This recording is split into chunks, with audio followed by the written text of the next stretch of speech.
shadows of the void where darkness reigns stands the Mordian 50th, where courage remains, with last guns gleaming and hearts of steel. They march into battle with grim resolve to deal. For Mordian's honor, they raise their cry against the Tau's fury. They'll never die. With discipline and valor, they'll stand tall. The Mordian 50th, answering the Emperor's call.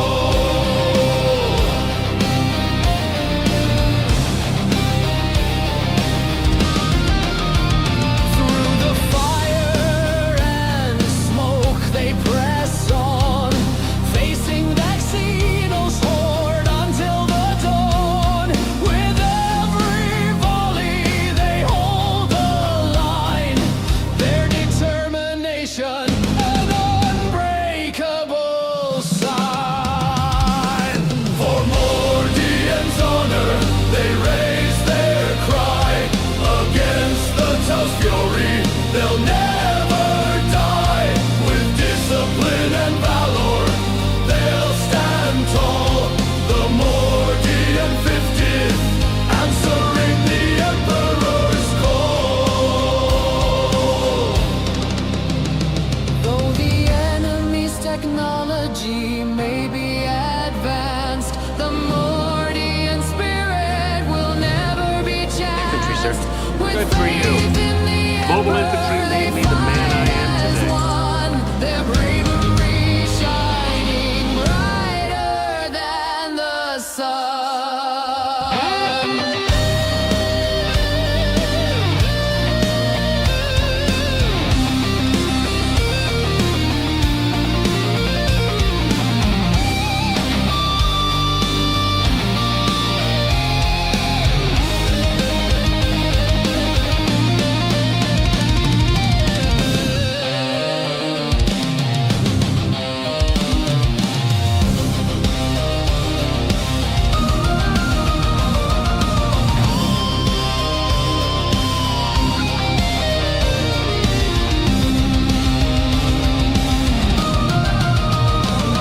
For Mordian's honor, they raise their cry against the Tau's fury.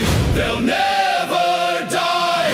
With discipline and valor, they'll stand tall.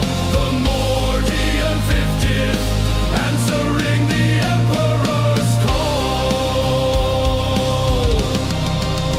So let their story be told through the ages to come, of the Mordian 50th rifles and of the wars that they Backbone of the guard, ready to serve.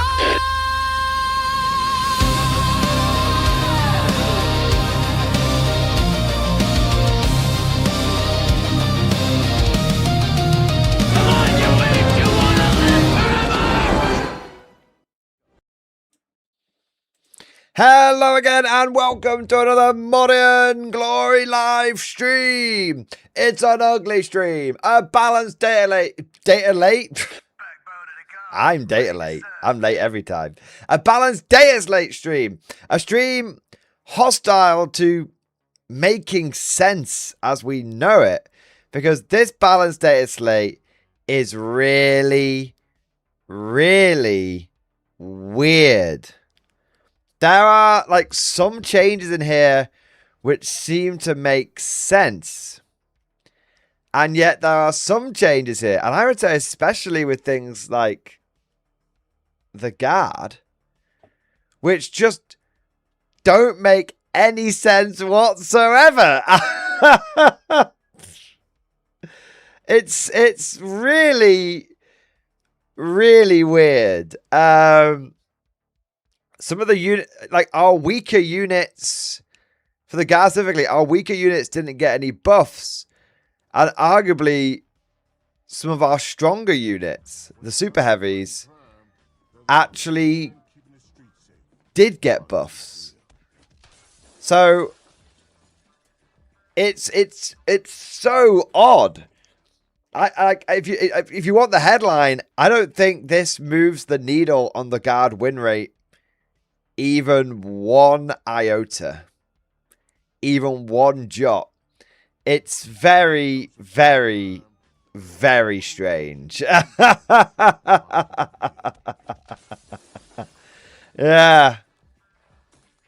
So what we're going to do today, guys, is obviously it's a Mordy and Glory stream. So we could talk about anything and everything. We could talk about 40k, Old World, Bolt Action, Conflict 47. Hey, maybe in the light of this balanced Dataslate, there's going to be a lot more people asking about those other games. Right? Maybe they're like, fuck this, I'm out. But we're going to talk about anything and everything. But I do want to, at some point in the stream, go through the balanced Dataslate, specifically from sort of a guard perspective, because obviously this is a guard channel, and sort of try and go through the changes, understand what they are, what the positives are, what the negatives are, and just try and make sense of it. Yeah, there we are. So it's not necessarily like it's kind of a weird one. It's not necessarily a bad balanced Dataslate. It's just a real head scratcher. A real head scratcher. Yeah. We actually got we got a lot of like points cuts, but none of them meaningful. It's none of them meaningful. Well, not me. When I say none of them meaningful, it's not that they won't be impactful, but none of them changing the situation that guard's in. It's very, very, very unusual. When we get to it, you'll see, like, it's not necessarily negative, but, to give you an example, the transport for the guardsman is now cheaper than the guardsman. You heard me. I said Cree. What? What? Like, that's unusual, to say the least. You see what I mean? Like, that's very unusual. I don't think anyone was really complaining about was really complaining about dedicated transport costs, and yet they've gone down. Yeah. It's the things that go in the transports which are really the important things. It's very, very unusual. Is a Rhino more than a unit of Marines? No, but so in some cases, yes, but most of the time, no. But I do think that is comparing apples to oranges, because you have to remember, look at what the Rhino is. It's a box with a Storm Bolter. Look at what a Chimera is. It's got heavy bolters, hunter killer missiles, and everything. And then look at what a unit of Space Marines has got in terms of like stats. And then look at what a unit of guards, stats and weapons. Look at what a unit of guardsmen has got with stats and weapons. So it's not a fair comparison, even slightly, to be honest. The Orc Truck being only 55 points. Yeah, exactly. The Orc Truck is like 55 points, which is insane. Like, it's absolutely insane. It's a very, very weird balanced Dataslate. I don't really know what to make of it, but here we go. I do have a bit of a conspiracy theory. I think this balanced Dataslate might be, not entirely, but from the guard perspective, there might be an element of sales influencing balancing decisions. But we'll get to that. We'll get to that a little bit later on. So, with all that said, let's get into the stream proper. And of course, we must begin with our traditions. Although we have 200 people in here already, which is incredible. So thank you so much to all of you guys who have joined the 260 people. Who have joined the show already. Wow, that is probably in 10 minutes. I've got 260 people. That is probably the quickest we've ever had a stream fill up like this, which is awesome. So what I'm going to say is there's no way I'm going to be able to do a proper roll call. So we're going to do a self what was it? A self-assessment roll call. So you can all spam 07 as much as you want. Full Sprigs protocol engaged. I'm never gonna. We'll be here all stream me reading names out. So as compensation for not reading the names out, I will allow you to unleash the autism, to unleash the full Sprigs mode, and just do as many 07s as you want. Which normally I don't. Normally I'm like, no, everyone does one. All right, because it got ridiculous at one point. Yeah. So there you go. Unleash this. It's not the autism, the Sprigsism. Unleash the Sprigsism. There you go. All right, look at that chat go. Absolutely incredible. And let me just say, even though I didn't read everyone's names out, let me just take a moment to say a huge thank you to every single one of you beautiful bastards who has joined today's stream. Thank you for being here. The number's still going to go up to 280 now, which is incredible. So thank you to everyone who has joined today's stream, and yeah, thank you for being here. Hope you're excited for it, and I'm really appreciating some people joining, because I'm going to give you my thoughts, but I also really want to get your takes on this whole balanced data slate thing as well. I'm going to cover it from like a guard perspective initially, but I'd love to get a lot of your guys' takes on some of the other factions as well. So there we go.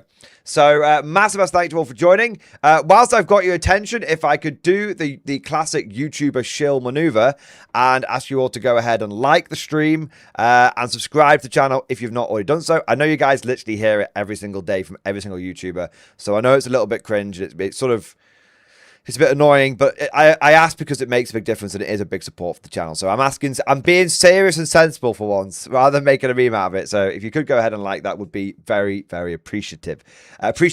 All right. I also want to say a massive, massive thank you to everyone who has got the stream started off right, coming in with all the super chats and the member flexes and the gifted memberships, and it's popping off, baby! So without further ado, let's go through all of those super chats quickly, and then we can get to the balanced data set. Although I imagine quite a lot of these are going to be related to the balanced data set as well. So let's take a look at what people have been saying.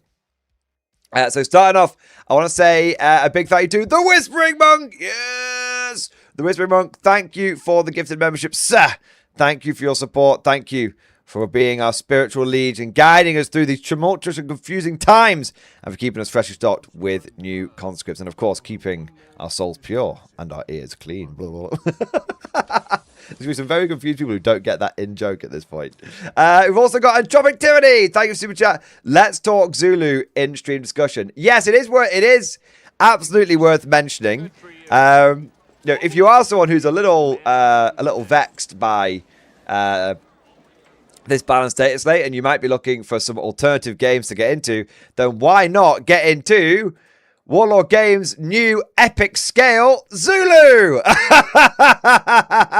This has come out of nowhere, by the way. They only announced it like a week ago, and it's already here. It's absolutely insane, man. So let's not talk about pay-to-win top trumps. Let's talk about what we really want. Zulu. We know that Rorke's will have a good amount of terrain, and Isandlwana. It's Isandlwana. That's Isandlwana. Has loads of, I can never pronounce it. Has loads of models. We also know there's British cavalry coming. What can you tell us? I don't think I have any extra information on this over you guys. It's just the only thing that I knew that now you guys know is that there are two box sets. I knew that there was the Rorke's Drift box set, and then I knew that the bigger box set was coming as well. But truth be told, I don't know exactly what is in each box set. I just know that this one is the much bigger one, but it's very, very, very cool. Warlord is just it's just fantastic that they continue to release epic scale games so that you can get the real sense of the size of some of these battles, and doing one like Zulu it's very, very iconic. It's very, very iconic. So yeah, so this is just, it's really cool just to see Warlord exploring something like this. So yeah, I absolutely love it. So there we go. I don't think I've got any extra information out. I mean, I'll check my emails from Warlord, see if I've had anything, but yeah. What have we got here? I haven't got anything, unfortunately.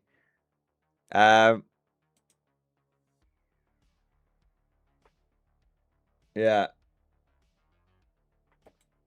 Let's have a look. Forward,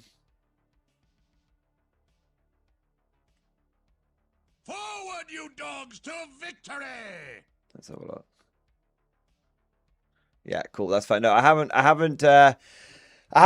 got anything extra. So there you go. It is literally the 2 boxes that have been revealed. There you are. All right. On the one hand, mediocre strange update from GW. On the other hand, epic scale Zulu from epic scale Zulu Wars. I know it is a bit of an unfair comparison though, because at the end of the day, you know, GW. Compare they're 2 completely different game systems, 2 completely different vibes. But I will say, I doubt there's ever going to be a balanced data slate for the Zulu game. There you are. All right, what have we got next? Cosmic Drew, thank you for super chat. Are we fucked? Let's burn books. Only K47 remains. Okay, let me just make this abundantly clear. The balanced data slate isn't necessarily bad. Okay, the balanced data slate isn't necessarily bad. It's just very strange. It's very unusual. It's a bit of a head scratcher. I'm gonna say I'm still not totally convinced that they're not using some sort of AI to try and make a lot of the changes to this thing. It's very, very unusual, but it's not all bad news. If anything, I would say overall Guard did actually get quite a lot of points cuts, which is interesting. It's just, where those points cuts were a bit like, okay. And where there were not any points changes is a bit like, but why weren't these things changed? Because these things are clearly not working. These are the areas that got buffed didn't really make a huge amount of sense. Not all of them. Some of them did, but not all of them. That's what I mean. Like it's very bitty. It's a bit of a head scratcher, but it's not necessarily a bad balanced data slate for the Guard at all. Some people will be feeling pretty happy. For example, it is now possible to run 5 Guard super heavies in a single list. Like a legitimate Guard list is just five super heavies, and not even the cheap ones. Like some of them, you can get some expensive ones in there as well. It's like I said, it's weird. It's very strange. All right. All right, what have we got next? Meryl, thank you for the gifted membership, sir. Thank you for the support. Thank you for doing your part. And as always, Mild, I raise my glass to you. There you go. Thank you, sir. I also want to say a big thank you to Obelisk. Thank you for super chat. Just make Siege Regiment 1 DP. They're never going to make Siege Regiment 1 DP in its current status because it comes with 6 stratagems and 4 enhancements. So it's just never going to get that. The only one that's ever gone to 1 DP that's like one of the old big detachments is the Assassins one for Imperial Agents. So now you can take the Assassins detachment with one of the other ones. Still weird. Do you know what I mean? Like, it's like, oh, thanks for you. Now I can take some Assassins. That'll surely fix Agents. Like, what? Yeah. I would rather they made Siege Regiment. I don't care how cheap they make Siege Regiment. I want Siege Regiment to be good. And the way that you fix Siege Regiment is very simple. You just make it so that you get rid of the range qualifier on the on like things like the incendiary shells. If I was being reasonable, I would say with the creeping barrage and the incendiary shells, you just make it 2 units rather than 3.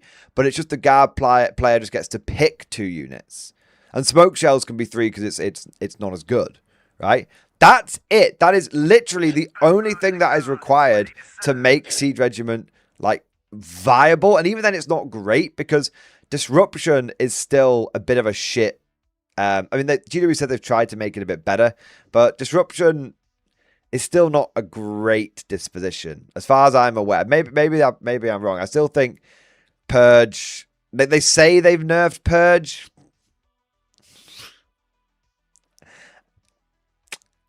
I don't think they've done anything meaningful to Purge, really.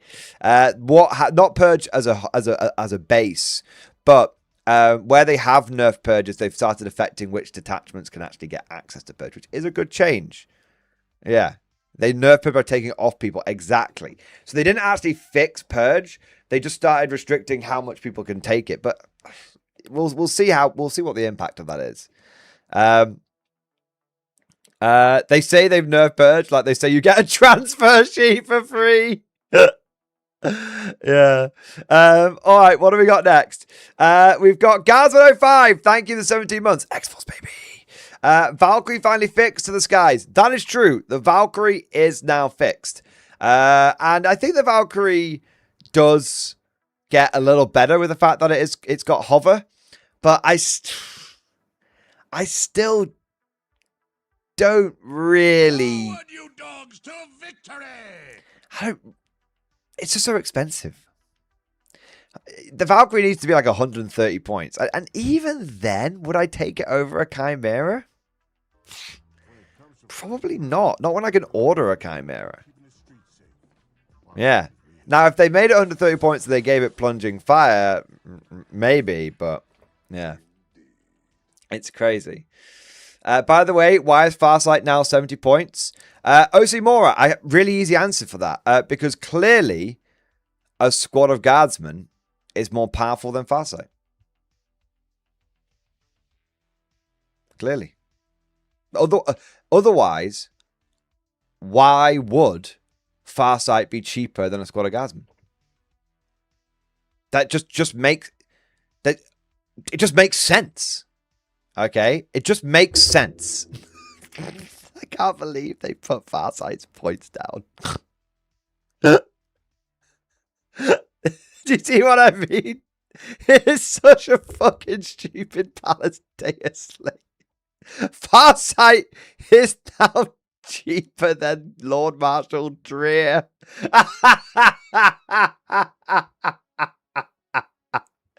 He's cheaper than any of our named characters.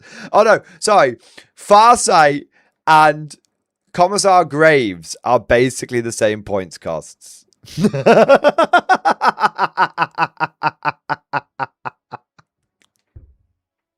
Come. Okay. It's like, what's going on? Yeah. What the fuck is going on? Farsight is cheaper than 2 Cyclops demolition vehicles. I know. Yeah. Yeah, crazy. So yeah, Farsight going down in points. Again, one of those moments where I'm just like, why? You know, why? Graves have got the drip factor. I don't know, man. I say this as a dyed-in-the-wall Imperial Guard player. I think the new Farsight model is incredibly cool. And the Commissar Graves model on foot just looks like a female Commissar with a fluffy jacket on. She kind of reminds me of Captain Sobel from Band of Brothers. Hi-ho, Silver! You know, with that bloody sheepskin bit round. Yeah, it's weird. All right, what do we got next? Russell W, thank you so much for the 5 gifted memberships, baby! Thank you for the 5 gifted memberships. Thank you for keeping us fresh stocked with new conscripts. Thank you for doing your part. Thank you for the support, mate. Absolutely incredible, man. There we are.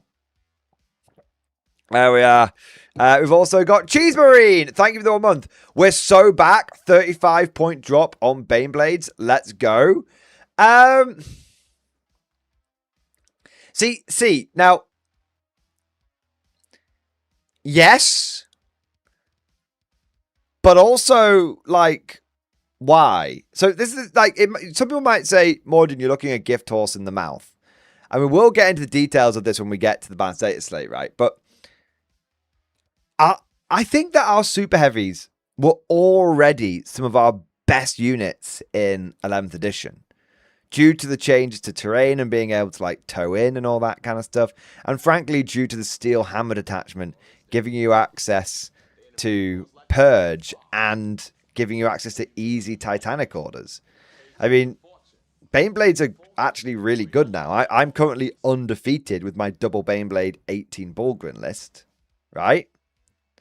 So you know the double Baneblade, the Stormlord, Banesword, and 18 Bulgrin list that I ran this weekend and went undefeated at a Shark Tank GT with, and went undefeated in my 2 practice games as well. So not including the buy that I got That's 6 games undefeated in a row. It just went down 70 points. That's actually insane. Like, that's actually ridiculously insane. That's so insane that with absolutely minimal jiggling around, I can now essentially get a 4th squad of Bulgrin into my army by giving Cotiers a bodyguard of Grey Knight Terminators, which is actually not a bad idea at all for this list in any way, shape, or form. Like, it's... Yeah. It's kind of like... So I'm going to have 18 Bulgrin, 5 Terminators, Cotiers to still help strip cover, and now he can deep strike in, so he's going to be much better than he was previously. So I basically got exactly the same amount of ignores cover as I had, realistically, and I've now got an extra squad of Terminators. Like, okay. I think if you want my honest opinion on this, I think my list that went undefeated just got even better. It just got even better. What is going on here? This is insane. Yeah, it's actually bonkers. Yeah, because the Granite Terminators went down in points as well. Yeah. Like, I'm running Guardsman lists with no Guardsman in. Or Guard with no Guardsman. Yeah, it's crazy. So yeah, so we're really good. You know, it's great the Baneblades went down, but you can see why I'm scratching my head and going, GW, these were already very good. Why are you putting the points down on these? You want my do you want to know my tinfoil hat theory? I would say that there is no coincidence between the fact that GW just went through a relatively expensive reboxing process of the Baneblade, and now they've given the Baneblades a points cut. If you want evidence of GW using these balanced data slates to not really balance the game, but instead to help influence sales, that to me is that to me is it's all the proof right up until the final step of proof, which is GW just admitting it, if that makes sense. It's all but GW admitting it. Yeah. It's very strange. It's very, very strange. And I have to say, it's a bit of a mask off moment, and I'm not sure I like that. Yeah. But anyway, that's why I'm like, yes, joy, my Baneblade list got stronger, but I can also see what the long-term effect of this is going to be. Yeah. Let them eat Baneblades. Yeah, exactly. Macon, thank you for super chat. So, Dataslate written by AI. I think Dataslate written by AI, but with the unpaid intern going through and just double checking some bits and bobs. But yeah, basically. Whispering Monk, thank you for the super chat. GW spinning the wheel of fortune for updates. You know what? I think I might have the perfect short for this. 1 second. 1 minute. Okay, it's not quite right, but it's close enough. Instead of saying GW's method of putting Warhammer units into Legends, imagine this says GW's method of doing a balanced data slate.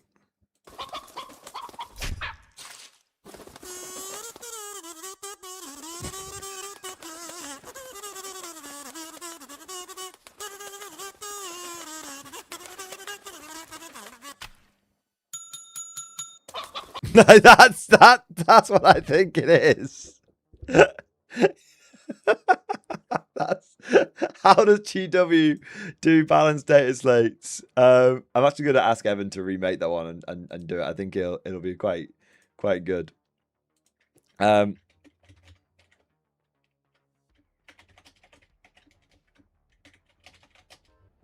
it comes to fighting crime, there's only one man keeping the streets safe while keeping it real.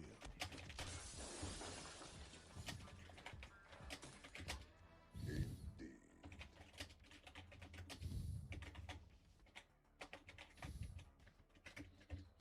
There you go. Cool. All right, what do we got next? What do we got next? Margaret Talibatland. Sorry, Whispering Monk. Thank you for the chat. Gino is spinning the Wheel of Fortune for updates. Yep. Yeah, absolutely. Yeah, so Whispering Monk, absolutely on the same wavelength, 100%. Margaret Talibatland. Thank you for the 5 gifted memberships, baby. Deus Tal. Thank you for the 5 extra state troops to hold the line in the name of the Emperor. There we go. Well, which Emperor? Ludwig, of course. I want to say a big thank you to James Homer. Thank you for Super Chat, man. Hi, Mordian. Hobby update in stream discussion. All right, let's have a look. What have you been working on? What you been working on? Let's have a look here. You've heard Dad's Army. Well, what about Granddad's Army? Take it tomorrow for games night. Holy shit, man. That's a lot of dreadnoughts. Is that just like max? Well, I imagine it's... Wait, is that one not been done yet? So is it literally 12 dreadnoughts? Is that a 2,000 point list, 12 dreadnoughts? I really... Look, right, okay. Love the list. I'm not demonizing you in any way, shape, or form. So don't think this comment is directed at you in any way. This is more directed at GW and the state of 40k at the moment. I really feel like we've lost our way a bit, right? Do you know what I mean? Do you know what I mean? Like, it really, like, okay, this is a cool idea for like maybe a hobby project, or a cool idea for a list like maybe you run once in a friend, you know, like a friendly game with your mates or anything. But this is like a tournament legal list, and I'm just like,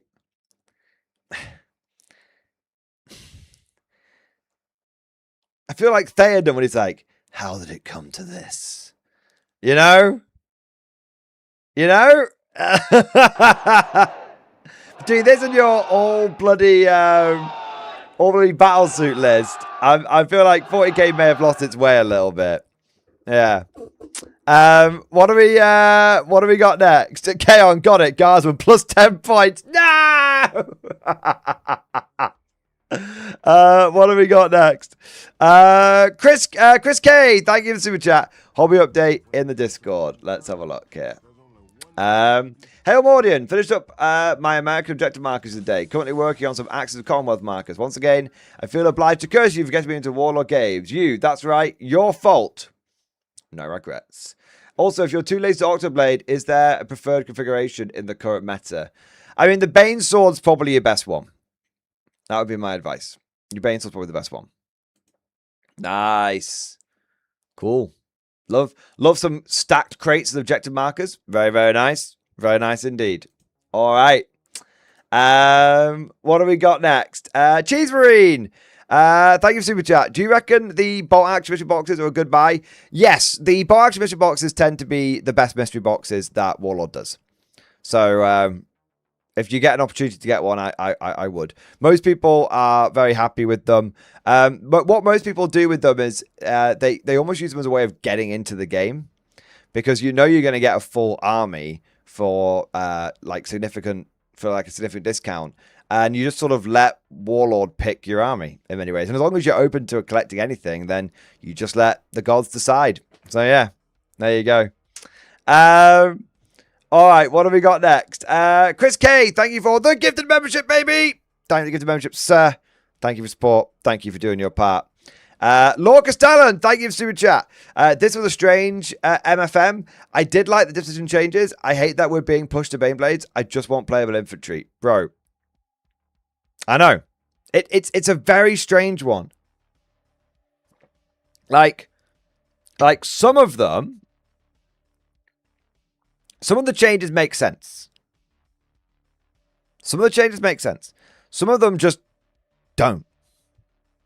Not from a gameplay point of view. So yeah, I don't. Why are we being pushed to Baneblades? Like why? Like what? Why does it seem like we're being pushed into some sort of weird meme skew position? It's like it feels like Games Workshop is trying to push a lot of armies to these very niche corners, and it's like, can we just collect normal looking fucking forces? Like, what's going on? Yeah, it's very unusual. It's very, very unusual indeed. Next we've got Skeletal Commissar. Thank you, 16 months. X-Force, baby. Pitless Faith, number 9. No rush, full stream. I know. I'll probably cover it tomorrow. Or at the very end of the stream, man. Just because obviously we need to keep things a little bit more on topic today. But yeah, thank you for the support. And don't worry, we will get to it. If it's not today, it'll be tomorrow. We're doing like a hobby stream. So there we go. Ben S_2. So can I join the Discord now? I mean, if you're a channel member, then absolutely you can join the Discord. Are you in the welcome station? Let's have a look. I tend to let people in after the streams. Let's have a look.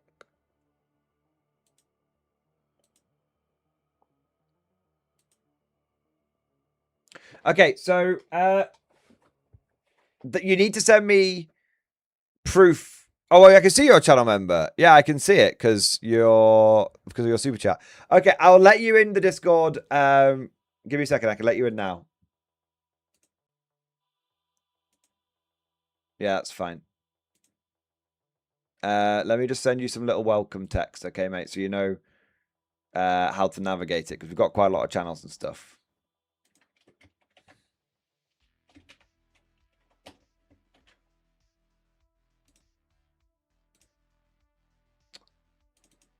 There you go. All right, got it sorted. There you are, man. Gaming Stuka, thank you for 37 months. X-Force, baby! Song request. We're not doing song request tonight. So, yeah, you can do song request tomorrow. And even if we were doing song request tonight, I would not do that song request, you fucking mentalist. How many times do I have to say? 1,000, thank you, Super Chat. Really needed the Titanic points to drop more than that. I mean, I can't tell if you're being serious, Talzum, because the Titanic points were already very good. Aren't they? Yeah? The Titanic points were... I mean, I think I was perfectly... Because didn't we get some points cuts at the end of 10th edition? So they've gone down twice? Yeah, weird.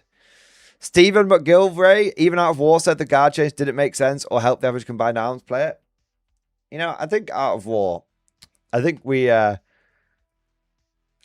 made a boo-boo, but I think that they've overall they're not the maybe we judged them too harshly, you know. But no, I think to be fair, I think they do have their heads on straight most of the time.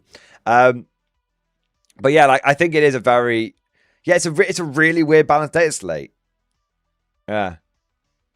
It's a really weird balanced data slate. I don't get it. The only explanation for the Baneblade going down is because of the reboxing. That's it. So they can try and sell them. But I don't really think they'd need to do that. Baneblades are popular models. But, yeah. John Doe, thank you for the gifted membership, man. Thank you for your support. Thank you for doing your part. Der Krampus, thank you for the super chat. Clearly, we're being steered in a particular way. List in stream discussion. Oh, I know exactly what this is going to be. Fuck's sake. Right, what is it? Come on, then. Let's have a look. Guard, with our infantry in the shitter, what are we supposed to run? Super heavies? Balanced data slate. Yes.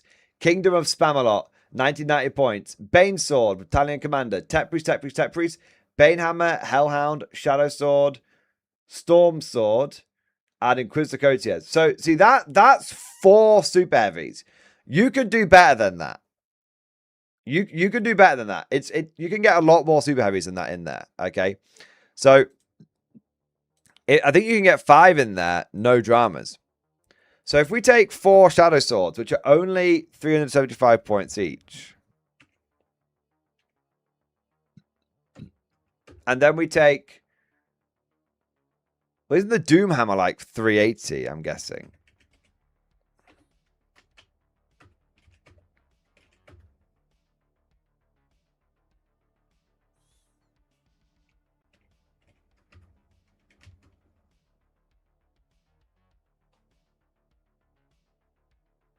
Step cost. Oh yeah, no, I do take into account the step costs. You're right. You're right. I do take into account step costs. But I still think you can. I still think it's all right.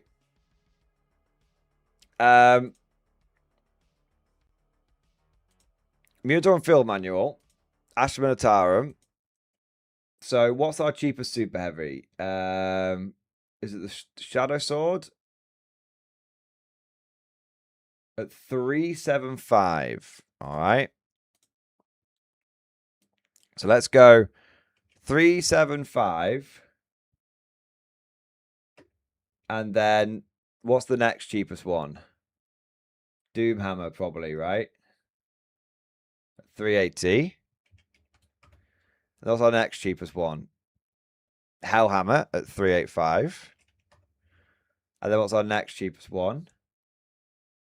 Banehammer at 385. And then what's our next cheapest one? I mean, after that, I think we're on... Did we do Stormlord already? No, 395.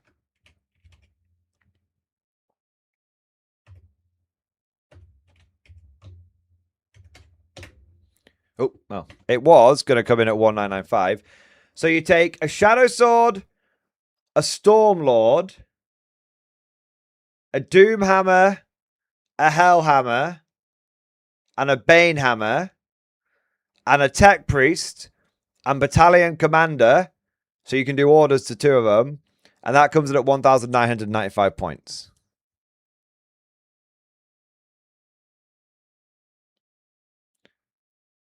I mean, this is going to sound a little wild.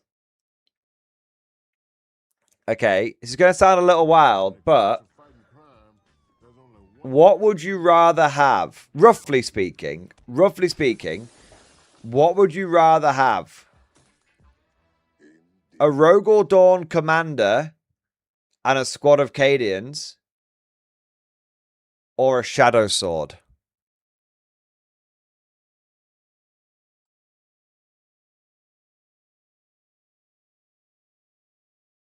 There's only a 10-point difference in that. If you say, well, I might want the Shadow Sword. I might want I want something that's exactly the same points costs. Mordian, I would say, okay. Well, let me have a look here.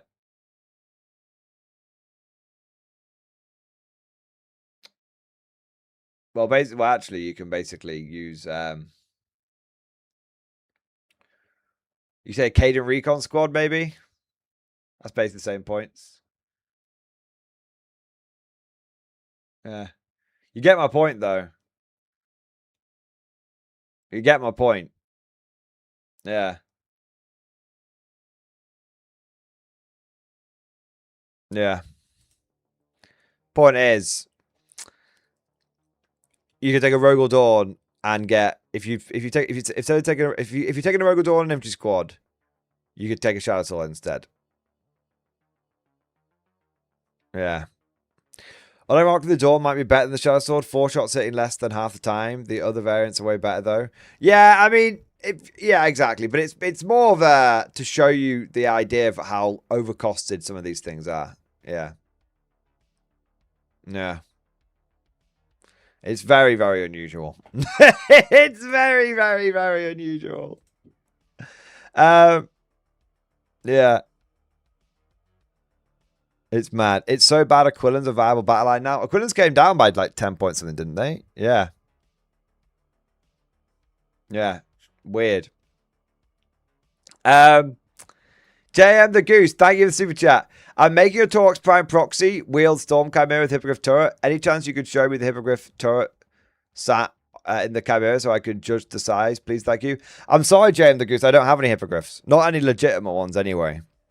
So I'm really, I really do apologize. I couldn't do that. But perhaps somebody in chat, in the Discord, could do that and post a picture and stream discussion. If anyone could possibly do that, and then maybe JM the Goose can pick it up from there. Yeah, so there we go. We'll light the beacons and see if anyone pops it in stream discussion for you. Fidel Castro, thank you for 6 months. Did I miss a Dataslate talk? No, we're getting to it after the super chats. We're motoring through those pretty quickly. Florida Eccentric, thank you for super chat. Hobby update and stream discussion towards the bottom. Let's have a look what you've been working on. Nice, here we go. Decided to do some fresh off the line armor instead of my weathered armor. Song of Quest. We're not doing Song of Quest today. It's not a hobbying stream today. We only do Song of Quest during the hobbying stream. But let's not worry about that now. Let's look at the cool fucking models. Nice! Love that. Humber armored car with twin autocannon. Very nice. Oops, sorry, man. And then we've got the Tesla Cromwell. I love that, bro. It looks great. Very, very bright, very effective. Fresh off the line. Ready to go straight into combat. Love that, man. Excellent. All right, beautiful models. What have we got? Tiki! Banzai! Thank you for the super chat. Sir, I noticed my squad heavy bolter gunner is bald and reloads very quickly, almost like he has 3 arms. Should I tell the commissar? GSC list in stream discussion. No, I mean, why would you tell him off for doing a good job? You know, there you are. We've got the 888th Necromon device, 2,000 points. Primus with big blob and neophytes. What detachment are you in? Brew Brother and Xenocult Masses. That's exactly the combo I want to do just for the lols. Cadian Castellan and Kazakin. Cadian Castellan and Kazakin. There's no point in really having the Cadian Castellan in there because you can't do orders with them. And it's not really worth it just to get sustained hits on the Kazakin, man. I take the Kazakin. I wouldn't take the Castellans. Nexus and Neophyte hybrids. Reductus, Sanctus, 10 Neophytes, Ridge Runner, Pure Strain, Hellhound, Hippogriff. So I wouldn't bother with the Hippogriff, and I wouldn't bother with the Castellans, and then I would take those points and put them into more Neophytes, and then you'll be good. For sort of the viable, not for necessarily a competitive list, but for just a slightly more efficient list. There's a few choices in there which aren't doing anything. Yeah. Yeah, there you go. Next, we've got Voter Colonel. Thank you for the super chat. So are we losing Rattlings and Quillins, or am I missing something in reading the data slate? We're not missing them. Those units came out before the 10th edition codex came out, and those units are actually just in the 10th edition codex. As far as I'm aware. I mean, I'm pretty certain my 10th edition codex has a Quillins in it and has Rattlings in it. So yeah, those data sheets were just redundant at this point. So no, they're not being lost. There was no point in them being in the faction pack. So don't worry, we're not losing anything there. Oh my, Rumpus Imperator. It's only, Castellan's only not good for Gene Stealer Cult. If you're not in Gene Stealer Cult, then don't worry about it, okay? Oh my puppy, thank you for the one with Vermiflex. Wonder how many AIs used to create this data slate. Well, I reckon it's just the one AI, but GW is cheaping out on the tokens. That's why half the changes don't make sense. They just ran out of fucking tokens and couldn't correct it. Obelisk, thank you for the super chat. How viable could an Inquisition Stormtroopers army be? Bridgehead Scions, maybe split between Torques, Primes, and Deep Strike. Inquisitor, maybe others from Agents, and then whatever else fits in. I think you can actually make a very viable Inquisitorial list. I think if you take 2 squads of Death Watch with maxed out for close combat, and then you take a squad of maybe Grey Knight Terminators, and then you can basically, and maybe like Cotiers or something, you can get, that gives you some close combat punch, and then you just take a whole shitload of Scions and Tauruxes. Yeah. No, I think it's actually, I don't think it's tournament winning, but I bet you could build a list that was effective. It could win a game here and there and would be a really cool, unique force. Yeah. So no, I think it's an alright idea. Yeah. Harry Big Noodle, thank you for super chat. Any changes to your super heavy Borgman spam list? Yeah, it got cheaper by 70 points. For reasons. My undefeated super heavy spam list got cheaper. Why? I don't know. Joe, thank you for the super chat. There's no message with the super chat, man. So I don't know what's going on, but thank you so much for the support. And if there was meant to be a message, make sure you put it in regular chat and see if I can pick it up. Obelisk, so I forgot to specify Normal Inquisitor, no known characters. I mean, it's the same thing. You can still add Normal Inquisitor, no known characters. Same shit, different day. Yeah. If you want to, you could take a couple of Watchmasters, put them inside the Deathwatch blobs, and maybe a squad of Granite Terminators then. Yeah, but that's fine.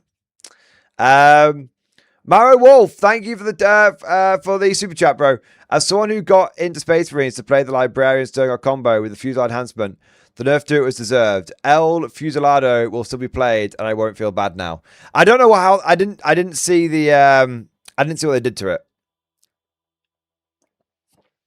I didn't see what they did to it. I mean, I imagine they took it out back and just shot it, but I didn't see how they. I haven't looked into it enough to know what they actually did to it. I'm guessing they just made it so it. Did they points nerf it or did they rules nerf it? I'm guessing, yeah, it lost the anti-rule and up 5 points. So fair enough. Yeah. Was it anti-vehicle, anti-monster or something? It was pretty bad. It still seems like it's all right though. With can't it still do a lot of dev wounds? It still seems like it's going to be very, very effective. Because it was only I mean, I guess it does half the dev wounds now, but it still seems pretty effective. Yeah. What have we got next? Kerbo Meister, thank you for the super chat. There's also rumors Space Marines are going to toughness 5, strength 5. Yeah. Yeah. 6 years ago, Space Marines had 1 wound and were toughness 4 and had 1 attack. If you were a Primaris, you got 1 extra attack and 1 extra wound. Now we're up to Space Marines, which are as tough as Terminators and stronger than I think a basic Space Marine has ever been. It doesn't matter how many times GW pumps the numbers up on the Marines, it won't make a difference. The flaw is not with the numbers. The flaw is with fixed to hit values and a lack of force org. That's where the problems come from. When people can build their list to be as lethal as they want, and when people can guarantee hit values, it is going to create problems. Yeah. It's going to create problems. Yeah. But it's going to create problems with the core game design. But yeah. Tiki, thank you for super chat. Hippogriff with treads equals Warhammer 40k Hargo. Let's go, Formed Emperor! That's true. It literally is the 40k Hargo. Alright, I'll let you keep it in your list. What do we got? Cosmic, thank you for super chat. How 11th edition feels in stream discussion. Alright, where are we up to? What is this going to be, Cosmic? How the unpaid intern feels trying to fix 11th or us trying to make a working guard list. Let's have a look here. 1 minute. Let's have a look.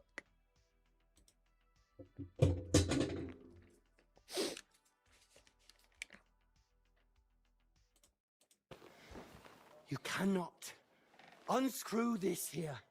Or that, or that, or that. And if you want to unscrew that, well, first, you have to unscrew this. Get back to that! So to speak. We're getting there.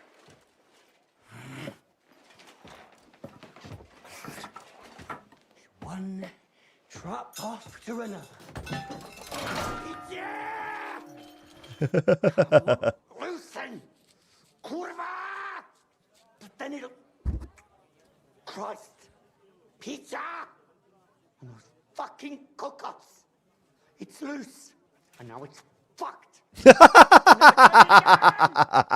never tighten it again. Christ, powerful that. This fucking machine. Pizza! Yeah. That is exactly what it feels like. Yeah, 100%. Oh my god. Yeah, I love it. What do we got? Peter Butchins, thank you for the 32 months. X-Force, baby! I, for one, welcome our new Super Heavy Overlords. I mean, yeah, I enjoy running Super Heavies as much as the next man. I just...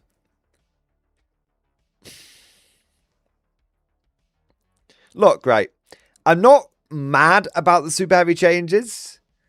I just think it's an unusual change. You know? Like, it's not that I think it's a bad change, but they were already... Why are our good units getting buffed further? Right? Like, right? Eddie Astor, thank you for the super chat. They made a limited edition £20 Kazakhstan Sergeant with Power Sword that is now illegal. At this point, it's just better to play the Warhammer video games. Did they make him illegal? Why? What happened? I don't think he's illegal, the Power Sword Sergeant. I think this is the same mistake that keeps coming up because of the FAQ. If you're looking at the Guard Faction Pack FAQ, the Power Sword Sergeant going away is the Combat Patrol one. It's not the main game one. You need to look at the page number that it's referring to, and then you're okay. So no, it's that you can still take Power Swords on your Kazakhstan. This probably comes up once every 3 months, and it's just because GW just doesn't put a little note, like a little designer's note in the FAQ saying, please be aware this only refers to the Kazakhstan Sergeant in the Combat Patrol game, not in the main game of Warhammer 40k. That's all they need to put in there, but yeah, there you are. But no, it is confusing. It is confusing. Someone actually left a comment on this on Reddit, and I did think it was quite good. Let me see if I can find it.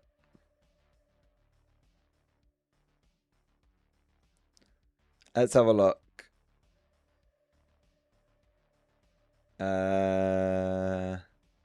Okay, here you are.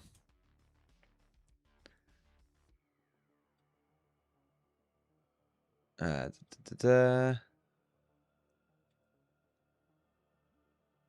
might not be able to find it, but it basically... Oh, yeah, here you go. But just so you aren't confused, please note my sarcasm, to see all the rules updates, you'll have to check your faction pack update page, check the universal rules update document, check your faction on the Minotaur and field manual for points changes and detachment disposition changes, 4, comb through the app to see what actually changed in the core rules. Yeah. It's so easy. Yeah, to find all of the updates, you need to go to 4 different places. Just, yeah, and that's probably just for your faction. Yeah, it's pretty crazy. It's... Oh, dear. And that's where we're getting confusion with people thinking, oh, is this right? Is this right? You know, is this Power Sword there or not? Yeah. Malleus Silthis, thank you for becoming a channel member. Thank you for doing your part. Thank you for the support, and welcome to his Imperial Guard, the Emperor's true finest. We've also got the legend. Thank you for super chat. Texas heat extreme discussion. I am dying, sir. This is the temperature where I'm at. Temperature of 40 degrees C and heat index of 47.2 degrees C. And I have to work outside, so I don't want to hear another complaint from Europeans about how hot it is over there. Nah, fuck that, man. Do you know what? I don't want to hear another thing from the Americans go, oh, why don't the Europeans have AC? Just had an American complain about the heat. I think we'll call it equals. Equals pequals. But 40 degrees is hot. It's very, very, very hot. Yeah. I actually am very sympathetic to that. 100%. All right. Yeah, make sure you're staying hydrated if you're working outside, man. Eli, thank you for 47 months. X-Force, baby! Thank you for supporting us for nearly 4 years, mate. Incredible. Screeches in 3rd edition platoons.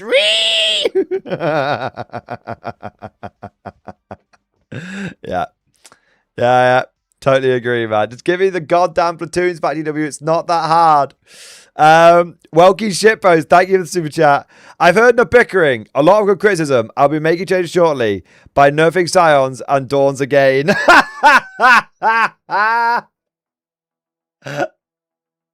I've heard enough. Royal Dawn up by 10 points. I've heard enough. Guard Infantry up by 10 points. There you go. What have we got after that? Other Tim, thank you for 48 months. 4 years, baby! Quadruple X-Force. Good day for the AdMech. COD boys are a building right now.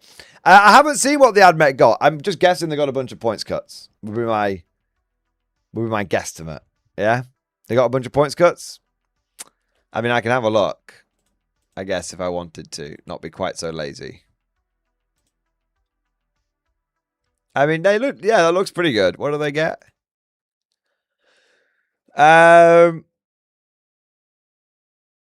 mean, is it anything that's actually good, though, that went down? I mean, I know... I'm seeing a lot of, like, the Histari go down, but I'm pretty certain the Histari were kind of dog shit. The Cataphrone Breach is going down. I'm pretty certain the Cataphrone Breaches are kind of dog shit. Well, the Cataphrons in general.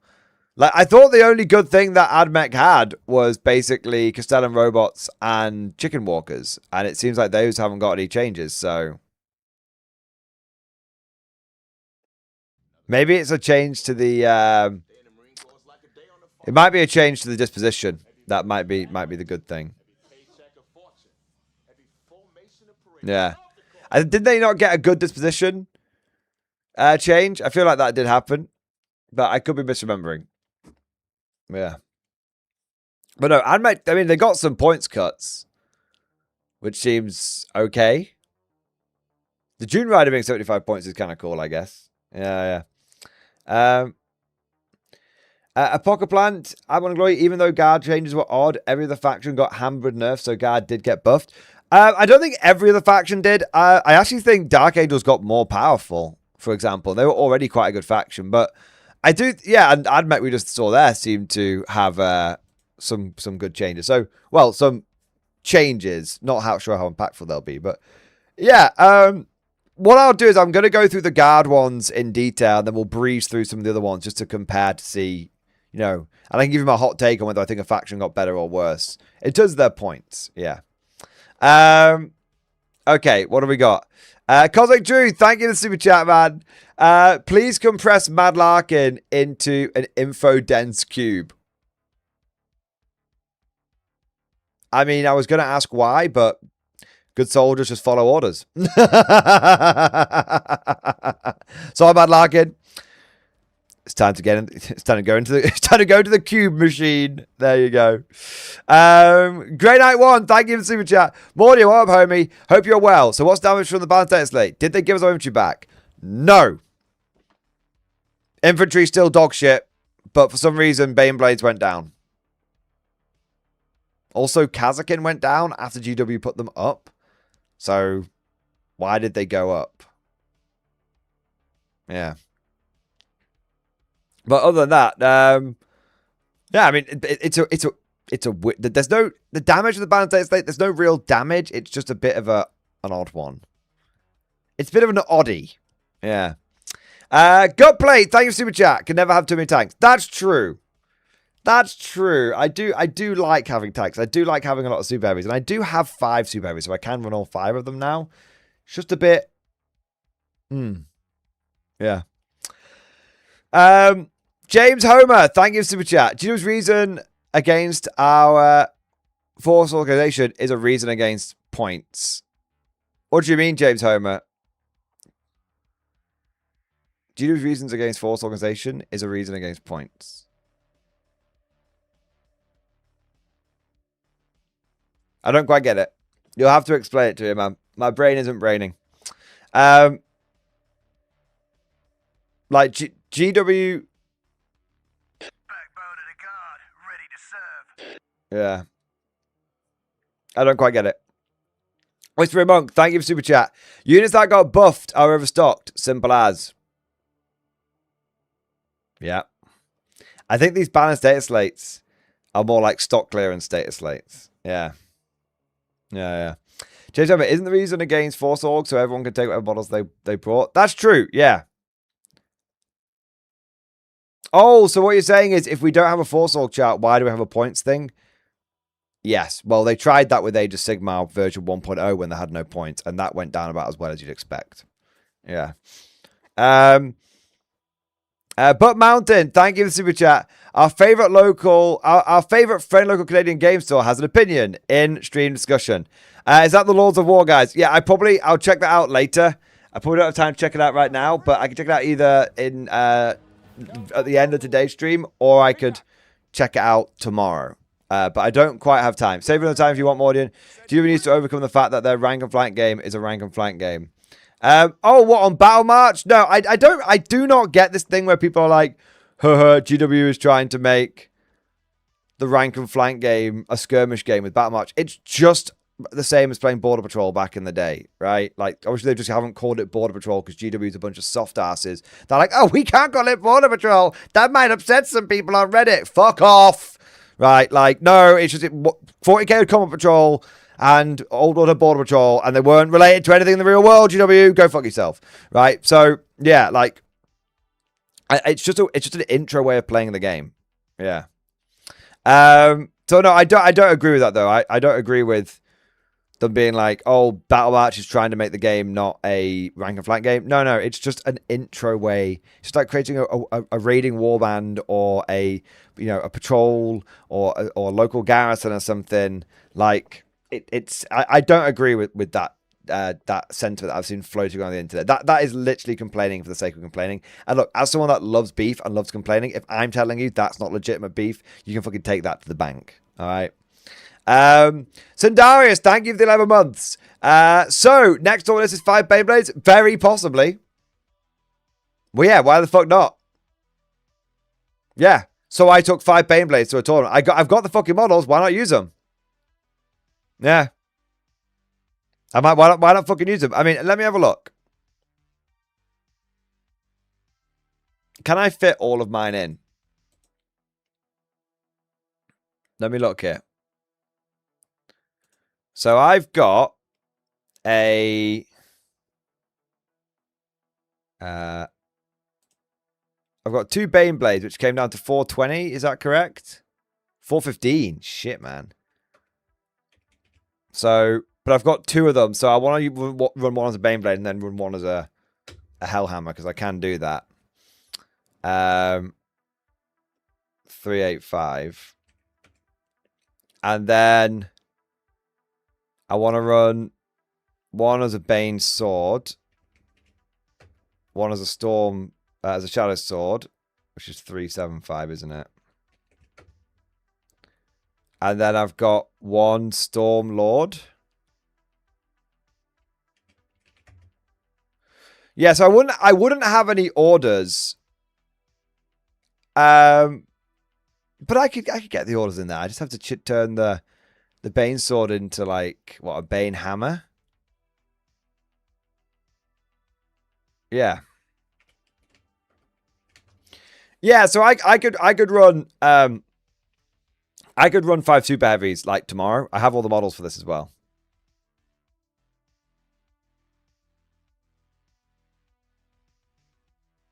Yeah. Yeah, I've got one as a commander now. You're right, Sir. Yeah, I just turned things around a little bit. So I turned one into a character, gave him battalion commando, and now I've got 5 super heavies. I mean, the ironic thing is I think I'll get tabled most games because I won't be able to hide that many super heavies, and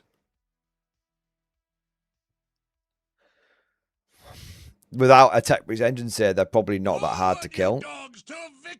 But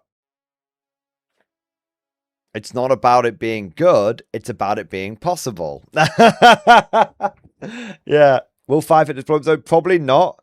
I think you want 4+ stuff. I probably do want 4+ stuff, but I don't think that's the meme. Do you know what? It's the kind of list that you take to a 1-day RTT. You know? It's not the kind of list. If I was taking it to a GT and I had to put up with it for 2 days, I'd make it more sensible, right?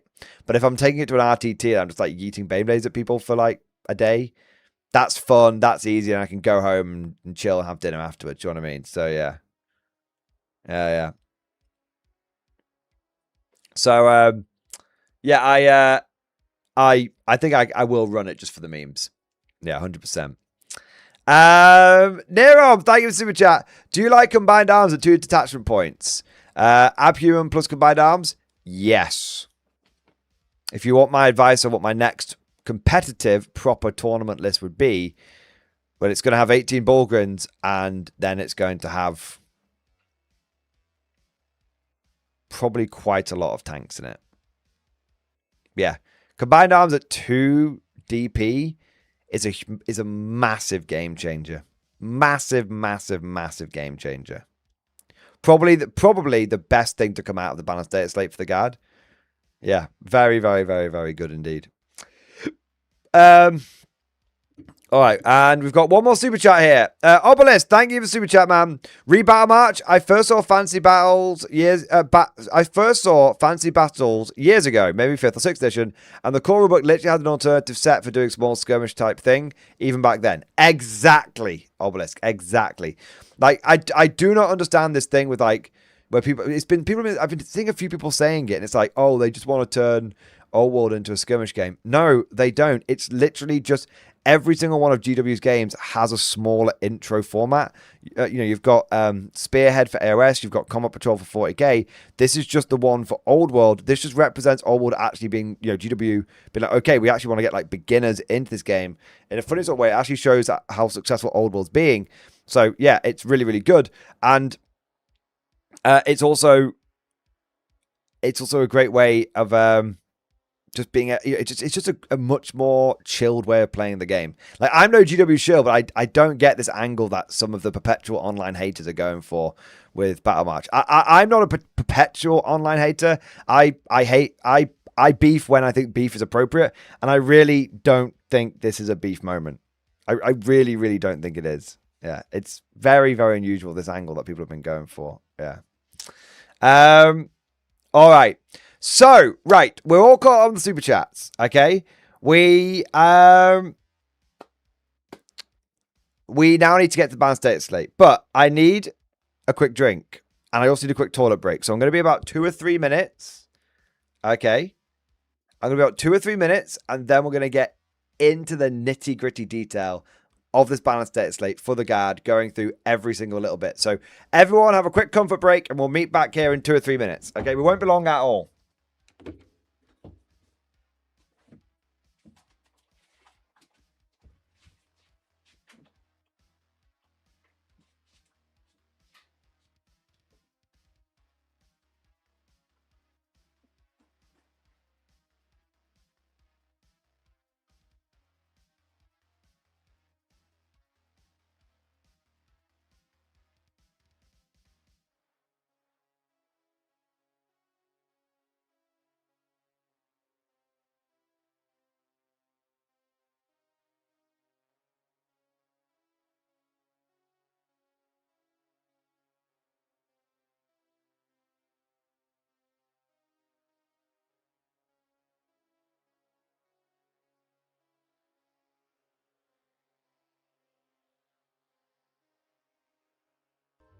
When it comes to fighting crime, there's only one man keeping the streets safe, while keeping it real.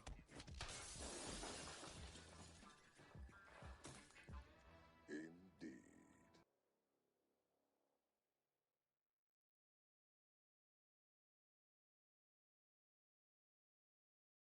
Backbone of the guard, ready to serve.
Whoa.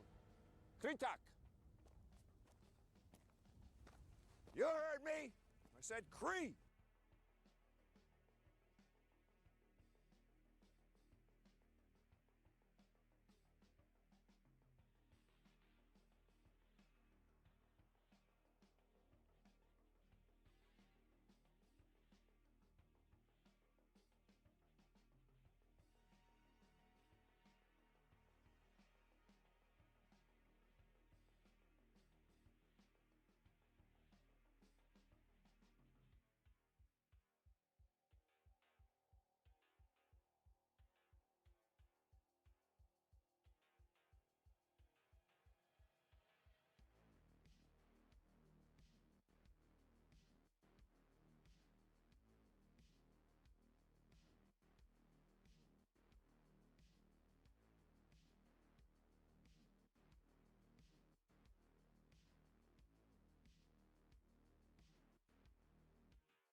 All guardsmen, follow me to glory!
When it comes to fighting crime, there's only one man keeping the streets safe while keeping it real.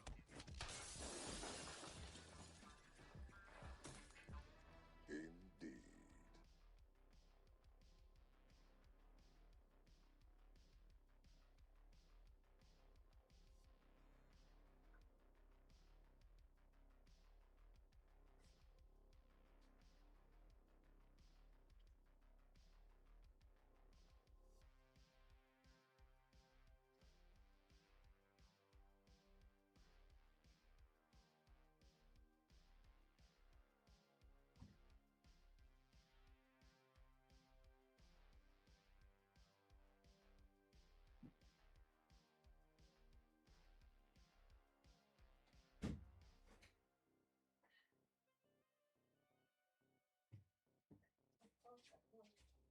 Nice. All right. I'm back. Sorry about the delay.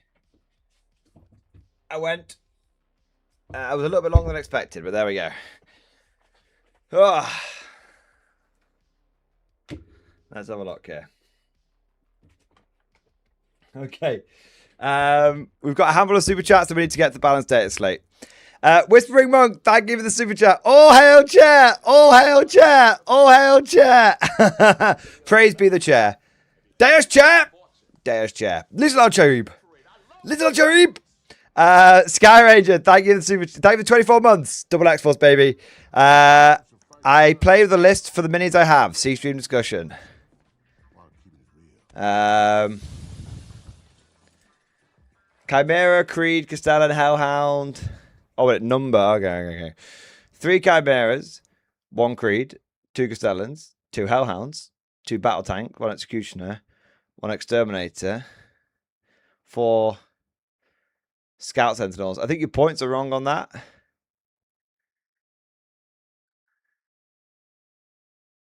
Did Scout Sentinels go up 10 points? I thought Scout Sentinels were 100 points. Tech Priest, Gaunt's Ghosts, Exempt Officer. So I think you should have 20 more points to play with. So you have 25 points left over. Yeah. Yeah, they're 55 points each, but I think they're 2 for 100 points. Yeah.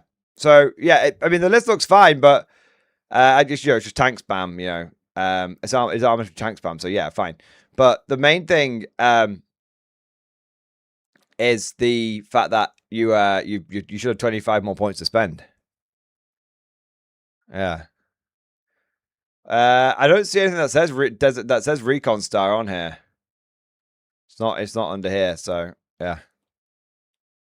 So yeah, that's my only feedback is just you got a few more points to spend, probably. John Shepard, thank you for the super chat. Picture of stream discussion of work in progress and a Temu purchase. Let's have a look. Finished my first unit at Romano British. Just need to finish the basing. Also bought this paint mix of Temu about £3. Wow, works great. I've been using this instead of my Vortex lol. One pull of the trigger, spins the bottle about 10 times. What the fuck is this? Right, let's have a look. So this looks great. I love the different patterns on the shields. What? Wait, you strap it in. Does it spin it? Oh, does it spin it round? Oh, so you click it, it spins it around. I thought it was like I thought the elastic bands are like coming off or something. No, that looks pretty cool. Yeah, that's very interesting. Literally just like click, click. Yeah, that's actually quite interesting. I like that. Yeah, that's cool. Great little gadget. What have we got after that? Radar Leon, thank you for the Bane Blade. Thank you for the big super chat. The chair has secured the objective for the greater good. I think you'll find, good sir, kind sir, the chair has secured the objective for McCrag.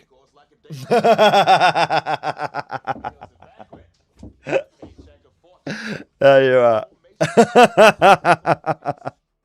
Really, thank you for the big support, man. I love it. Son of Kyber, thank you for the double super chat. So glad I have 4 Baneblade variants now. I mean, yeah, it's fun to run this. Look, right. It's fun to run this kind of like 4 or 5 Baneblade lists as like a meme once or twice. It's definitely not the basis of an entire faction's identity unless you're playing Imperial Knights. And guys, ask yourself this. Do you want to become an Imperial Knights player? I don't want to be an Imperial Knights player. I want to be a guard player. But I'm not against the Baneblade buffs. It's just, it's just a bit weird. It's just a bit weird. Easy peasy lemon squeezy. Some money towards more Baneblades. All of the Baneblades. I only have 2. Not enough. Played some games weekend in stream discussion. Let's have a look. More Blackout and some co-op X-Wing. Still got to get working on my K-47. Yes, you do. K-47 is excellent. Cannon Ambush, UN, Raid Force, Alpha versus Harlow. Some independent Nomads fled the burning truck at the start of turn 2. The Nomads got wiped out, but took some operators down. Raid Force got the victory. A top reason I've distanced for 40k since 10th is I enjoy the diorama. Setting the table with a bit of story. Skirmish games that love cover and train are the best at that. I mean, yeah, man, look at that board, bro. Holy shit, man. That's so cool. Yeah, that's so cool. Yeah. I have to say, I do like X-Wing, a bit of a X-Wing TIE Swarm. The fact that the way Empire won in that game was TIE Swarm, I think is very appropriate. Yeah. Very, very cool. But it's just fucking cool, man. It's just fucking cool. Excellent. Lovely terrain. Lovely boards. So the Kyber, thank you for the 2 super chats, man. Firstly, I love you, chair. I love you too, sort of Kyber. No. Stop being a floozy, chair. And then sort of Kyber, real talk. They couldn't just let the Scions have their day with mechanized assault having purged the foe. Yeah. The thing is, I still think you take Scions and I still think you take Bridgehead and Mech Assault. You just now table your opponent in 2 or 3 turns and then just pick all the points up at the end of the game. Yeah, it's the same reason with like people going, oh, but Mordian, they changed Montcar not to purge. Yeah, okay. So now the Tau player still tables you in 3 turns and then scores all his points.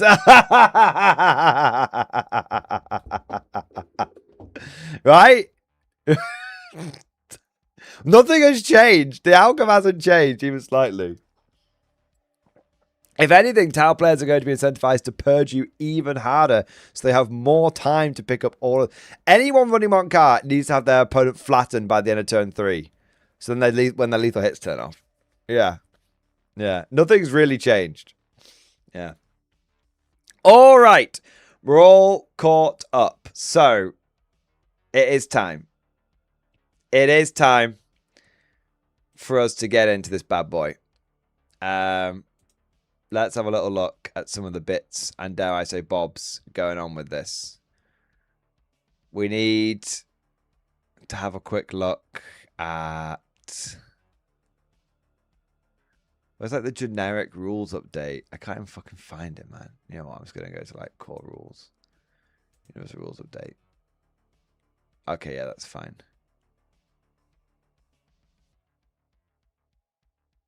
Is that even... That doesn't even have it all. Fuck this, man.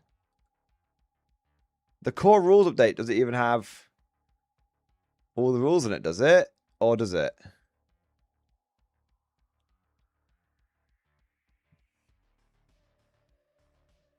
Where does it actually say you need to put the... Where does it actually say you have to have the units inside the chimeras? Is that only inside the app?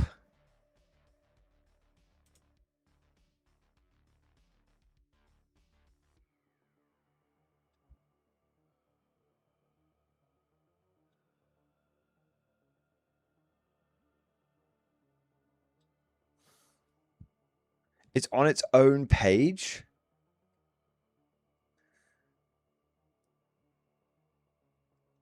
It's not even... Oh my god. It's not even like on here, man. It's crazy.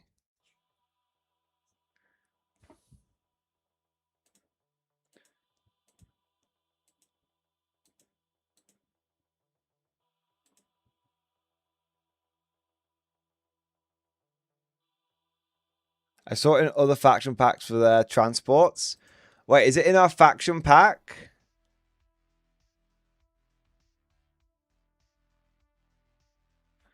I'm having a look. 1 minute. Where have they put it?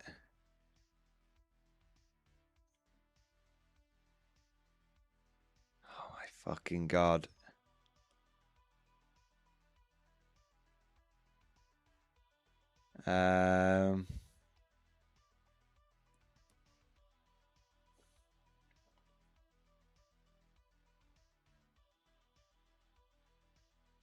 It's not in the yeah. It's not in our it must be in the app only.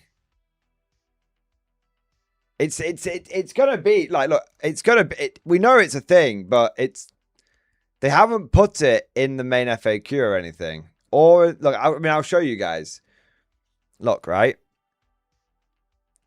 I mean, I'll do this. I'll do it and I'll cover it all in a moment.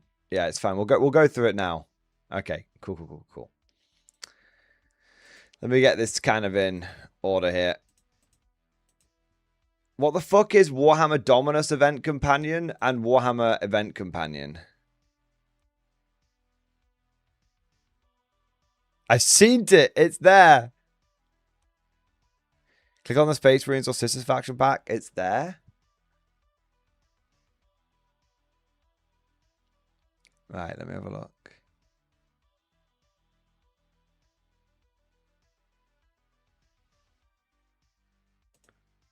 Space Marines.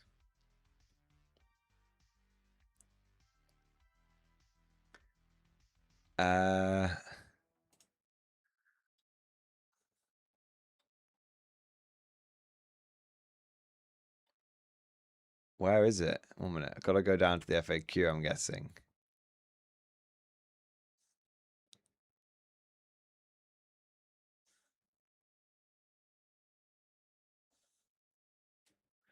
Jesus fucking wept.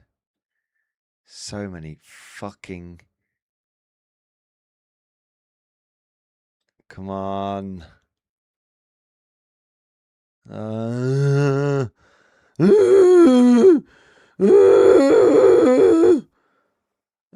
my god. Where is the FAQ? Right, here we go.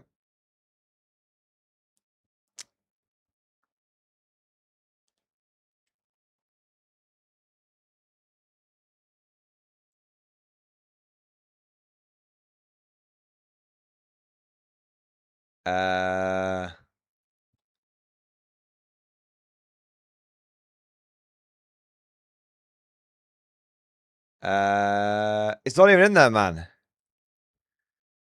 Page 24. Why are you just making shit up?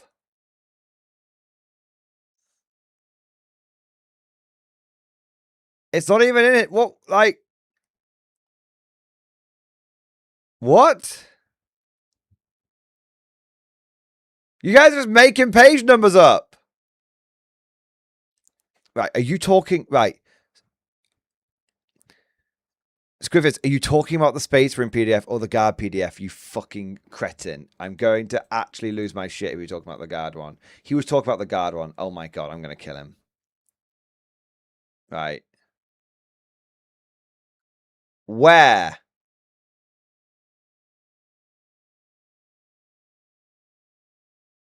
Where?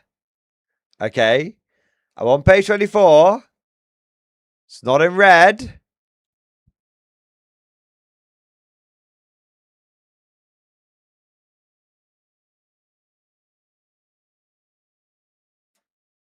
Where does it say in this faction pack that I need to have models inside chimeras?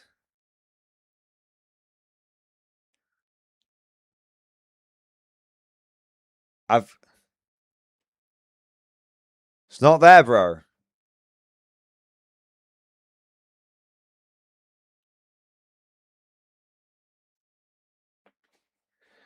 You thought we look at the Valkyries. No one mentioned Valkyries. God. Ugh. You heard me. I said Cree. I swear to God, you guys do this to me on purpose. Fucking hell.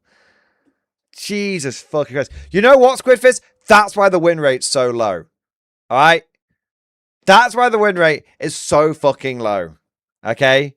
It's people like you what cause unrest. There you are. Alright. Alright. So where does it say that you need to put people in transports? Okay? Because it doesn't say it in any of these fucking documents. Okay? Universal Rules Update. It's not there.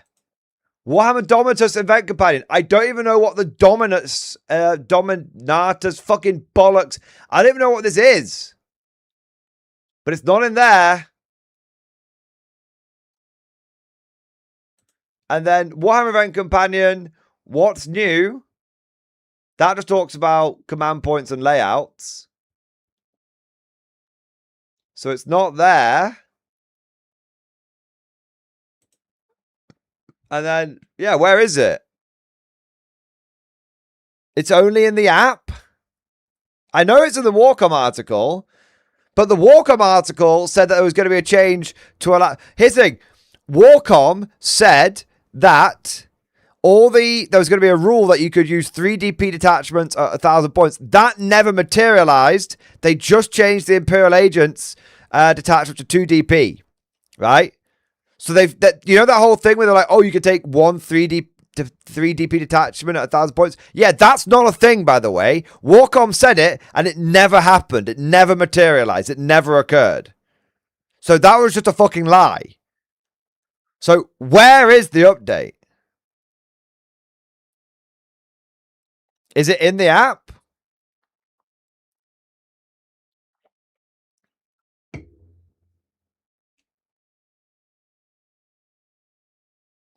It's in the GSC fact pack. I don't believe you.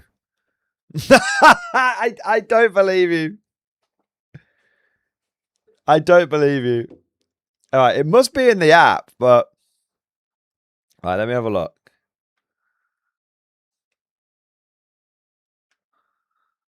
Right.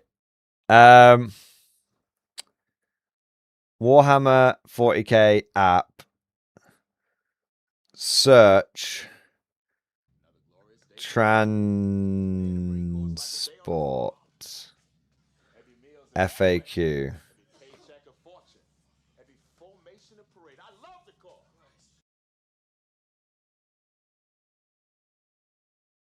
If a rule says unit can embark, no. No. Okay, core rules. Declare battle formations, maybe.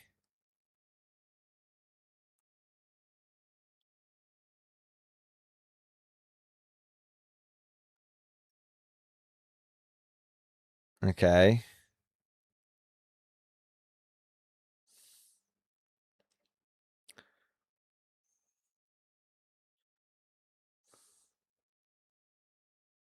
It's not it. It's not here.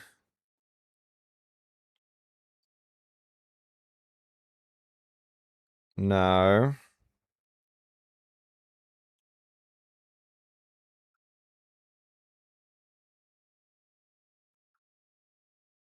No, it's not there. So it's not there.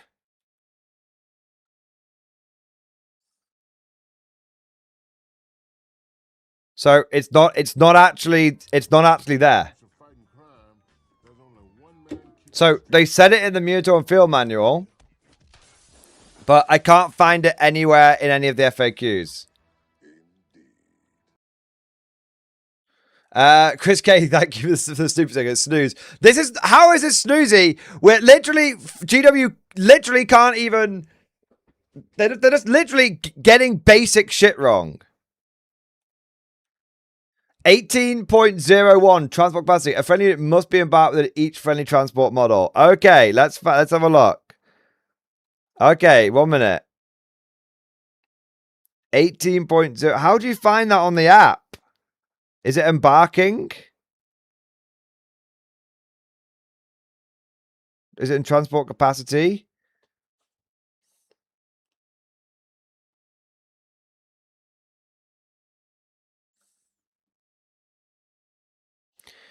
Transport models with transport capacities of the data sheet. This determines the type of maximum number of friendly models that are eligible to be embarked within. More than one unit can be embarked in the same transport model at the same time, provided there's sufficient transport capacity. For the battle and declared battle formation step, your units can start embarked with any friendly transport model that has sufficient transport capacity remaining for the whole unit. It's not in there, man.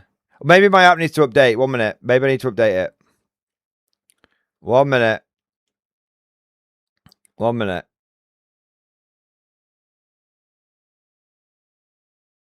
Checking for updates. See recent updates. 1 minute.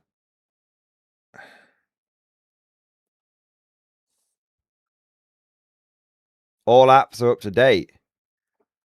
It's not on my app, man. It's not on my app. It's not there.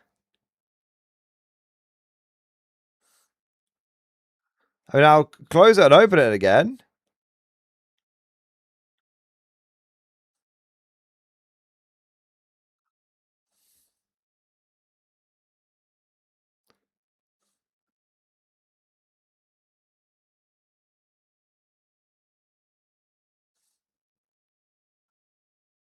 Embarking.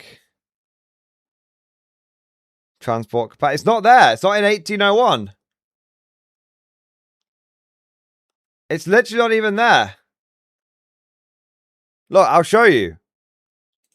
Okay, look, right? Look, it's not even, it's literally not there. Well, can you guys read that? It's a little, it might be a little blurry, but you can see it's very clear. 18.01 transport capacity. It's not in there.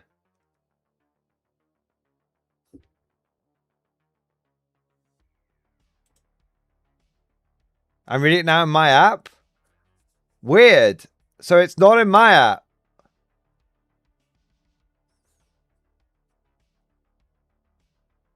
So it's in. I mean, I've got the app, guys. It's the right one. I'm on 11th edition. It even has like the FAQ. Update. I just did. It just said it's up to date. I literally just did. Did I update the app for blacklisted people? Yeah, maybe.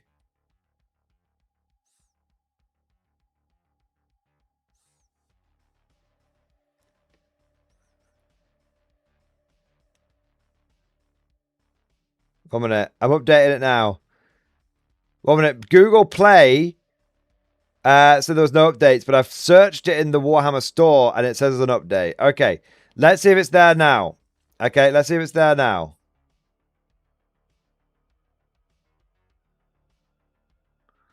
Okay.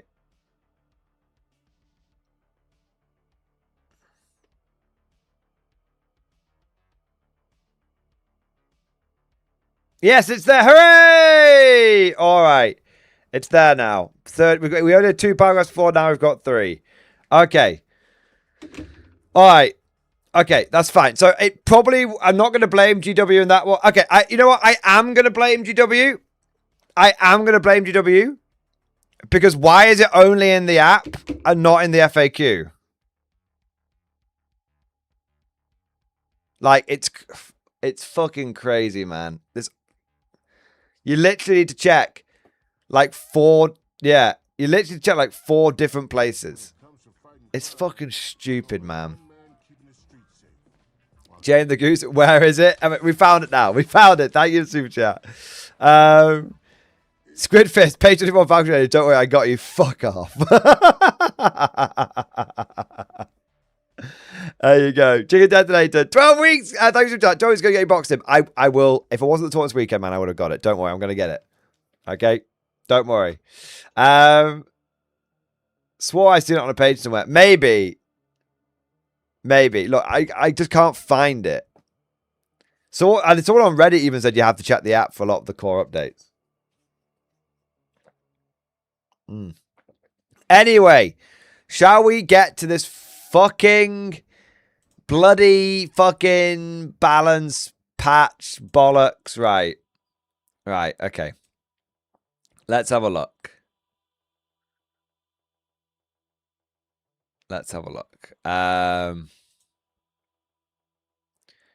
I think for the guard, the only thing that really, I don't think anything really changed for us in the tournament companion apart from like command point generation and stuff. So I think we can actually basically just focus on the actual Mutor field manual. Okay, that's fine. Yeah. Mayo Nation. Thank you for Super Chat. Your streamer ranked guard 8 here when they had a 30% win rate. They won a tournament to prove his point. My streamer spent 20 minutes trying and failing to find the rules changes. We are not the same. Look, I found him in the end. Okay. I found him in the end. All right. Look, why would you have an update not in your FAQ? I don't get it. Like, why? It's so fucked, man. Honestly, it's. I am just gonna say, like, it is mad how many places you've got to check now to get your full rules. I don't think anyone is going to be playing a I don't know anyone. I don't think anyone is going to be playing a game of 40k with all the rules right. It's fucking crazy. Yeah, there's no way you can keep track of all of this. All right. Anyway, let's get into this. You know what? I'm gonna do a stream highlight based off this. So I'm gonna do a little intro and then we'll get into it. It'll take a second.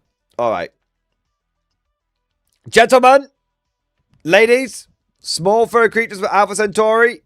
I don't mean to alarm you, but the balanced Dataslate / Minotaur Field Manual is here. And it's a bit of a weird one. If you want my honest opinion on this, it's not a bad one for the Guard. We did get some points cuts, and some of them are in really quite tasty places. But we but where they decided to cut points doesn't really make a lot of sense from a balance patch point of view. It does make a little bit of sense from a sales point of view, though. But we'll get to that in a little moment. So overall, I do think, shock horror. Not shock horror. Surprise, I would say. I do think overall this actually was a good update for the Guard, but I don't think it was the update that people wanted. Right? For example, our infantry core has not been changed. Not realistically. And it feels like GW is pushing us in an ever more elite direction, which just feels so strange. Like Guard being more elite than Marines. But that's where we are. And in a funny sort of way, that's what this balanced data slate confirms. So it's a really, really weird one. And it's not that it's a bad one. It's just that it's a weird one. Okay. So what we're going to do is we're going to go through the Guard changes bit by bit in detail, give you my hot takes, give you my opinions on how I think this makes Guard better. We're also going to go through some of the key things which haven't changed, which I really think should have done. So we're going to go through what was changed, but also what's been missed. And then we're going to obviously focus this mostly on the Guard, but we might also briefly go through some of the other ones for the other factions as well, and just give literally a hot take on, did this faction get better? How much did this move the needle and everything? So we are going to cover everyone in this bit, all right? But it's going to be starting with the Guard and a main focus on them, because that's the one that I play and I know the most. So for the Guard, the main area that I want to focus on is actually the Minotaur Field Manual, because our FAQ didn't really get updated in any sort of meaningful way. I mean, they updated some of the ranges. You know how they did this sort of universally across 40k. So if you had a reaction range of 9 inches, now it's a reaction range of like 8 inches, for example, and stuff like that. This is sort of to reflect people coming out of like deep strike. Is this sort of to reflect the fact you can't react to someone coming out of like deep strike, for example, which is a bit of a weird one, but like, fine. They've made deep strike more powerful. It's probably going to benefit us as much as it fucks us, because it's probably going to benefit us in terms of like, hey, our scions will be able to deep strike down now, and maybe someone won't be able to reactive move like away from them, which is kind of cool. But likewise, when someone wants to deep strike down and get a charge against us, we won't be able to reactive move away from that charge. But really all it's doing is bringing things back in line for where 10th edition was, because that's what it was like in 10th edition. If you had like a unit of Death Riders and someone deep struck down, they deep struck outside of 9 inches of them, so the Death Riders couldn't react to move. So it's not actually really changed anything. It's just corrected things from 10th to 11th, as it were. So yeah, it's not that big. A bunch of vehicles got the frame keyword, but I think everyone's just intuitively framing, and I think if you are abusing frame glitches, it's a bad thing to do. Don't do that. One of the things that changed is the Valkyrie now became a proper hover vehicle, which I do think is good, but I think that is a buff to the Valkyrie. I think that will give some people an excuse to run the Valkyrie, but I don't think that really moves the needle on the viability of the Valkyrie, because it's still like 170 points. Like, and all of the other dedicated transports went down, as you'll see. So you're still going to take Chimeras and Torxes over it. Yeah. So the Valkyrie definitely needs the squadron keyword. I totally agree. If the Valkyrie could get orders, it would be actually semi-legit. Yeah. Also, Gaunt's Ghost did get changed as well. At the end of your opponent's turn, as the unit is unengaged, you can use this ability. If you do, place your shooting reserve. This unit has deep strike. Until the start of the next shooting phase, the unit must make an ingress move in your next movement phase, including your first turn. So I think what this has done is uppy downy turn 1 had been taken away at the beginning of 11th, and I think they've just brought that back. I saw this through people doing it with Grey Knights having turn 1 uppy downy, and they had it in 10th, not beginning 11th, and now they brought it back. So everyone could do turn 1 uppy downy again. I actually don't like this change.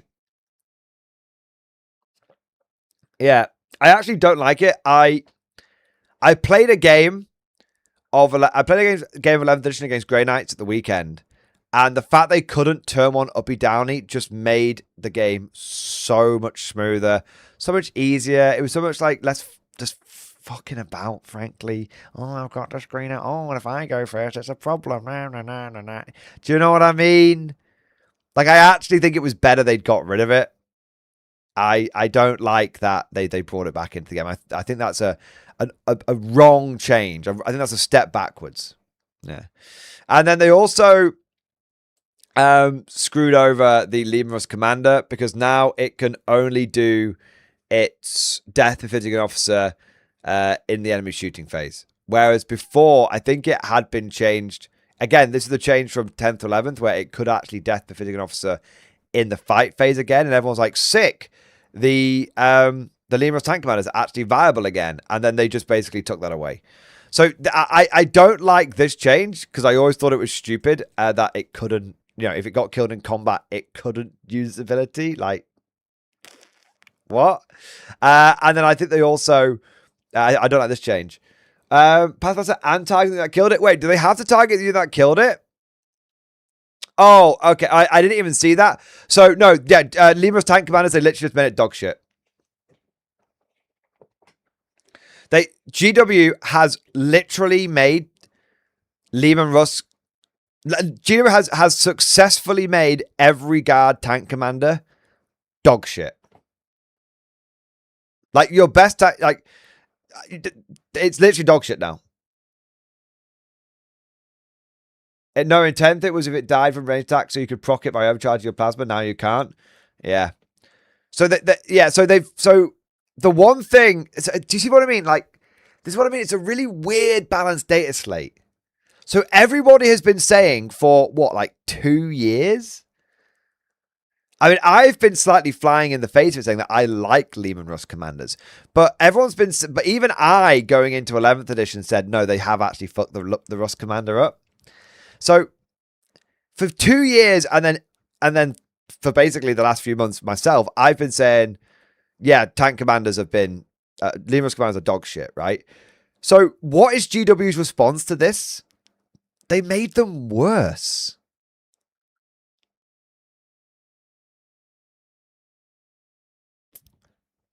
Yeah, but they're cheap now. But then, I mean, are they that cheap? I mean, we'll get into the points, but I thought they got like a 10 points reduction. It's like fucking nothing, isn't it? Yeah. Maybe you... I mean, okay, 20 point reduction's all right. I don't know, though.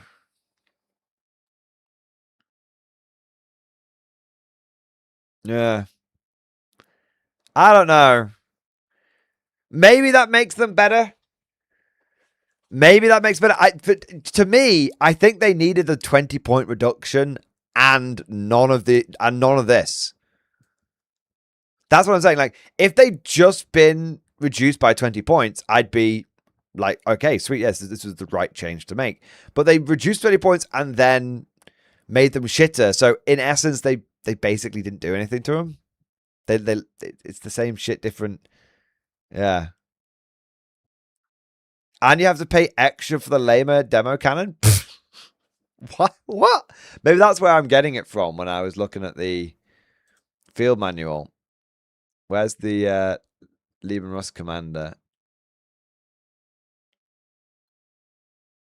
Ah, yeah. That's where. Okay, so that's where I was. That's where I got mixed up. So it was 235. It went down to 215. But if you take the demolisher cannon, it goes up to 230. But why? You see, again, we're sort of getting into the points now, so we'll just sort of smoothly transition. This is like this is the first example of what I'm talking about, where these point changes just don't make sense in a lot of ways. The demolisher cannon being, the demolisher cannon was the best variant, was the best weapon for the tank commander like 18 months ago. You know when, well, probably 2 years ago, right? Because that was when the demolisher cannon used to have D6 plus 3 shots. Now it has D6 plus 1 and it's swingy and no one takes it anymore. It used to be great, don't get me wrong, but then they gimped it down to D6 plus to 1, and then nobody was taking demolisher cannon. So who is making this change?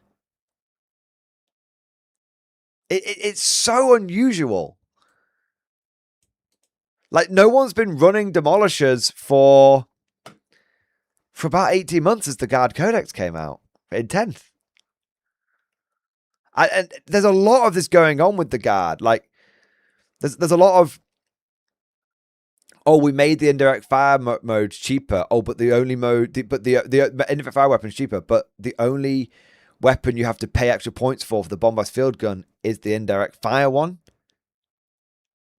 Someone who's clearly living in the past. I think it's AI. I know it sounds crazy, but I actually think it's AI, because think about it. If you're feeding data into an AI for it to be able to make decisions, all of the articles about how good the demolisher cannon is for the tank commander are going to be from 8th, 9th, and the beginning of 10th. But when they made the demolisher cannon shit 18 months ago, there was a bit of, there was some people saying, oh yeah, it's a bit shit now, I won't take it. But everyone kind of just moved on and stopped talking about it. So that it feels like the AI is making decisions based off like, oh, well, this is what people are saying is really strong. But no one's been saying the demolisher cannon's been shit. Everyone's just quickly moved on to the next thing. Does that make sense?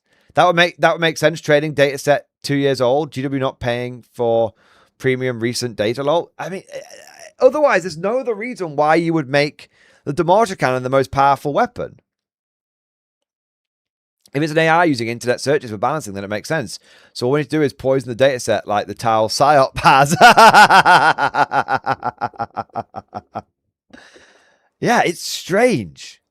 So this is the first strange change. However,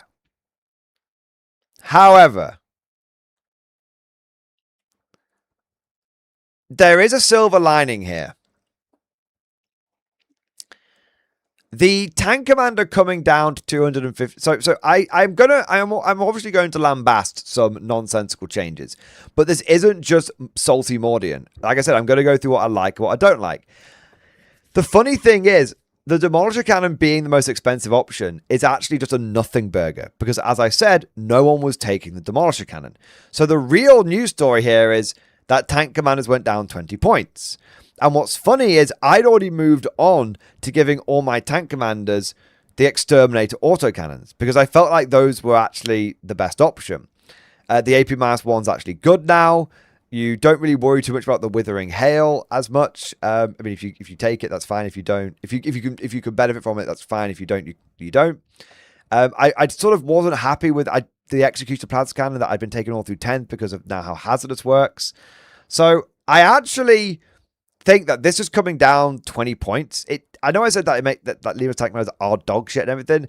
I probably was being slightly exaggerated there, because my thinking is actually that this means that I can take a couple of tank commanders in my army and I will be saving 40 points over what I was doing in 10th edition. And then when you combine that with some of the other points changes that we've seen here, and my Met Guard army is probably going to be about 100 points cheaper now. And it's 2 orders. Yeah, Java makes a great point. It's 2 orders. Nothing beats that. 2 orders on an armored platform. I like that. I like that a lot.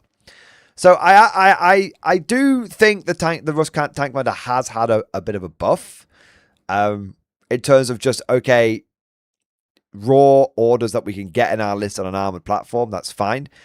I'm not totally... I do think the nerfs, though, to Death Fitting Officer and shit like that is a bad decision, though. Yeah. But, yeah, overall, I guess it's a bit cheaper. It is a bit cheaper. So, I'll take that, as it were. Going through some of the other changes here, let's just go through them sort of top to bottom. Actually, there's actually one other thing that I want to say about this whole weird change. If the Demolisher Cannon is the best option, and Demolisher Cannon has gone up 15 points, then why did the Lean Rust Demolisher come down 10 points?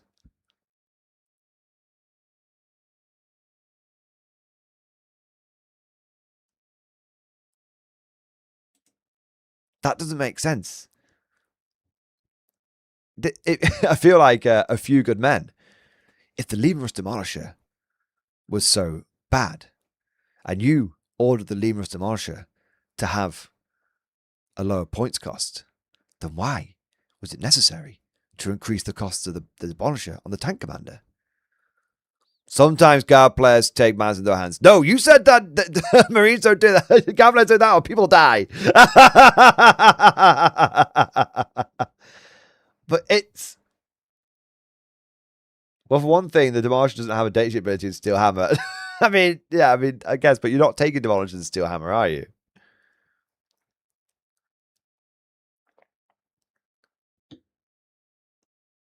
It's strange. It's very, very strange. Why would you make this one cost more and then this one go down? And yeah, technically it's 5 points cheaper over here now in the aggregate. I guess I get what you're saying, but that still doesn't make a lot of sense.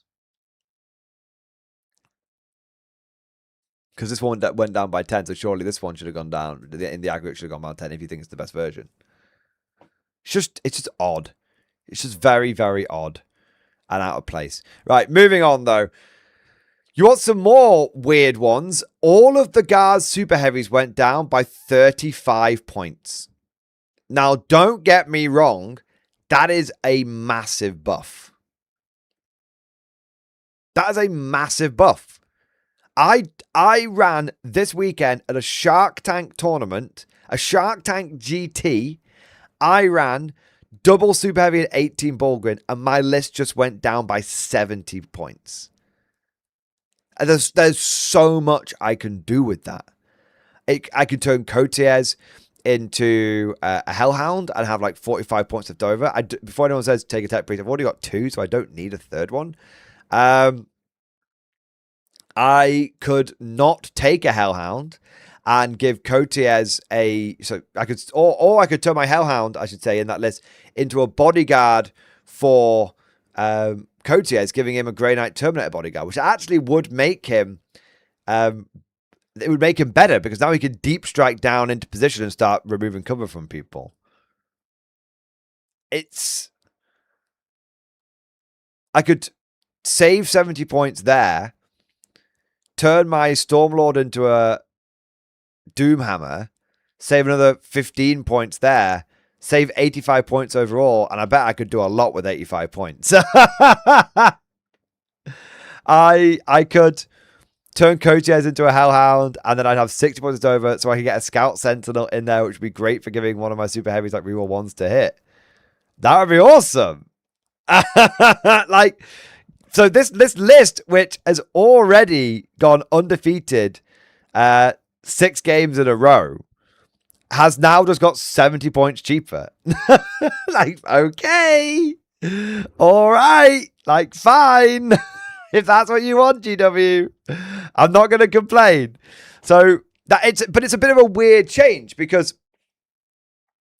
Why is a, we already know that Steel Hammer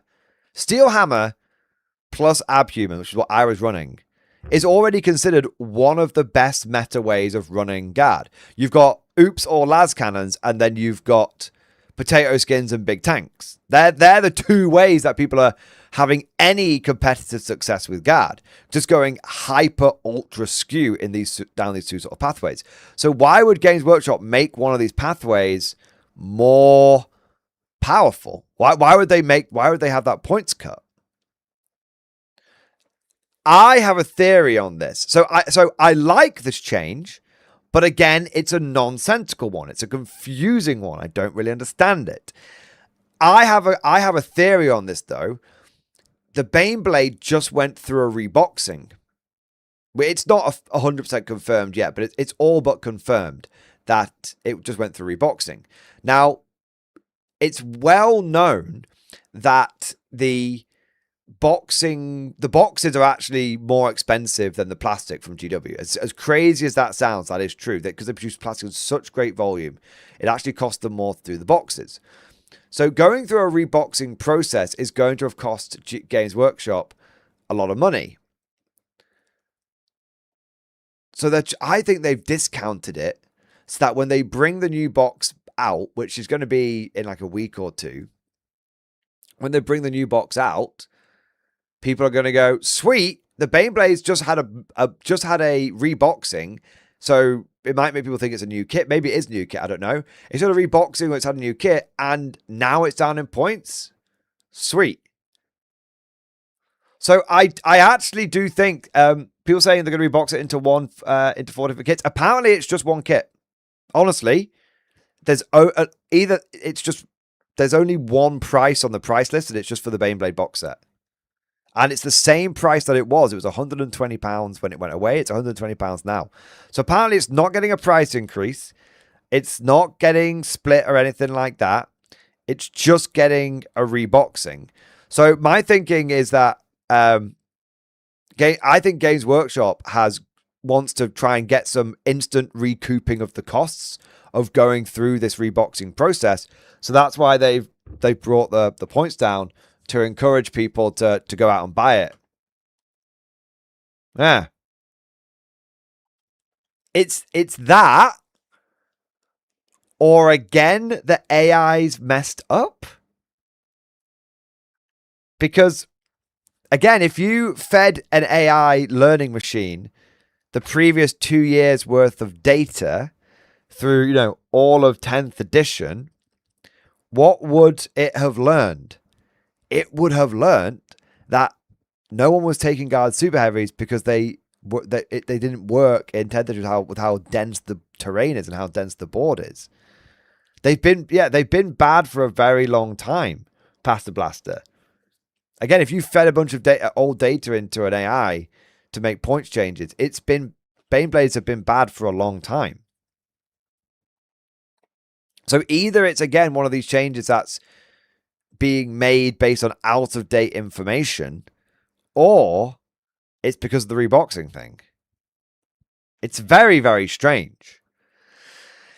We've had some other changes here as well. So the Cadian Command Squad and the Krieg Command Squad, they went down by 5 points each, which is good because that puts them in line with the Katachan Command Squads. And overall, that does potentially have a little knock-on discount for things like infantry blobs, but not really. It just means that your 20-man infantry blob is now, with a command squad, is now 15 points more expensive than 20 points more expensive than it was. But it's still over 200 points for a blob of infantry, which is ridiculous. So look, I'm not going to look a gift horse in the mouth, but going down 5 points doesn't move the needle on the infantry squads. Actually, if anything, all it does is make it more likely that you're going to put command squads inside chimeras in something like armored infantry. Yeah. Moving on. We've got some other changes. we've had some discounts on our dedicated transports. Did it happen with the Torques as well? It did. So every single transport got 10 points cheaper for the first 3. And for the fourth plus unit, they all remained the same price. So this looks red. It looks like it's a nerf here, for example, on the Chimera, but actually it's not. It's just you saving a bunch of points. I like this. I do think that dedicated transports are a lot shitter in 11th than they were in 10th. And the main reason why dedicated transports are bad is because of the hazardous checks. And what's kind of funny is it's not that the transports were bad. It's that 1 wound models going inside transports were bad. Weirdly, again, this doesn't actually solve any of the problems facing something like traditional Met Guard. Because all this really does, because the infantry squad itself didn't come down, all this has really done is made the idea of taking 3 squads of Ogrin and putting them inside Chimeras more attractive. Because now doing that has got 30 points cheaper. Or doing it with Centaur RSVs as well, yeah. You got a couple of different ways you can do it. Like, there's actually probably a bit of an idea here where you take 3 Centaur RSVs, put Ogren inside. That comes to 125 points for each one of those, which is actually really affordable. And then you take 3 Chimeras with double Flamer and a Catachan command squad inside with a Flamer and a Heavy Flamer. And you've got 6, so they don't need orders. And you do that in armored infantry, and the Catachan, the command chimeras can order the Centaurs, and you can kind of just drive around like dackering and flaming the shit out of stuff. And that's all going to come to like 125 points per Centaur, 135 points per command chimera. Yeah, this solved nothing. It added nothing. It only confused a faction that was already looking to leave. Yeah, it's just weird. Right, John Doe, stop trolling Obelisk in the chat. And Obelisk, don't worry about it too much. People, if it wasn't a year ago, people were saying they were getting sick of 40k and going over to Old World. So don't. Like, honestly, it's one of those things where people do get sick of 40k and they do start looking at other game systems. Sometimes it's Old World, sometimes it's K47, sometimes it's something completely different like Battletech. So like, don't let it get to you. Don't let it get to you, and don't. Those people who are saying they want to go to the game system, they're not doing anything wrong either. It's fine. All right. It's actually fine. It's just people expressing frustration, and even if it bothers you, it's totally natural and it's okay for people to express that frustration. All right. So like, honestly, just don't let it get to you. And I'm not saying that I'm not running defense for any side. And you guys know I love K47. It's every time you get a bad balance update like this, you do get a lot of people that do rightfully, I think, say, I need to try out another game for a bit. Yeah. So yeah, don't let it. It could be exactly. It could be Zulu, the new Zulu game that's coming out, right? So don't let it get to you, Obelisk. It's just a very normal part of funky updates. All right, yeah. All right. Anyway, getting back to it. So this is, but yeah, you see what I mean? I sort of agree with. I sort of agree with the take that this doesn't really change anything about the Guard. Because what was the number one problem facing the Guard? It's that our infantry corps is dog shit. People want to run guardsmen. It might sound crazy, but in the Imperial Guard, we want to run guardsmen. It's one of the iconic things about our faction is that we are a normal army inside a really, really wacky world. And that's what makes us special. When everyone else is crazy at the top, being the relatively normal down-to-earth faction makes us look actually special in our own way. So I've heard enough nerf guardsmen more. So you'll find this throughout all of out of this entire thing. Like, this doesn't, whilst there are many good buffs here in this, so I'm not looking down on this. I'm not looking at a gift horse in the mouth. I'm not having a go at this balanced data slate. In fact, there's a lot of reasons to be very happy about this balanced data slate.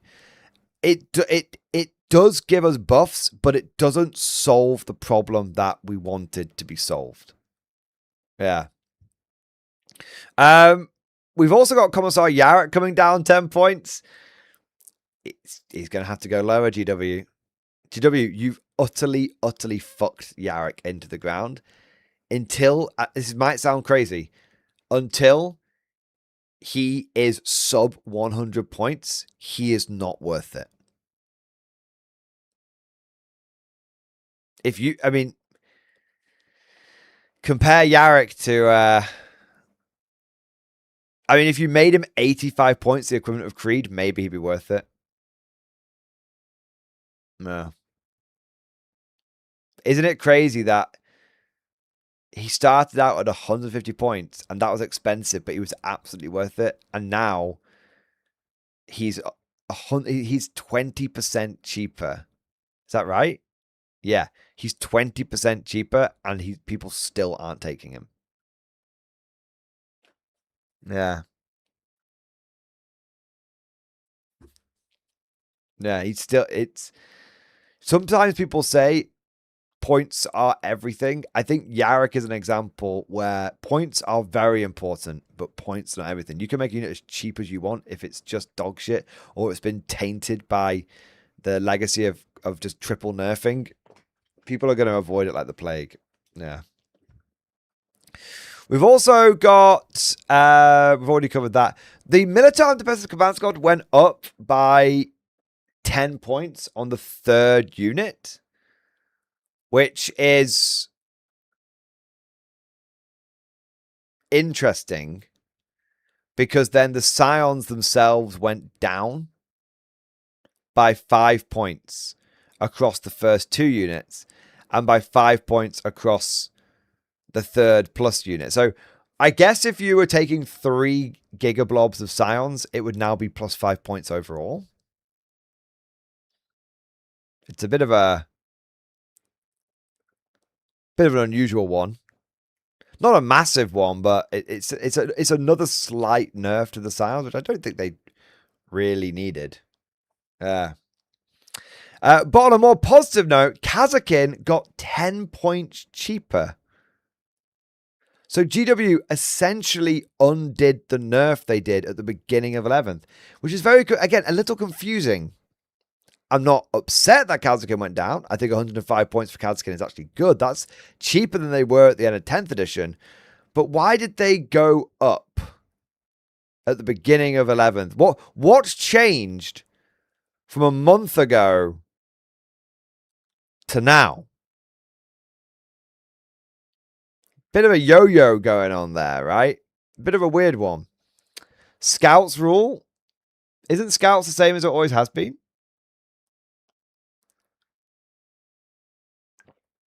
Reboxing. Oh, they are getting a reboxing. They are getting a reboxing. Interesting. So the 2 units that are getting a major reboxing have received some slightly strange points changes. Curious, even, one might say. Point by reboxing confirmed. Yeah, maybe that's it. Fucking points by reboxing. Yeah. That's a bit mad.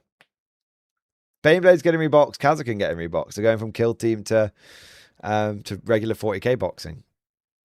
And the price has gone up a bit as well. Yeah. How interesting. Now, from a tactical point of view, putting GW's machinations to one side, 105 points for a couple of units of Kazakin, well, per unit of the first 2 units of Kazakin, is good. How does that come to 330? See, they've basically undone the... It's so smoke and mirrors. If you take 3 units of Kazakin, it comes to 330 points, exactly the same as 10th edition. weird. Like the points go up, the points go down, but everything stays the same. It's oh man. But I guess if you're just taking 2 squads, you're getting a little bit of a discount. But yeah, strange, very very strange. Aquilans got a 5-point reduction as well. I'm going to be honest with you, that is nowhere near enough. Aquilans need to be 80 points. They're just not that good. They can't, they can't have any leaders. Their deep strike ability is whatever, because they've got no firepower worth a damn. Maybe that's, they really do need to be the same cost as Cade Recon squads. They're cute, but they do 0 damage. Exactly. Yeah. Hey, it's a step in the right direction, but can we take like 4 more of those steps, GW? Or 3 more of those steps to get to 80 points? Yeah. So, overall, that covers all of the relevant points changes. Super Heavy's down, Transport's down, Yarrick down, Kazakin down, Scion's kind of down, and Aquilans down as well. So like I said, a lot of reasons to actually be positive, and actually pretty much almost universal points buffs across the spectrum, across the board for the Guard. So it should be quite a positive balance update. I think the reason why I'm being a bit funny with it, and I think probably a lot of Guard players are being a bit funny with it, is because, as we said, some of these point changes are a bit of a head scratcher. Like, why do they make some of our better units better? And some of them also, and the big thing is it doesn't change the identity problem Guard is having at the moment. Because as we said, that's what changed, but what didn't change is all of our infantry blobs still remain at 100 and 45 points, which is just ridiculous. So what this has actually done is pushed us further down the same path rather than putting us on the right path. Yeah. Morning Glory, it's still making us not play Guard. Instead, play this weird version of Custodies, but the Custodies are rare and jumping out of Stormlords. They're very rare. Yeah.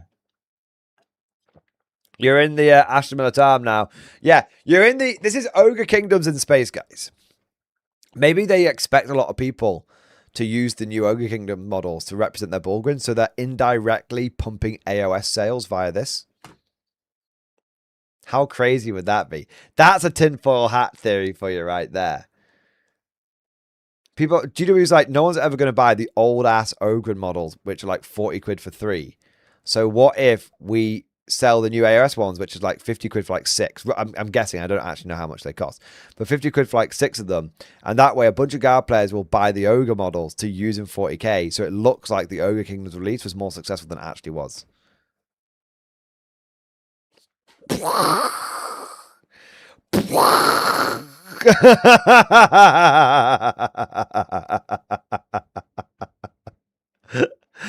that I don't know. I think that might be a little bit crackpot. It might be a little bit crackpot, but yeah. Okay, now there is one other really, really big change. Now all of these other changes up here are nice, if not a little unusual. Okay, but overall positive, and it does push us down this Astra Militar route. But hey, at least we're getting at least they're fucking us in the ass and giving us the reach around. Okay, fine. One genuinely just proper good change, which I have no notes and 0 complaints or 0 weird feelings about, is combined arms going down to 2 detachment points. This is a really solid change. And actually, I bet this was the only change that was made by a human.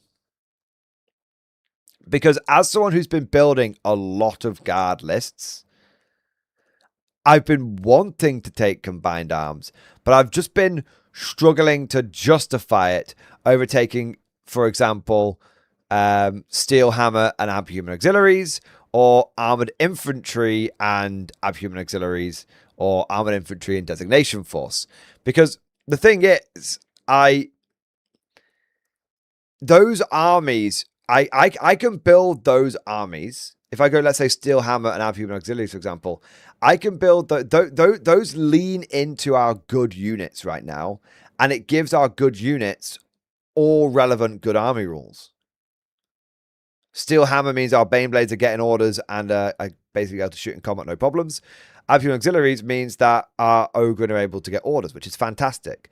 So that's why this combo, and also that combo gives me access to the two best dispositions that we have, which is Purge the Foe and Take and Hold.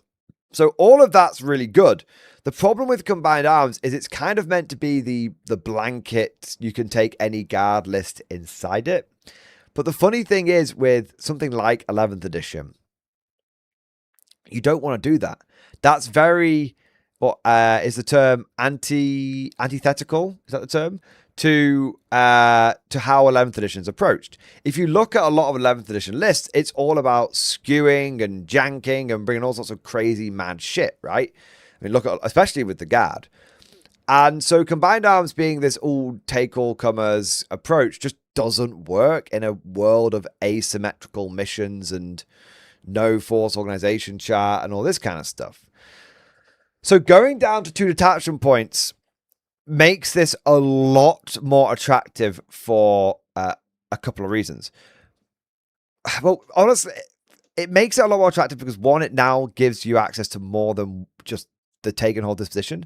Now, take and hold is a good disposition, don't get me wrong, but there are definitely, if you want a bit of a 10th edition take all comers style army, you don't do it via take and hold. You do it via priority assets or even reconnaissance. Prio is essentially, you want to play 10th edition and 11th edition. So being able to go take and hold, and then being able to go Combined Arms, build yourself a really sort of classic guard army, and then just tacking on Bridgehead Strike. Even if you have no intention of actually taking any scions, it just gives you access to that disposition. So that's nice. That's really good. It also, but on the complete flip side, it actually then allows you to actually start specializing your list via Combined Arms plus something else.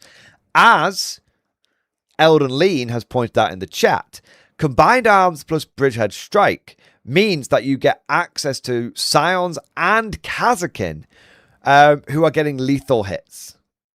And if you want to go like 3 squads of Scions with 3 gigablobs of Scions, you now have those with lethal hits. And you still get the +1, what is it, +1 to hit for jumping, for arriving off the battlefield.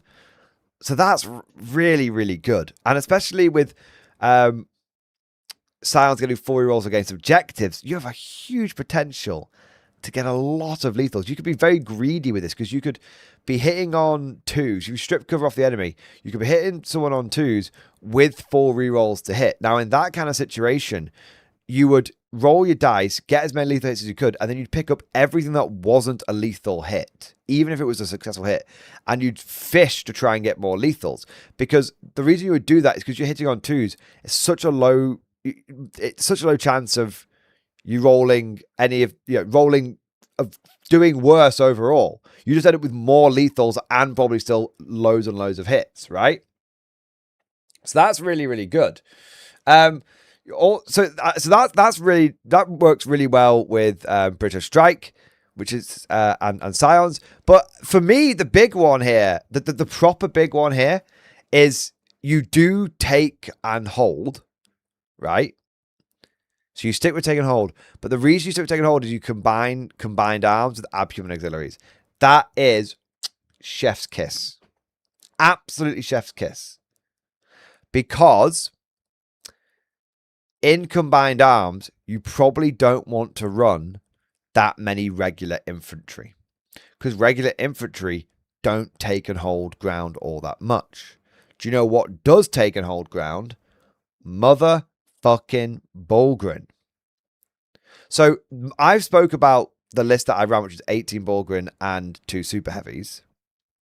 There's now an absolutely legitimate alternative to that, which is 18 Bulgren and a Lehman Russ Swarm. Because of the new, cheaper Russ Commanders, plus the fact that Grand Strategist in Combined Arms gives you an extra order.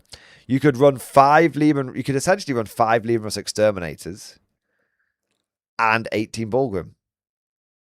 And that's pretty tasty. That's pretty bloody tasty. Also, and this is a really big one, it does kind of... Controversial opinion here. I know we're swinging back and forth through a few things, but I'm sort of saying things as they occur to me. It's not just... I know we're not taking... Ogre obviously wouldn't get lethals because of regiment. We don't care about that. It's more the fact that... Oh, that's Lemmy Winks like Ogre lethals. Yeah, Ogre wouldn't get lethals because they don't have the regiment keyword. But the other thing, controversial opinion here. Daniel's got it. Now that we can take abhuman auxiliaries with Combined Arms, that means you can get commissars who can do take aim. Which does actually mean that you could run a traditional guard list with infantry blobs. Because you'd only be paying 175 points. Now, you're still limited on what kind of orders you can do. So it's not great. It's not perfect. But 3 infantry... be able to chuck 3 infantry blobs in a list. And those infantry blobs being basically immune to battle shock because of those commissars as well. It does breathe a little bit of life back into the infantry corps. I still don't think it's enough. And I still think it's a massive downgrade from where we were. I still think you need... I think the way you fix it is commissars should be able to do all the orders. But there we go. But it does give you a lot of options. So Combined Arms going down to 2 detachment points is a huge change. It's a really good change. And I think it opens up a lot of opportunities for us from a traditional list building point of view, an 11th edition skew jank list building point of view, and also opens up you being able to combine it with some of these other detachments so you can get other dispositions. I think Combined Arms plus Designation Force might be a bit of a sleeper. Because then you don't necessarily... A sleeper for traditional style guard army. Because then you don't necessarily need to try and be taking and holding ground. You just need to be doing your little recon missions and stuff. So I do think that's a good change overall. Now, there has, however, the remorseless scythe of GW swings one way and then it swings back another way. And the way it's caught us on the backswing is mechanized assault. So Games Workshop changed. So, you know, I did a video recently where I said you could take Scions in Mech Assault and Bridgehead Strike and end up with, in Purge, and end up with Scions being just ridiculously good at just like blasting people off the board and just playing into Purge. So the damage output of that combo is still exactly the same. So they haven't changed the +1 to hit, +1 to wound, 4 rolls to hit, 4 rolls to win. They haven't changed that at all. What they have changed is the fact that that army now can't get access to Purge the Foe. It now has to go either Recon or Priority Assets. Out of those two, I would say Recon. I would do Recon every day of the week. There's a lot less actions in Recon versus something like Priority Assets where every mission is actions. So yeah, it is a bit of a nerf, but the way it's funny, it's a bit of a nerf. But I think realistically, it actually has no impact on the way you would approach your game as a Scion player. I think the trap would be to try and start changing what you were doing. But I don't think you do that. Because I think the idea with the Scion list is that it was probably going to be all over by turn 2 or turn 3 anyway. So what you would do, either you've won by turn 2 or turn 3, or you've lost. Because Scion's so fragile, you go in there, you smash the entire area, you smash the piss out of the enemy, or you go in and you bounce, the enemy cleans up your army.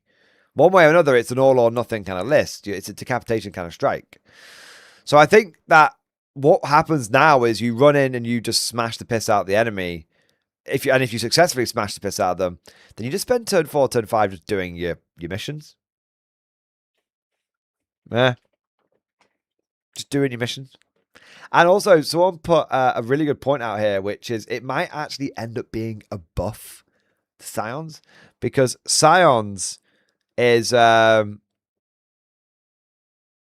very fragile. And so whilst they do a lot of damage, they also get picked up very easily. And that means in a Purge v Purge situation, you're at a big disadvantage. Whereas in a Purge v Recon situation, that's not a disadvantage anymore. Not even slightly. You know what? You've actually kind of turned the tables on its head. Turned the equation on its head. Because previously, because now you as the Scion player and your attempt to like basically blast the enemy off the board, you're actually kind of doing that to deny the Purge player their tactics, rather than the Purge player denying you your tactics. So it's a bit of a weird one, but dropping in with recon scoring is also much better. Yeah, I mean, Mech Assault plus Bridgehead, and then maybe, I know I said Quillins were a bit dog shit, but maybe I might change my mind on that. Having Quillins in that mix would work thematically and would also totally let you do some triangulation if need be.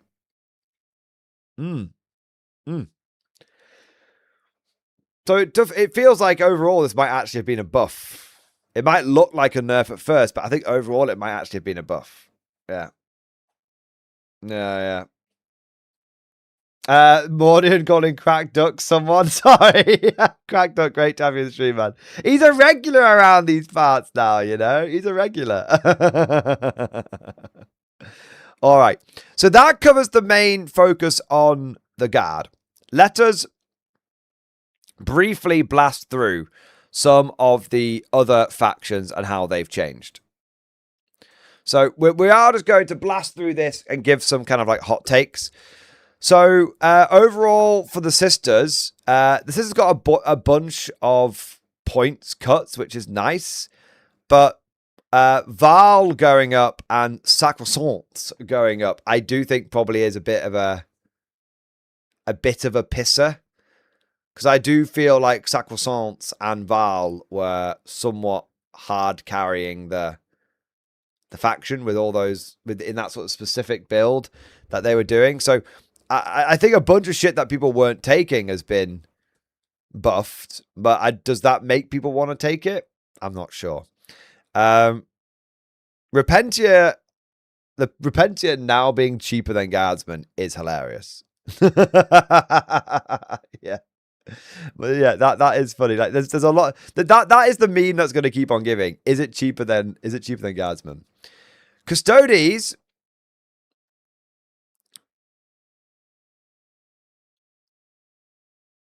some of the Sisters' silence shit went down. Custodian Wardens went down, but I don't think people were taking Wardens. The bikes didn't change, did they? So the Vanatari going down is actually, I think, quite nice. Because I think there was a bit of a build where people were taking Vanatari and the bikes.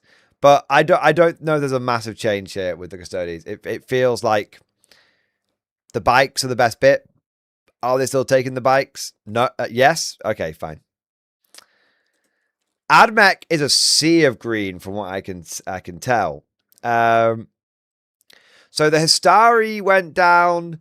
Catphron Breaches went down, the Doggo Riders went down, and the Skitari Vanguard went down as well. Scorpius Dune Rider also went down like a lot of dedicated transports did. So overall, there's some okay points costs here. Point cuts. But I don't think any of the good shit that Admech were really taking has changed. Like, I think the Chicken Walkers are still amazing, and they actually went up in points for some of them, which is a nerf. And I also think a lot of people have been taking the Castellan robots, and they stayed the same. So from a points perspective, I don't think much changed all that much. Vertari went up. They got attacks in their lands.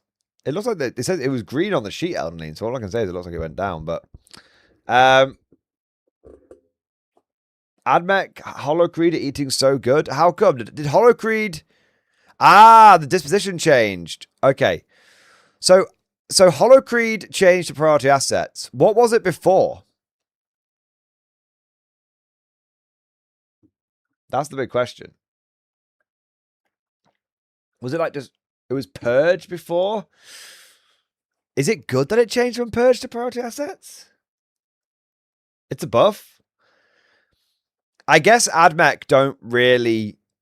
I mean, I guess they're quite spindly and fragile. So in a Purge v Purge situation, you end up just giving up a lot more points, don't you? And you can get a lot of MSU Admech as well. So I guess that does give you a lot of potential. And they've got a lot of infiltrating shit and flying shit. So I guess that does give you the opportunity to do quite a bit of actions and whatnot. Okay. I can see why people would like that change. Admech overall seems to have been buffed. Eldari. All right. There's a lot of green here. Holy shit. There's a lot of green, boys. There's a lot of green. What do we got here? Autark went down 10 points. Autark Wayleaper went down 10 points. Avatar of Cain went down 15. Corsair Sky Reavers went down a bit. So, cool. Swimming Hawks went down. Warwalkers went down. Wraith Knight went down. I mean, there seems to be a lot of points that have gone down. I don't know how meaningful... Wind Riders going up is a bit of a shame. Yeah. So, but there was that one viable build where you maxed out on bikes, wasn't there? And obviously you can't have that. GW can't have Eldar having a viable build. Also looks like Warhost changed to Reconnaissance. I bet is on Recon now. Was Warhost on Purge or was it on Priority Assets before? Clowns went down across the board. I mean, they didn't go down across the board. I mean, most of them didn't change at all. Yeah. Oh, I guess Starweaver, you know, I read. It's just all the bloody transports went down, didn't they? Yeah. The Eldar changes, I mean, I'm looking at them, guys, and I'm feeling like meh. Like meh. Any Eldar players will have to let me know if this is a good update. I'm looking at this shit. I'm like, hey, you got a bunch of points cuts, but was it on anything you were actually taking? At least Azamon didn't go up any more points. That's the good thing, right? Black Templars. Didn't they get nerfed? Someone said Black Templars got nerfed. I guess a lot of the Space Marine shit got nerfed, right? Oh, a lot of their bloody dispositions changed, didn't they? Yeah.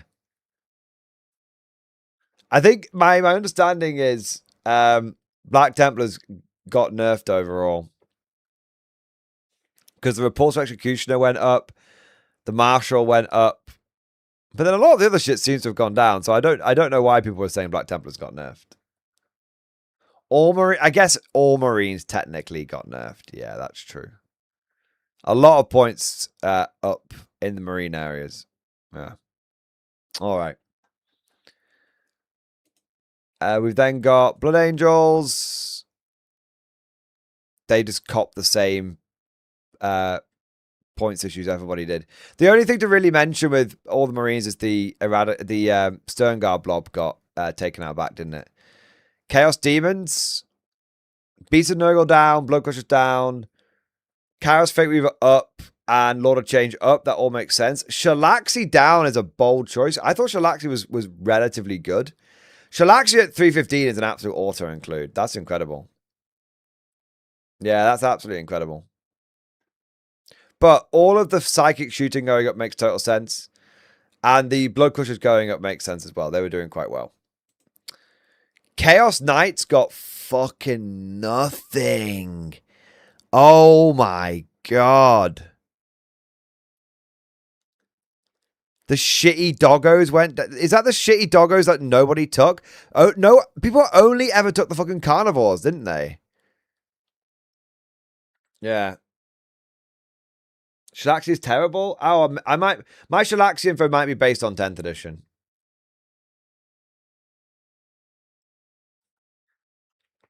Yeah, so it looks like a bunch of the detachment... or a bunch of dispositions changed for Chaos Knights, but...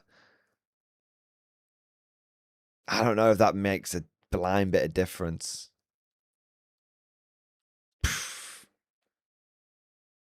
Yeah, I don't think that shifts the needle on Chaos Knights. Yeah, 5 points cuts on an army where everything else 400 is hilarious. Yeah. Okay. Chaos Space Marines. Wow, that's a lot of red. Holy shit, that's a lot of red. Venom Crawlers up. Vashtor up.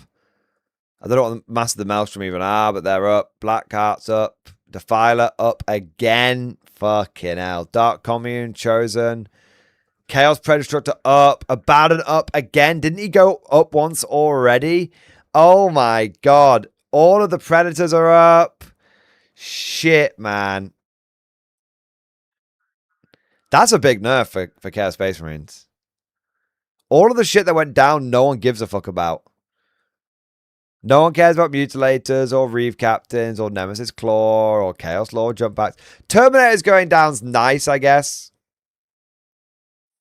And Defilers got nerfed with their ability. They lost their 4-year-roll to wound once per game. Wow. Holy shit. What about dispositions? Where did they change them? Soulforge Warpack don't care. Murder Talons don't care. Was that the only change? Yeah, okay. Does this like knock Chaos Space Marines off being a good faction? No, I still think Chaos Space Marines are very good, but this is a lot of red in areas that I think actually matters. I think it does matter on the tanks. I think it does matter on the Defiler. GW is trying to push as many Vindicators as they can before they legends them. We don't care about Chaos Titans. Dark Angels. Okay, so Dark Angels are a really interesting one. They got a bunch of points cuts. So what's funny, right, is the Deathwing Knights went up because the Deathwing Knights were like, oh, if you okay, this is actually really funny. So the Deathwing Knights went up because one of the sort of really obvious builds for Dark Angels was to spam all the Terminators, right? But the funny thing is that wasn't actually the most powerful build for Dark Angels. The most powerful build for Dark Angels was Speeder Spam and Ravenwing.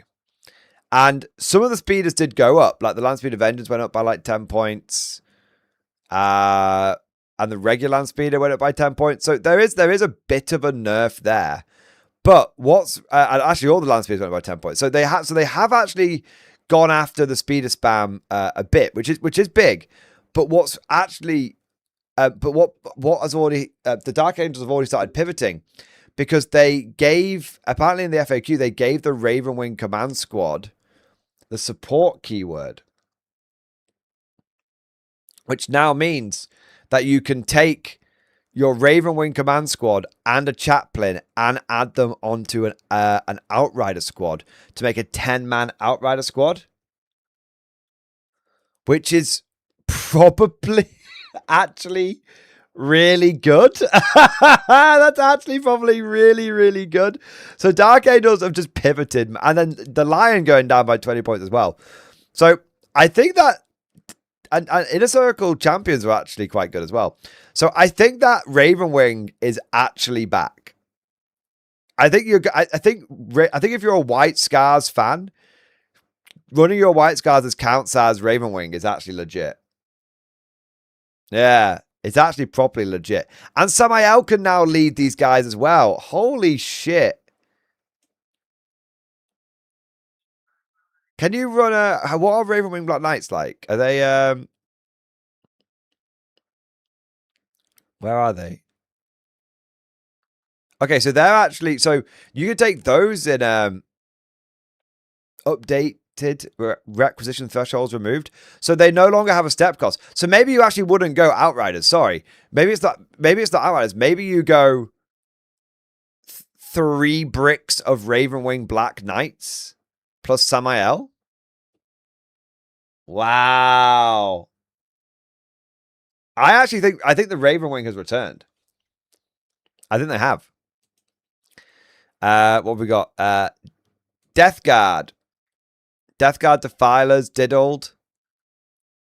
I don't see many changes to Death Guard here. I guess Death Shroud going down is nice overall. And Plague Reeds going down 10 points is nice as well, because they were considered one of the better units for Death Guard. Yeah. Yeah. I think Death Guard just getting diddled by Defiler nerfs. But other than that, they don't seem to have changed that much. Death Watch, nothing going to be there. Dark Elder, any changes? Dedicated Transport changes. Ravager nerf. A bunch of dispositions changed. I don't know Dark Elder well enough, but I bet the disposition changes here is probably a really big deal. Wasn't the Coterie the big one that everyone was taking? It wasn't Coterie their best one.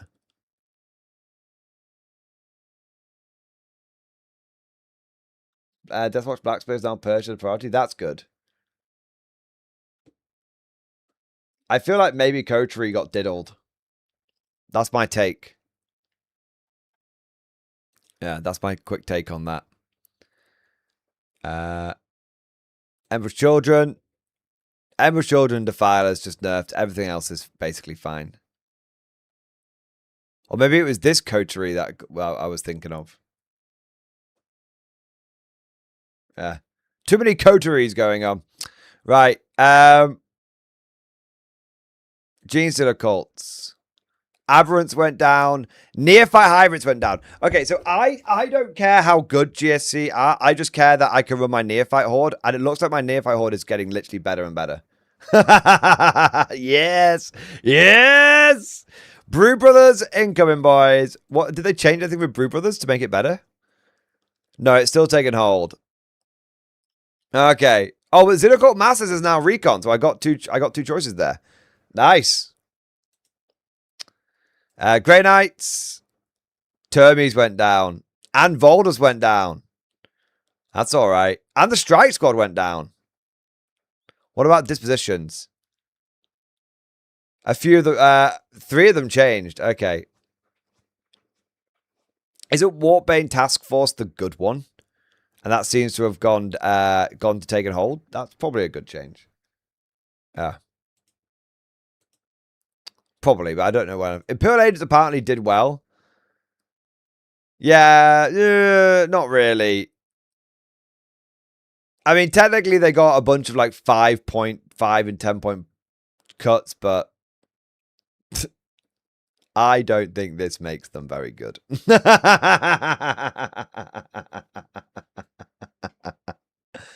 Yeah.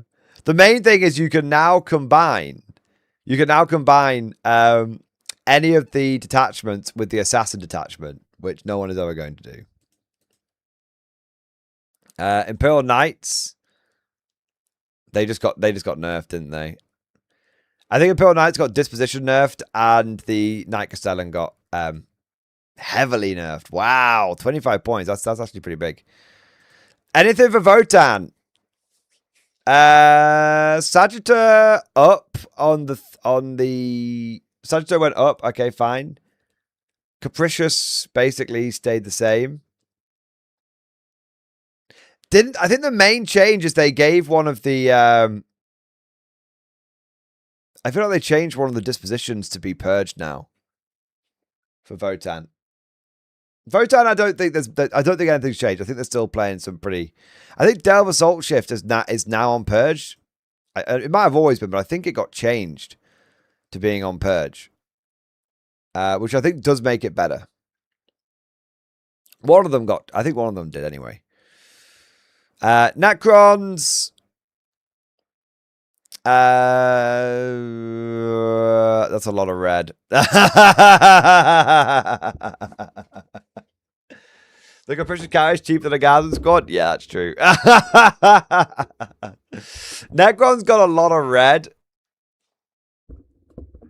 Silent King is expensive now. Yeah, that's a lot of red. Does that change enough for Necrons? To be fair, Simon's list just went up 40 points that he ran against me. 50 points that he ran against me. So, yeah. Catan. Oh, I guess that's the big one. Catan dodged another nerf. God damn it. Now, apparently, Orc Green Tide has been knackered. Ooh, it has. Yeah. Okay. Fair play. Orc Green Tide has gone up 90 points if you run the maximum Green Tide. Well, I guess that's another. Well, actually, no more because you then got Pain Boy. Yeah, Green Tide has been, and they made it 3 DP as well. Ah, they fucking killed it. They killed it. Yeah. GW sold a bunch of boys, and then they nerfed Green Tide into the ground. I don't know. Yeah, they literally killed Green Tide. Space Marines we've already covered. I think the big thing with Space Marines is they nerfed a bunch. They nerfed a bunch of the units, but they also nerfed a bunch of the dispositions. So, for example, you had Ironstorm Spearhead change from Purge to Take and Hold, and there's some people that aren't very happy with that. The big thing with the Space Marine nerf is there's a lot of nerfs here, but the big thing is the fact that the Sternguard veteran Bollock squad now can't blow away a Titan in like 1 turn. Yeah. Space Wolves. A few points cuts here and there. The main thing is they've nerfed the Wolfguard Terminators, so the 3rd unit costs a bit more. I still think you're going to take 30 of them. Yeah, I still think you're going to take 30 of them. Maybe you take 20 of them and a unit of regular 10 Assault Terminators, but yeah, I think Space Wolves pretty much unchanged. Tau Empire. Now, Tau Empire got a lot of nerfs here. Holy shit. Riptide up, Pathfinder team. Riptide up. Yeah, quite a lot. Nah, not that bad. Riptide up 10 points. Hammerhead up 10 points. And some of the extra broadsides up. I don't think that has... I don't think the points change has any effect on how Tau were battering you. Because how they were battering you is they were dropping down and they were blasting your ass off.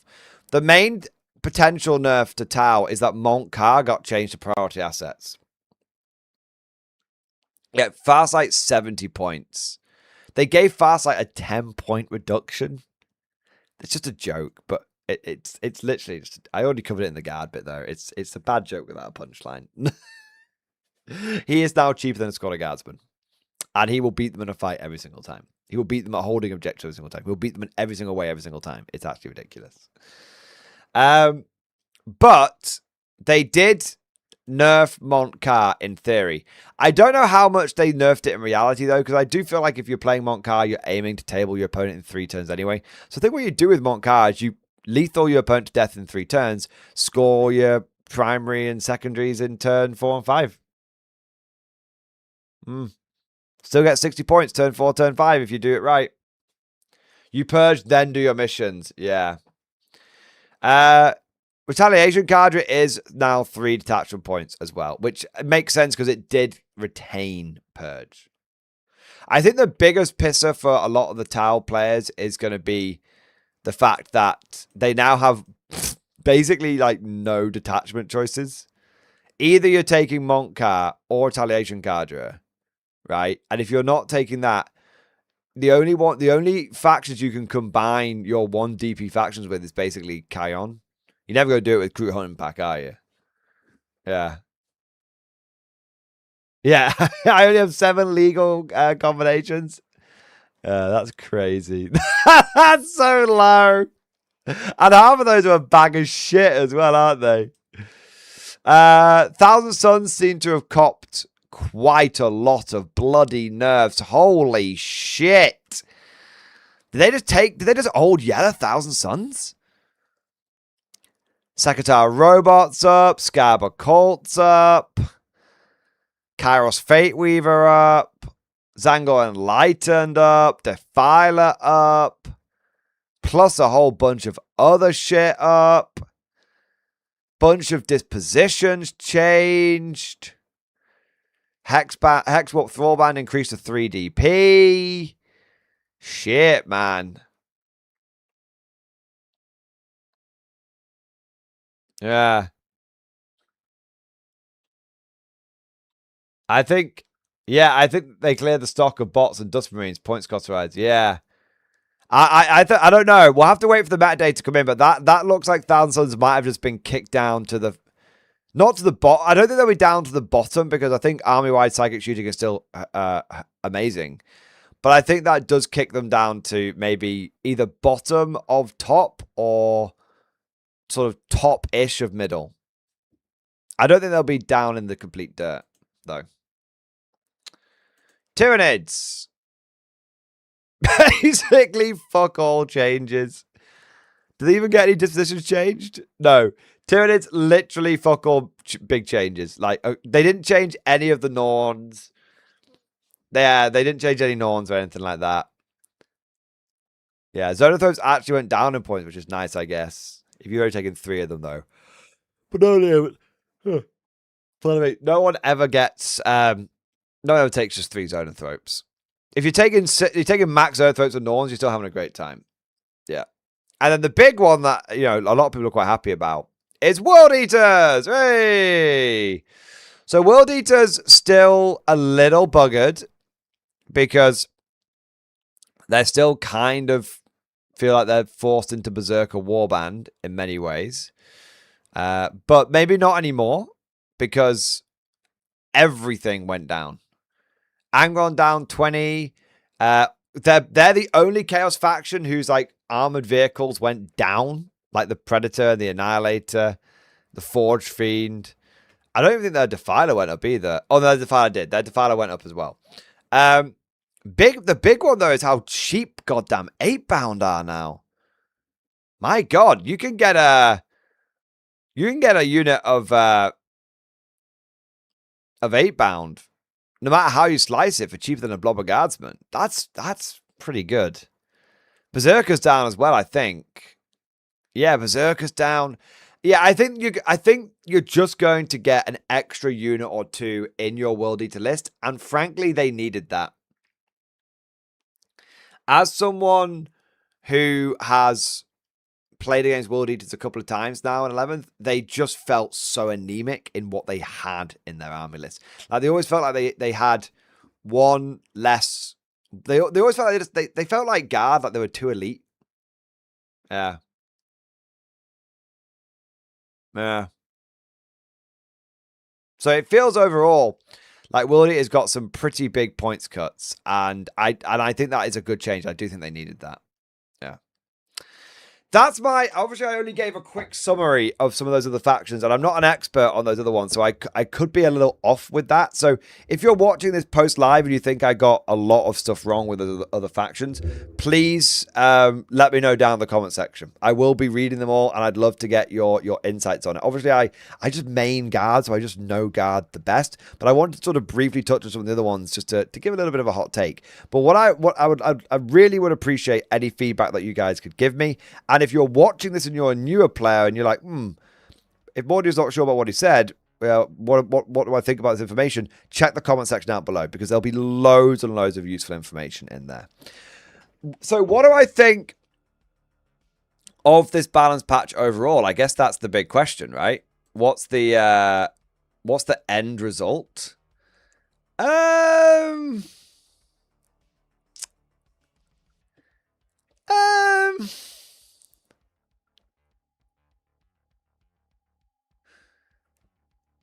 I don't think it moves the needle massively. I think it's definitely a softly approach. I think the only faction that seems to have been out of the top ones that seems to have been heavily diddled is Thousand Suns. That's it. I think Orcs are going to be absolutely fine because Green Tide was just the tip of the iceberg of what those guys have been up to.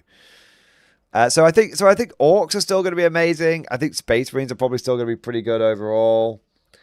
I think Necrons are still going to be very good. I think you had one or two factions that got major buffs or major nerfs. But overall, I don't think it's going to massively shake up the meta. I still think there's an element of certain armies are just playing a different game to us. It's a two. I still think it's a bit of a two-tier game. Overall, for Guard, I think Guard did well in the direction that GW is trying to push us, but we didn't do well in trying to reclaim our core faction identity. Yeah, but of course, this was just the first update. We have another couple to go for in the first few months. Overall, this was probably a step in the right direction in a very broad brush sense for the entire update. I do think there's still a lot more to do and a lot more to go. Where the game will be at the end of these first 3 updates is anybody's guess. But there's still some big offenders that need sorting out, both at the bottom and the top. And there's still some big core rules things that need sorting out as well. Yeah. But there we go. Of course, all of this is just like my opinion, man. Let me know what you guys think down in... Give me a second. We should be back. It's all right. We're back. We are back. Just a little blip. Refresh the stream. There you go. We're all good. We're all good. Right, I'm just going to grab a quick drink and then catch one of these super chats, okay? Yeah,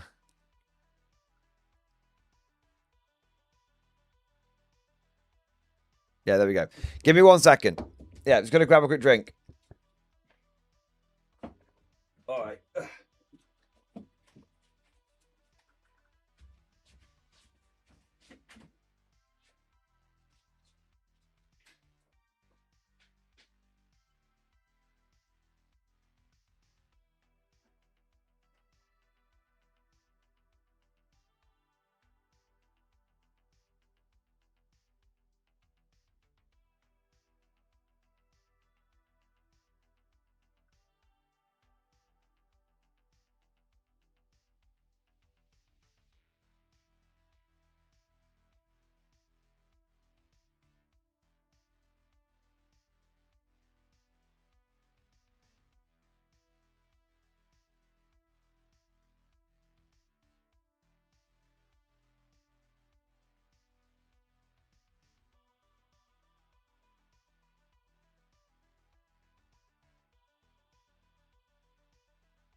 All right. I brought a drink and some food.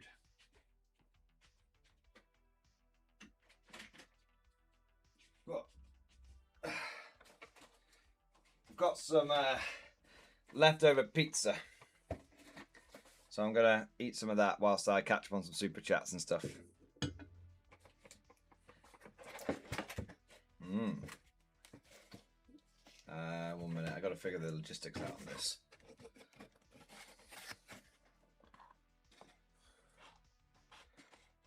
Oh, yeah. It's all coming together. There we are.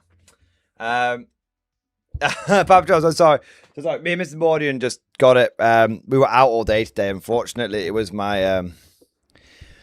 It's actually a bit of a sad day. It was a very sad day, to be honest. But I was actually at my Uncle Peter's funeral, who, after quite a prolonged illness, unfortunately, passed away. But it's one of those where, like, obviously, it's very, very sad. It's very, very upsetting. Obviously, it's very difficult seeing, like my auntie and my cousins who are very upset by the whole thing. But at the same time, and it's going to sound a little crazy, but at the same time, he had been unwell for a very long time. And so whilst it was kind of upsetting, there was also that element of, he is absolutely at peace now. And at the same time, it was a lovely ceremony, and it was an absolutely lovely ceremony, and he picked all the music for it and everything, and it was quite a long ceremony as well, because it was a full Catholic ceremony. So it was quite a long one. And so it just gave you you had all the time just to like process everything. And so, honestly, as strange as it sounds, you sort of learn that these traditions are there for a reason and everything. And whilst it's still, very upsetting, and obviously not everyone is over, of course not. Like my auntie is obviously still very, very upset. But, for me personally, I do feel like I have started, I'm pretty much through the other side of the grieving process. Not entirely, but you know what I mean. So yeah. So it's one of those it's one of those things. So yeah, because of that, when we got home, it's quite a long day. And because of that, when we got home, we were just we were very lazy, and we were like, you know what, we didn't really feel like making dinner or anything like that. So yeah. So it's one of those. So, like I said, I'm not too upset about it. If I was upset, I probably wouldn't have streamed or anything tonight, kind of thing. But yeah, it's like I said, he's at peace now, and obviously you wish you hadn't had to go through it, but based on the circumstances, it probably was it's probably better the way it is now, if that makes sense. I know it sounds a bit fucked up, but you know what I mean. So yeah. Yeah, I'm biased because I'm Catholic, but I find the Catholic ceremonies to be very meditative. Yeah, no, I found that there's lots of prayers, and the yeah,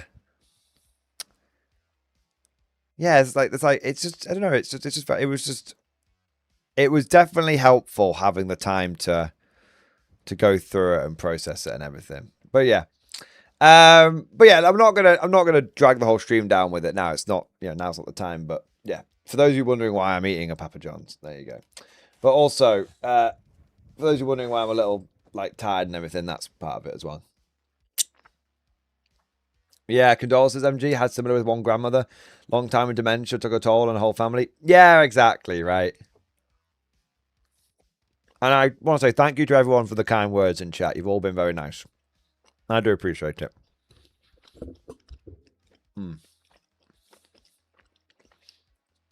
I wasn't that close to my Uncle Peter, but I did know him well enough. Like, I'd met him at, like, multiple Christmas dinners and all that kind of stuff. So, I knew him. Obviously, he's not like a distant relative.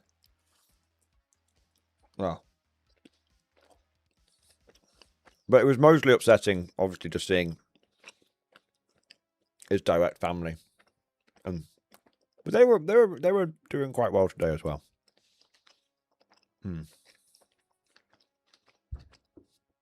Under the circumstances, I thought they did really, really well. It's barbecue chicken, yeah.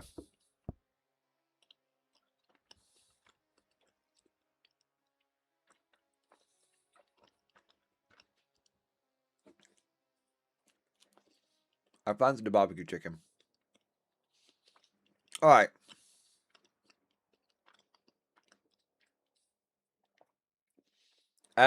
Tim Face, don't worry. I'm going to be doing the balance update as a stream highlight that'll go out tomorrow, so you won't have to wait long.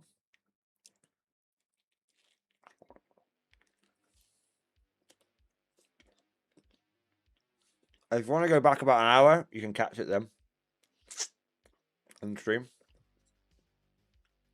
But otherwise, wait till tomorrow afternoon.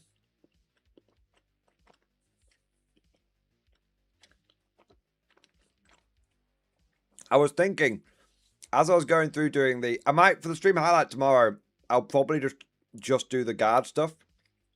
I'll do it like a bit of post-production note on it. Because just thinking about it, I don't think I really added that much to the... You guys let me know. But I don't think I really added much in terms of like valuable commentary to the other factions. So it's probably... I feel like I added some relatively good commentary to the guard bit, but... I feel like I'm just not informed enough on the other factions at this point to really give meaningful commentary on that. So I'll probably just cut that bit out and just do a little post production note saying, hey, if you want to see what I thought of the other factions, here's the timestamp and here's the link to the stream. But I felt like it was probably it wasn't that. I'll just say like I don't think it was that valuable. And then if people want to check it out, they can do.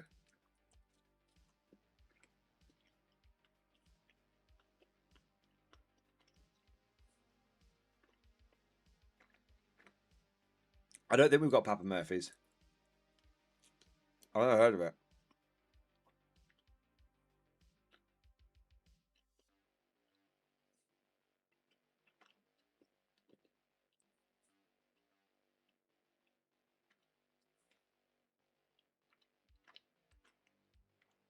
All right, one slice pizza will do for now. Oh.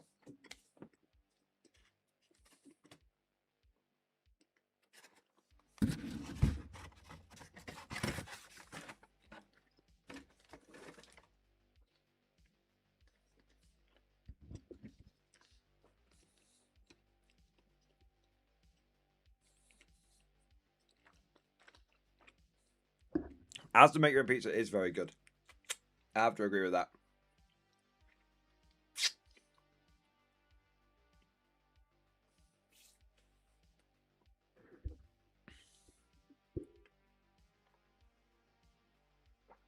Tim Face, I think that guard probably still stays 30s. And the reason being is that unless you are already spamming 18 Bulgrin and a bunch of super heavies, it doesn't really move the needle for you.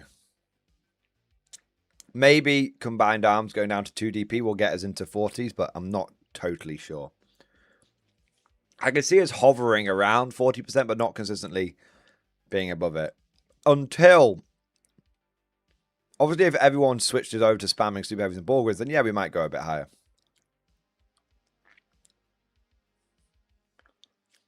What's the difference between a Rogel Dawn and a cheaper super heavy? One infantry squad is the difference. What would you rather have, Rogel Dawn and Squad Acadians? Or a Shadow Sword? Yeah. Okay, let's do the super chats here. Macon, thank you for the super chat. GW, after drinking toilet duck, just put the rules somewhere, don't matter where, now pass the next bottle.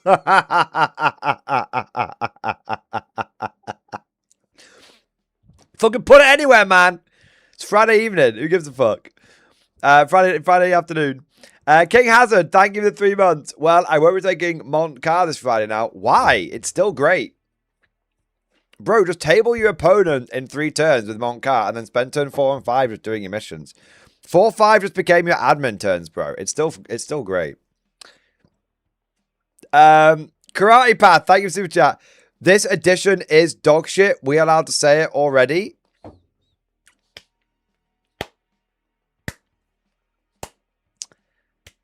You want my honest opinion?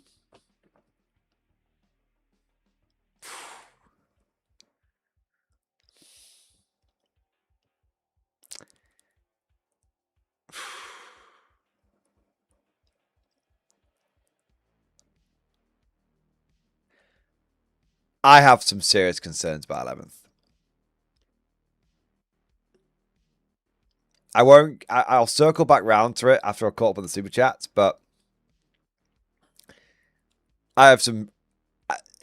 Between yesterday and today, I have some really fucking serious concerns about 11th. The decisions that clearly seem to be points changes that clearly seem to be based on like selling models, and the big one is the thing we haven't even talked about tonight. Have you seen that Orc Boy data sheet? If you haven't seen the Orc Boy data sheet, it's gonna make you fucking flip out.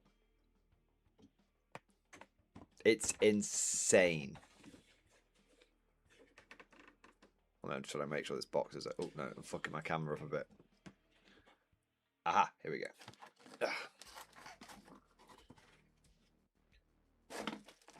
There we go. It's insane. The Orc Boy datasheet has got so many abilities on it and so many special rules on it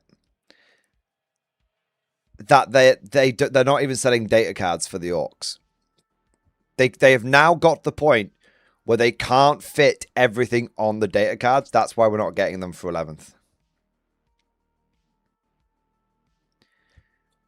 Orcs have, not just against infantry, in close combat, orcs have lethal hit. Orc boys have lethal hits all of the time.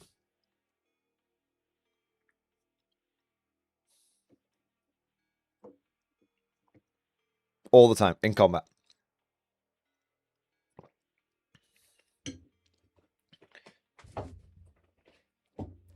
When they charge, yeah, but dude, they only have Elden Lean. When they charge is a meaningless qualifier, and I'll tell you why it's a meaningless qualifier, because in this edition, if you get charged, you explode and die.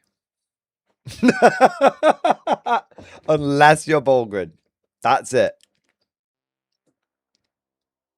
The new Orc characters 5 special rules? Yeah. Yeah. Yeah. So it's about when the orcs are only ever going, the orcs are only ever going to be doing the charging. Yeah. Yeah. So I think, if you want my opinion, I think 11th edition is going to have the power creep of 7th edition and the wild, crazy points balancing of 9th edition.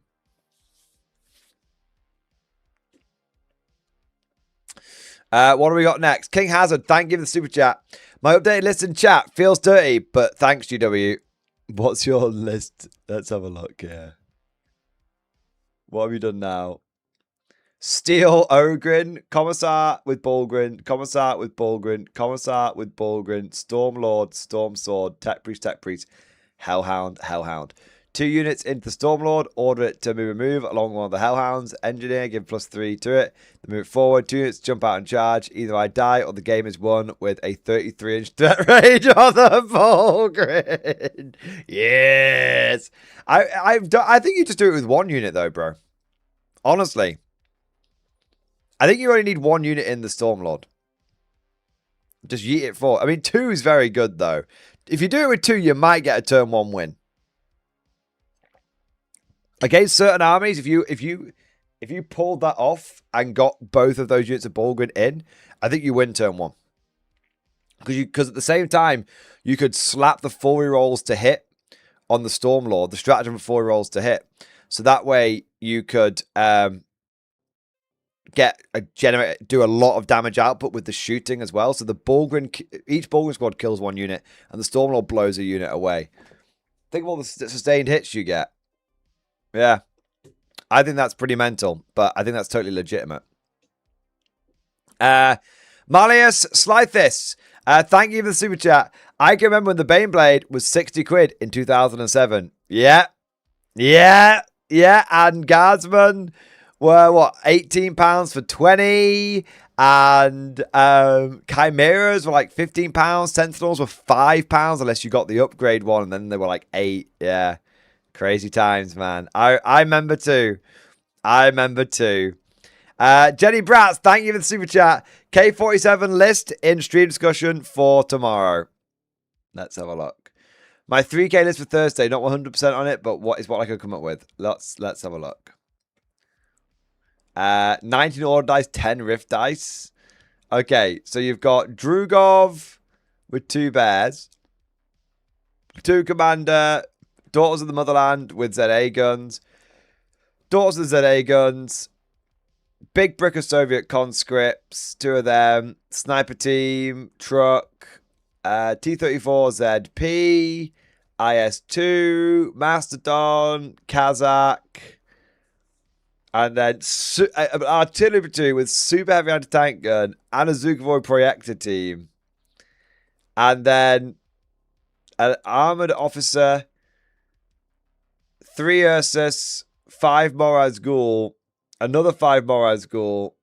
Nice. Okay, so I do think you might be in a little bit of trouble against Cosmic's like 2 Grav Pumas. But if you can somehow get rid of the Grav Pumas, I think you're okay. I think you can out-infantry him if you get rid of the Grav Pumas. Yeah. I heard Mastodon. It's perfect. So I think the list is absolutely fine, but you just need to try and either keep them wrecking or knock them out. Moraz Ghoul with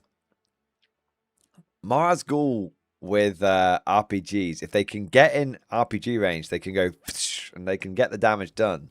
It's going to be tricky, but yeah. Yeah. Interesting. So no, I think it's a half decent list, Jenny. Yeah, I think it's all right. You're gonna have to play smart, but I think if you do, you can kick out Cosmic's few very good game pieces out from under him. The Legend, thank you for the super chat. Weather update, still 104, but also raining. What the fuck? That rain must be really warm. That must be the equivalent of just having a nice warm shower outside. I love that. Chris K, thank you for the gift of membership, sir. Thank you for doing your part, man. Thank you for keeping us freshly stocked with new conscripts. We've also got Willario! Willario coming in with the double support. We've got the 32-month member flex. And we've also got the 10 gifted memberships, baby! Yes! Thank you for the 10 gifted memberships, sir. Thank you for your support. Thank you for doing your part. And Willario, as always, it's a pleasure to have you on the stream. And Willario, I've got some good news for you. Finally, I have fully catalogued and organized the wall ario. It's all neat and tidy. And I've started to now plan how I'm going to use it, get through it, build armies from it, and all that amazing stuff. So, dude, thank you so fucking much once again for that. And thank you so much for all of your incredible support. Patron Saint Willario. There we are. We've also got Commander HHL, 25 months, double X-Force, baby. Hail the Patron Saint Willario. Hail the Patron Saint Willario, indeed. In X-Force, blessed be his X-Force. There you are. There we are. Ben S2, thank you for the super chat. Work in progress of my Imperial Army in chat. Tonight, I'm painting Imperial Army. I've been collecting the original Guardsmen for years and almost have all of them. I intend to one day use them in a modern 40k game. Bro, they look so good. They look OG, man. Look how different the las guns look. Like, they look very, very, very different. I think it's the barrels at the end. Or maybe it's more like the body. They look cool, though. That's a slice of history right there, gentlemen. Enjoy it. And very, very good paint job as well. Very good paint job indeed. We've got King Hazard. Thank you for the all hail the chair. Praise be to the chair. Listen on Cherub. Listen on Cherub. James Homer. Hi, chair. Hobby update in stream discussion. Let's have a look here. Last one built. Ready for my game tomorrow. God damn it.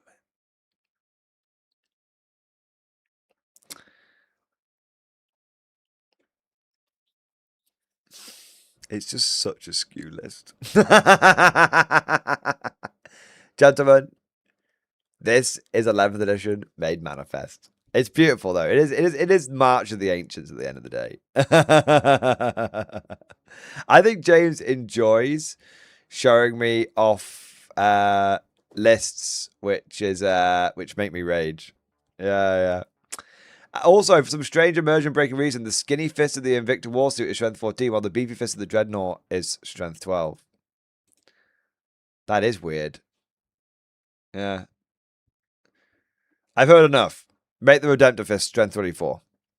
GW, probably. We've got Mayo Nation. Thank you for the super chat. Shout out to my local Chaos Spaceman player who's getting his 3D printer set up and going to print me a bunch of Guardsmen and Elites. Nice. Love that, Mayo Nation. If in doubt, you know what? Fuck the meta. Get more infantry. GW can't. GW doesn't own you. There you are.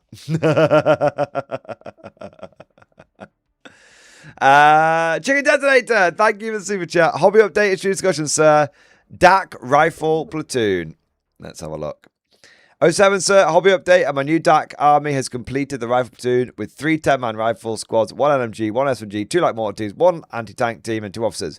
1 with an SMG and 1 with a pistol. Also a spare SMG lad and 3-man assault rifles just in case. Nice. I love that, man. Really, really good job on the painting. Yeah. I'm loving you've got some of the pith helmets on those guys as well. That's cool. Yeah, that's nice. Great combination of kits as well. Excellent. Yeah, this is really good. It's just a very cool, very good looking army. You've absolutely nailed the color scheme as well. Awesome stuff, bro. Excellent work, Chicken Detonator. Excellent work indeed. I also want to say a big thank you to Cosmic. Cosmic, thank you for the super chat. If I take a Puma X with Vet, does it surging off rip? If you take a Veteran Puma X, if you take a Veteran Puma X, if you take 2, one of them starts the game with a surging rift dice. One of them doesn't. Right? You don't. Not every single one of your veteran big grav guns starts surging. Just one of them does. All right. So you've got 2 in your army. You'd have to pick one of them. Yeah. Son of Kyber, thank you for the super chat. Why do they feel the need to constantly hit us with nerfs? The Lemur's commander nerf feels highly necessary. Somebody wants us at the bottom. I don't fucking know, man. It's weird.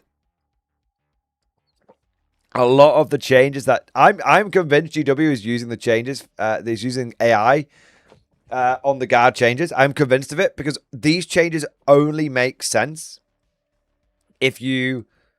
A lot of the changes only make sense if you were balancing around data from 2 years ago. Yeah. Yeah. It's not that we didn't get buffs. It's that what got buffed and what got nerfed is just odd. Yeah. Didn't it go down in points? It went down in points, Eldon Lean, but it's death befitting the death. The commander wasn't buffed. It wasn't buffed. You've only looked at the points. Its main ability, death befitting officer, got turbo nerfed. So now it can only do it in the opponent's shooting phase. So it can't do it in the fight phase. And if you blow yourself up with plasma, you can't do it in your own shooting phase. And it can now only shoot back at the unit that destroyed it. You can no longer shoot wherever you want. So it's actually heavily nerfed. And also, they made the Demolisher Cannon more expensive on it for some reason. So, very, very unusual. It's now just a sort of cheap source of vehicle orders. But if I wanted a source of cheap vehicle orders, I'd just take armored infantry and an Acadian Castellan running around, or Dreer. Yeah. So yeah, I don't think it actually I don't think that. I don't think somehow, even giving it a points cut, I think GW made people still rather take the Rogel Dawn, which is crazy when you think about it. But yeah, there you go. I think it's probably a buff. You can probably crowbar it into a buff, but for a lot of people, it's going to be seen as a nerf. Azalea's Experiment, thank you for the super chat. My latest madness in stream discussion. My latest bout of madness. Yes. Well, you're an absolute meta-chasing piece of shit with this one, apparently. As for the Ashmore platoon, I mean, I think that's fine now. You get a commissar. I mean, a lot of that's fine in there. Yeah. Rogel Dawn's a bit expensive, but the rest of it's pretty legit. Yeah. The rest of it's pretty legit. Nice. Kelshin, thank you for the super chat. If you can't beat the problem, be the problem. Check stream discussion. You piece of shit. You fucking piece of shit. I love it. Oh my god.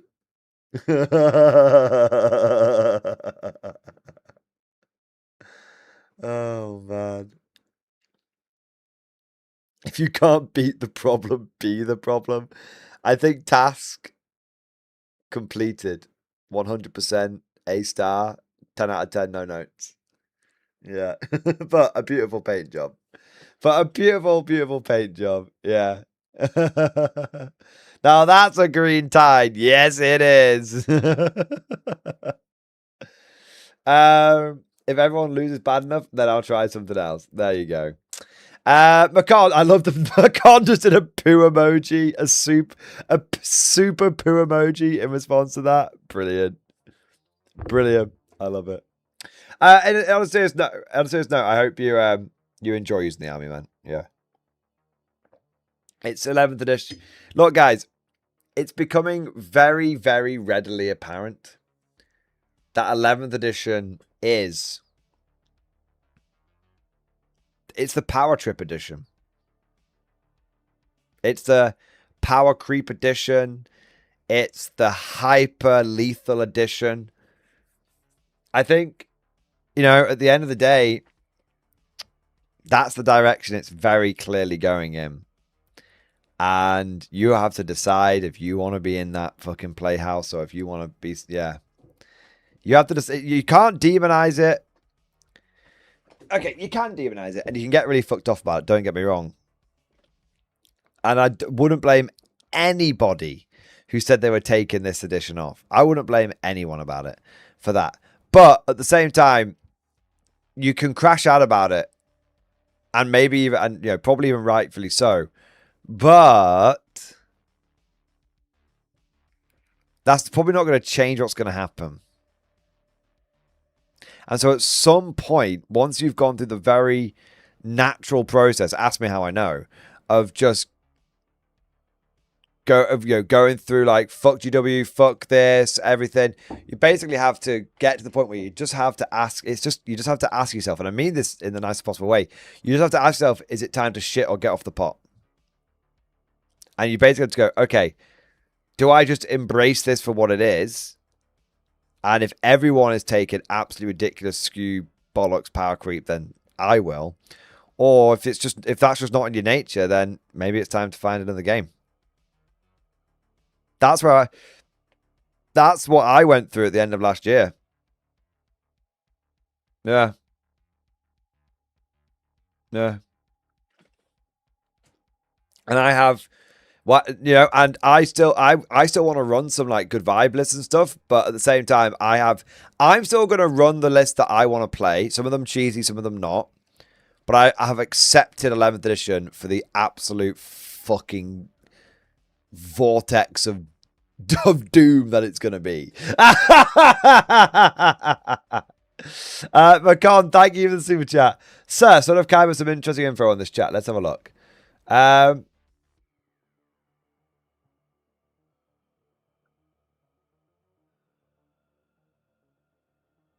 Wait, Son of Kyber, I'm a store owner, and let me tell you, they actually took the upgrade sprue out of the Baneblade kit to sell it separately, because fuck us. I spoke with my GW rep about it. I asked them point blank what the difference of the kit was, and that's what she said.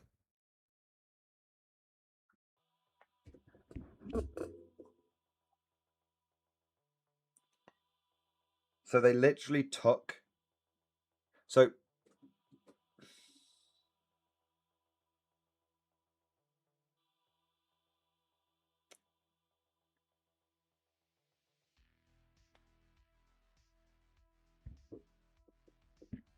So they literally, in the last reboxing they did before this one, made the point of putting the extra sponson sprue in. And now they've taken it out again. Is that right? Or is this where... Is this the one with all the upgrade weapons? Is this the one with all the different variants on it? Wait, is it the sponsons? Is it the sponsons or is it the different weapons you can run? Let's have a look. 1 minute. 1 minute. 1 minute.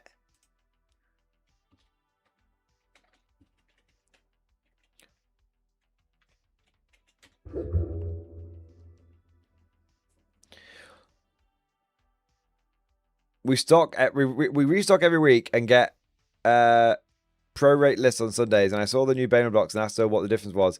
And I quote, "We took out the upgrade sprue and sell it separately now. Obviously minus the fuckers, lol." But which is the upgrade sprue? Different variant. Store owner friend told me about this. They're so fucking stupid. They're so unbelievably fucking stupid. I fucking hate them so fucking much.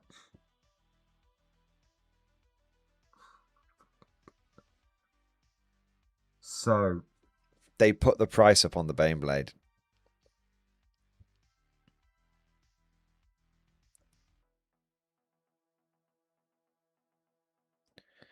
So basically, they took the...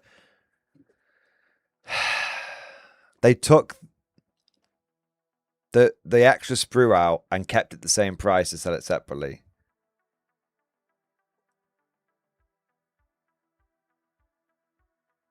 She didn't upgrade. She didn't. Let's have a look if we can find what was on the upgrade sprue. Wait, is the GW store? Wait, have they update? Wait, they updated the GW store and it looks even worse now. What happened to all of the banners across the top?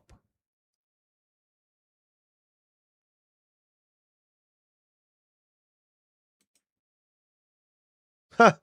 They made it worse.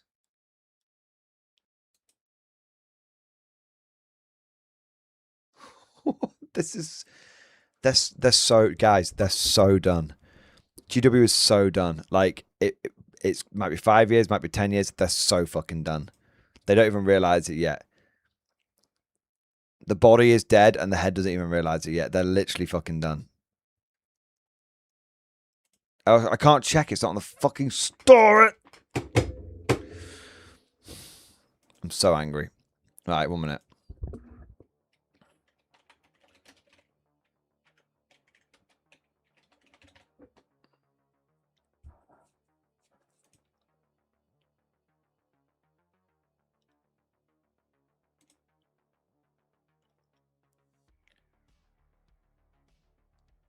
Yep, it's all the different variants.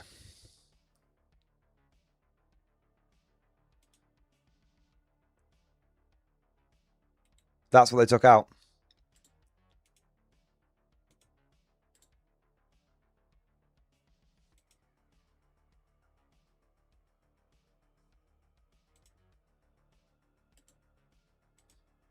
Yeah, that's what they took out. So you can see it here.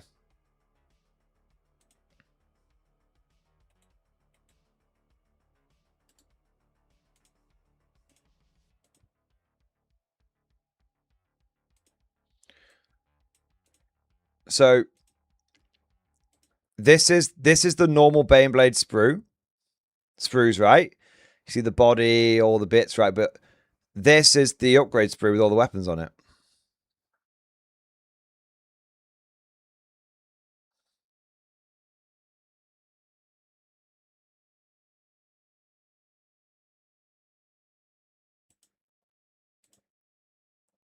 So you're probably still getting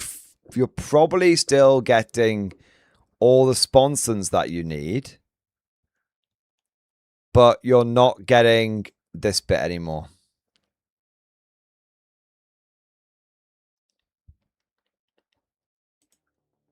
Yeah.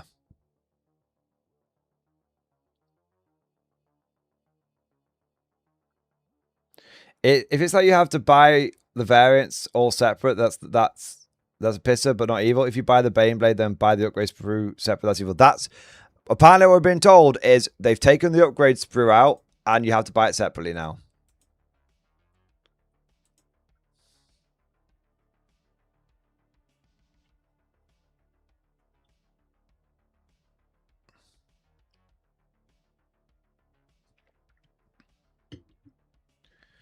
Element Referal, I remember the old upgrade sprue was extra sponsors. Wouldn't shop if they took the sponsors and the variants out. That's true. Yeah, they might do both. Yeah. Sorry, what actually is the upgrade sprue of the Beyblade? It's the one that gives you all the variants that isn't the Baneblade and the Hellhammer. So they'll probably end up doing that with the Lehman Russ then, won't they? They're probably going to go back to having the Lehman Russ split down over 2 kits.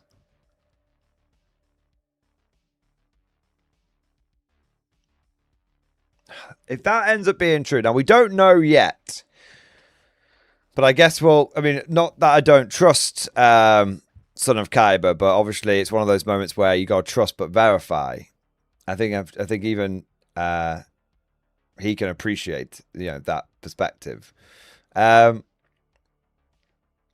But if that does end up panning out, which I do think there's a very, very good chance that they are correct, him and Android Ninja. If that does how it pan out, if that is how it pans out,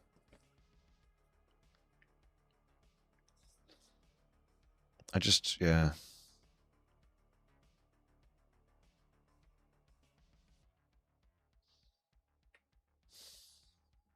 It's just annoying. Every single time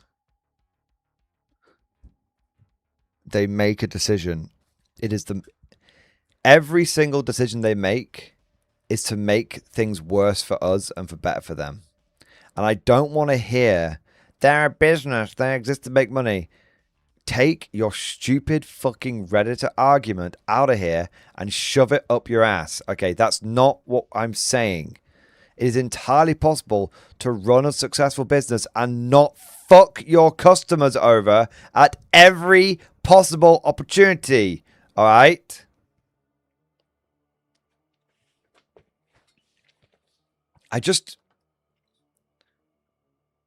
Yeah. I honestly think they're done. They can't keep going in this direction. They can't. Look at the video game industry. You cannot keep going in this direction without suffering horrific long-term consequences.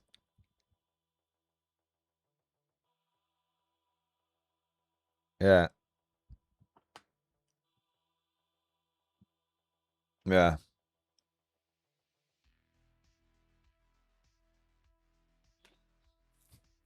The slugs will still pay. The goddamn slugs. The goddamn slugs. Yeah. GW will 100% be the GW killer. Yeah.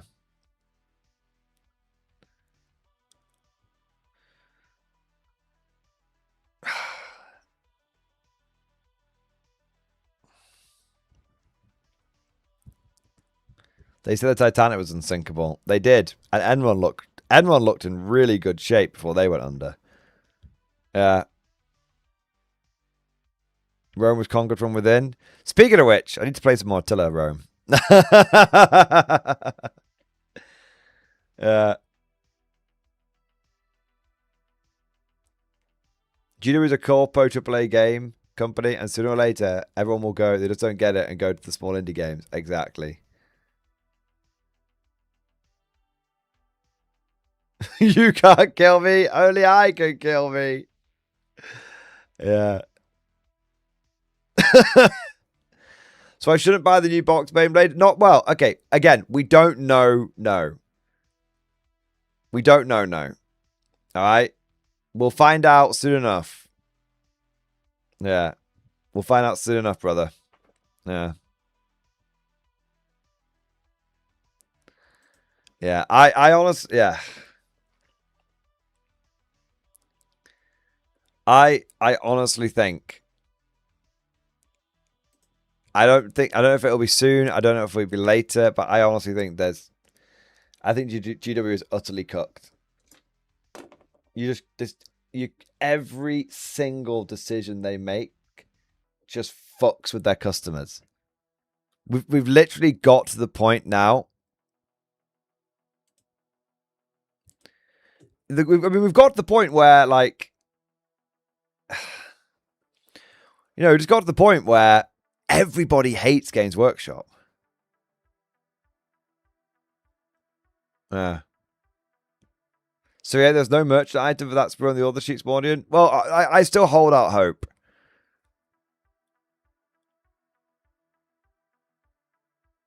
Yeah. Yeah. Hopefully we'll see, Suriade. Hopefully we'll see. Maybe it comes later. Who fucking knows? Maybe it won't be taken out. Who knows, right? Yeah. Anyway, let's move on. We're just doom circling at this point. We're literally circling the drain. Yeah.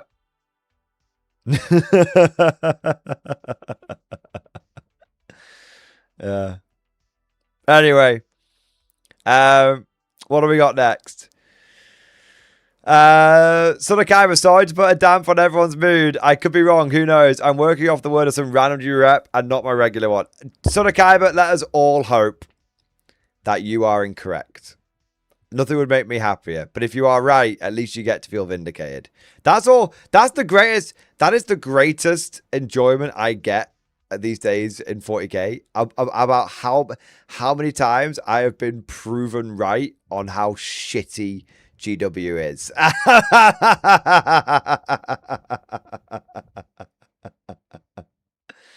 Yeah.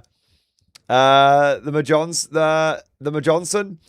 I'm only buying third-party 3D prints of Etsy from now on. I just can't deal with the non-stop milking us for every little cent. This is coming from someone with 15k of Space Marines. Dude, I'm exactly the same. This is the thing, right? I said this about 6 months ago. I will say it again now. It's a little bit of a send me to the black ships moment, but I think anyone could really see this now. So I'm not going to claim too much vindication on it. But I said 6 months ago that Games Workshop is a company that only survives on ignorance. What I mean by that is they prey upon the lack of knowledge of newer players coming into the game. And there's a bunch of people online that perpetuate certain myths about Games Workshop to the point where it sounds crazy. It sounds tinfoil hat. You know what? I'm even going to put the tinfoil hat on. Okay. But it's getting to the point, guys, where this rumor is so pervasive. This myth is so pervasive that I have to think that the people perpetuating it almost have to be like paid actors from GW. And I know that sounds fucking mental. And no, Nellup isn't holding a fucking gun to my head. I've not gone down full fucking professional aura farmer mode or anything, right? But the reason why the myth is that people go, you can only use GW models in tournaments. And it's like, no, that's not true. Like, you can use any model you want. I just took 18 fucking K47 Ursus to a fucking 40k tournament. Okay. Nobody cares. right? You only have to use official GW models if you go to Warhammer World or a GW store. That's it. And yet not a fucking fortnight goes by where someone doesn't mention this on the channel. So I just don't get it. Like, how can you still believe this? So taking my tinfoil hat off for a second, I think the only way that Games Workshop really survives is preying on the ignorance of their customers. And when I say ignorance of their customers, I mean both their public customers, but also their retail, also their business-to-business customers. All right? Because in terms of their public customers, I think there's a lot of people that buy Warhammer directly from Games Workshop, and there's absolutely no reason for anyone to do that. Because you can literally buy the exact same thing from a third-party retailer online, brand new in box, for between 15 and 20% off. So why would you ever buy it directly from Games Workshop? The only people that can be buying directly from Games Workshop must be people who just don't know these other stores exist because they're just basically brand new into the game or relatively new into the game. Yeah, it's fucking crazy. Like in the UK, you've got Element Games that sells 15% off, Wayland Games that sells 20% off, right? And in the US, you've got places like Noble Knight Games. In Australia, you've got Gap Games. Like, it's crazy. So there's literally no reason to like not like even if you want to buy new in box Games Workshop, there's never any reason to buy it from a Games Workshop. Literally no reason. There's no reason. And then you've got Amazon. Yeah, exactly. There's all sorts of shit, right? And then you get to the point where there's like actual third-party models as well. Like, it might sound a bit fucking mental, but there's no reason for anyone to buy a Guardsman from Games Workshop. Like, there's literally no reason for you to buy a box of Cadians. The only reason you buy a box of Cadians is because you don't know War Games Atlantic exists. That's it. And the moment you find out War Games Atlantic exists, why would you spend more money and get less than half the models? I mean, I guess the only reason you could say at least is if you like the models, but I don't know, like you'd have to really fucking like them. You'd have to really, really fucking like them, right? I personally don't like the Wargames Atlantic minis. I buy all Canes on eBay. Fine, fair. That's fair enough. But you get my point, right? But then you've got the other thing, which is their business to business customers. That, you know, there's a bit of a meme where AOS is called always on shelf, and the reason why it's called always on shelf is because any unsuspecting like business that buys one of those like GW racks. You know, the GW, when you're a new business, you don't get to pick your stock from Games Workshop. How fucking mental is this? How outdated is this? How fucked is this? If you're a new business, you don't get to pick your stock. GW sends you like an initial amount of stock, and if you sell enough of it, then they'll send you some more. And if you're able to do that consistently, then they'll start allowing you to basically like pick what you want, right? So for example, unless you're like an established hobby store, okay? But like an example of this is like, why do you think you go into like so many like computer shops and stuff like that, like even like big ones like Game and stuff like that, when they were selling like Warhammer retail, and it's like, why do you think there's like always like boxes and boxes of AOS on the shelves? Because GW said you had to take that. And then what with Warhammer going so mainstream, Games Workshop used to have a policy where they wouldn't sell you stuff if they didn't think your business was fit for their brand. So like if you had like a computer repair shop or something, that would be okay. But if you were just like a corner shop or something, they were like, no, this is not. We don't want our product sort of in there. That's not where our brand wants to be. Now they don't give a fuck Okay, now they'll sell it to vape shops. They'll sell it to fucking petrol stations. They'll sell. Yeah, I've seen. We've shown stuff on stream before. They sell to like car dealerships. Anyone. They'll literally sell it to anyone, and they don't give a fuck. They don't give a fuck if that business only buys one lot off them, and they never buy again because they never end up shifting any of it. Like tattoo parlors, yeah, exactly. Like literally, they sell it to anyone. And a lot of these people, they don't even, some of them don't even sell, like, offer a discount. Like, for example, you can go to Hobbycraft in the UK, which is a big, like, hobby chain. So that's obviously, okay, that's not too bad, them selling it. Like, it's in the right sort of place. But they don't, they sell it at regular price. It's like, why? And there's a Hobbycraft near me. It's had the same dozen boxes of Warhammer. And this is a big Hobbycraft, one of their superstores, right? So the same dozen boxes of Warhammer on the shelf. And, like, it's clearly like gathering dust. The boxes aren't even like faced up properly or anything anymore. They've just given up on it.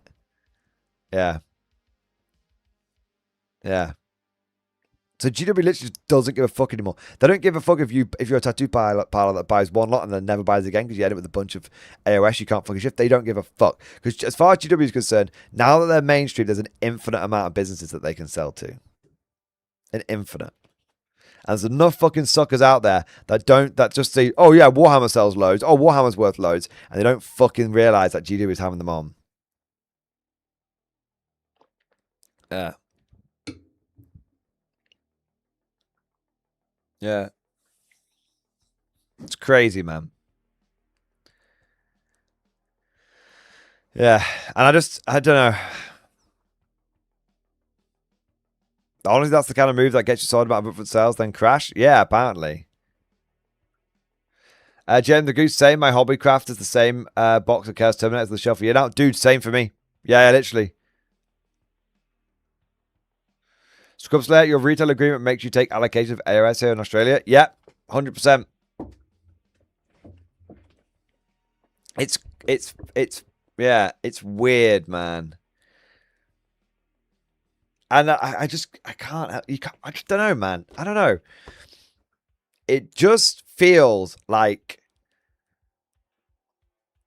this can't be sustainable, right? It just feels like yeah. It just feels like that it can't be sustainable. Master Pef, thank you for super chat. Picture from my local hobby store. Let's have a look.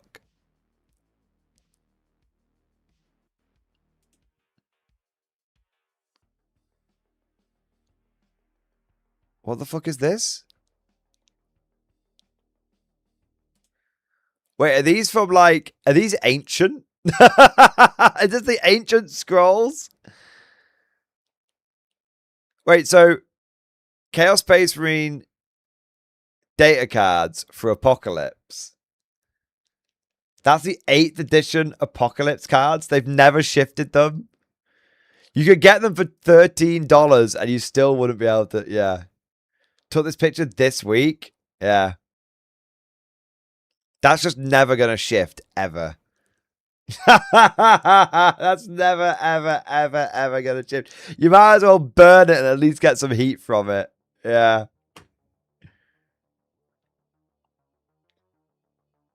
Yeah, that's crazy.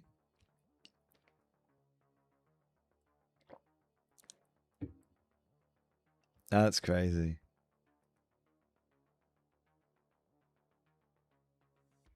It's mad. But yeah, I'm not going to go on about it. I'm going to move on. But it really does. Yeah. I don't know. I just can't imagine that this can keep going on for forever.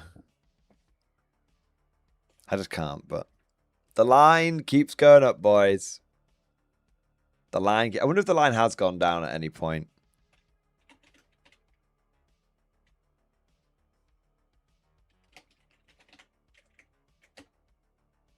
Nah, not really.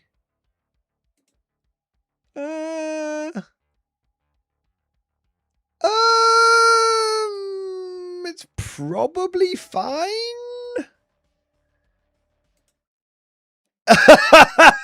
It's only 1%. I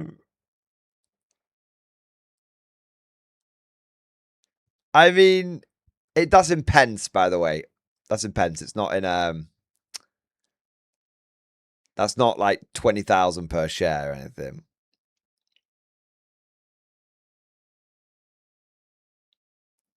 That's before Armageddon, man. When did Armageddon release? Isn't that the hype before Armageddon? Oh no, I guess it's been out like a month. Yeah. That's over 1 month though. Like it's barely down at all today. Yeah, it's not. Yeah, but don't you think like don't you think it should have spiked a bit with the release of a new edition?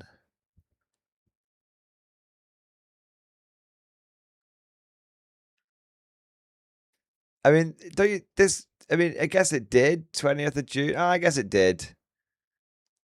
Yeah, that's the release of Armageddon. Yeah. So that's the release of Armageddon, and then it's sort of leveled out a bit. Yeah.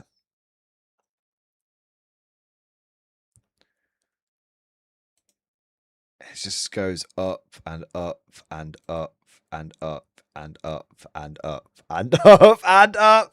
It can't keep going up, can it? Surely not. That right there, though. I think that's that big dip right there. I think is the Femstonies dip. You can still fucking see it. Yeah. Hilarious. Yeah. Yeah, crazy, man. They're just such a massive juggernaut. Warlord has stock. Warlord has no stocks. They're completely private. And I did make a joke. I said to Jim, I said if Warlord ever goes private, I'm going to be very upset. And if it goes public, I'll be very upset. And he said, no, that's never going to happen. Yeah. Well, yeah. He said he said no. He literally said no, that's never going to happen. Yeah. But hey, who knows? It might change. Who knows what the future will be? Yeah. Share price is not a leading indicator of business health. Investors have no idea what jewelry is. I work with some and they haven't the first idea about new editions or gamer fatigue. Yeah. Yeah, because Dawn of War's going to come out. And then Total War's going to come out. And then eventually Henry Cavill's going to come out. The Henry Cavill show is going to come out. Yeah. Yeah, I don't know. I don't think they'll ever die. Yeah, maybe they will. Are we going to a big GW short? We need to GameStop that bad. We need to reverse GameStop that bad boy. GW going into porn? Bro, not officially, but they're basically already in it with the amount of fucking thirst traps that do 40k now. It's crazy. Yeah. One of the big I said this a few weeks ago, but one of the big things that happened a few months ago, one of the big things I've noticed is there's a lot of scantily clad ladies that are like, oh yeah, I love Warhammer. Subscribe to my OnlyFans. And there's a lot of nerds out there like, a lot of nerds out there like, I could tell her about the Horus Heresy.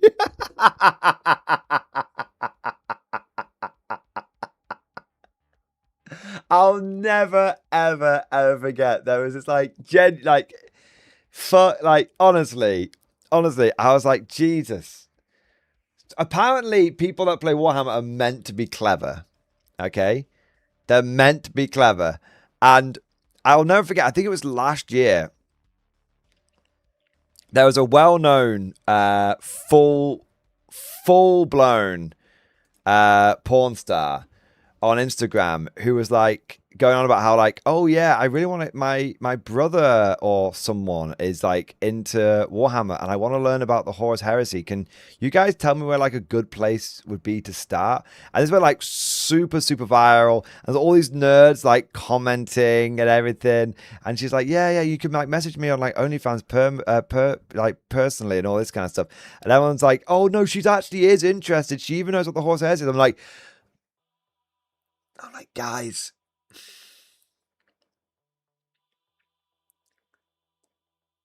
you'd think that after getting milked by GW for fucking years, you would recognize when a new player has entered the fucking game. Like, oh my God. Yeah. Jesus, man. I literally could not believe all these people that, I can literally not believe all these people who are like, actually like, well, you want to start with Horse Rising. And it's just like, Jesus, man. Yeah. Jesus. A woman wants to milk me? Sign me up.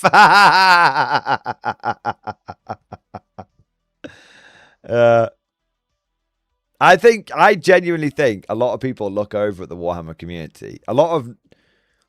I think a lot of people look at the Warhammer community, see how much we get milked, and they go, if they'll fucking buy off GW, they'll fucking buy off us. And that's why I think you started to see a lot of these,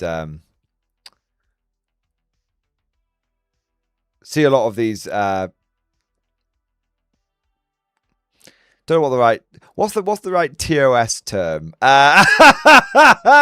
See a certain crop of people beginning to take advantage of the Warhammer community. Yeah. Yeah. Trollops. Yeah. Scammers. Yeah, exactly. Yeah. Exactly. I got nipples. You can milk me, Greg. Brilliant reference. Yeah. Yeah, that's what I think it is, man. And I think they're doing it very successfully. And you know what? I don't blame them.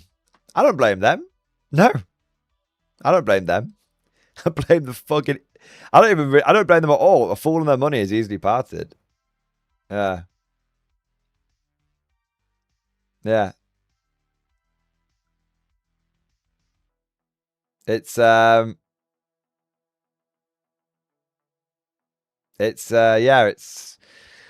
I think if there's a bunch of people that are very obviously getting milked, I think that's, you can't even blame the people that do that. Yeah. Anyway. Yeah. Anyway, moving on. We're going with this entire dooming arc started from the rumor that they're fucking the Baneblade kit over. Look at the dark hole we've got into. Salty Mordian is only ever one doom spiral away from fully re-emerging.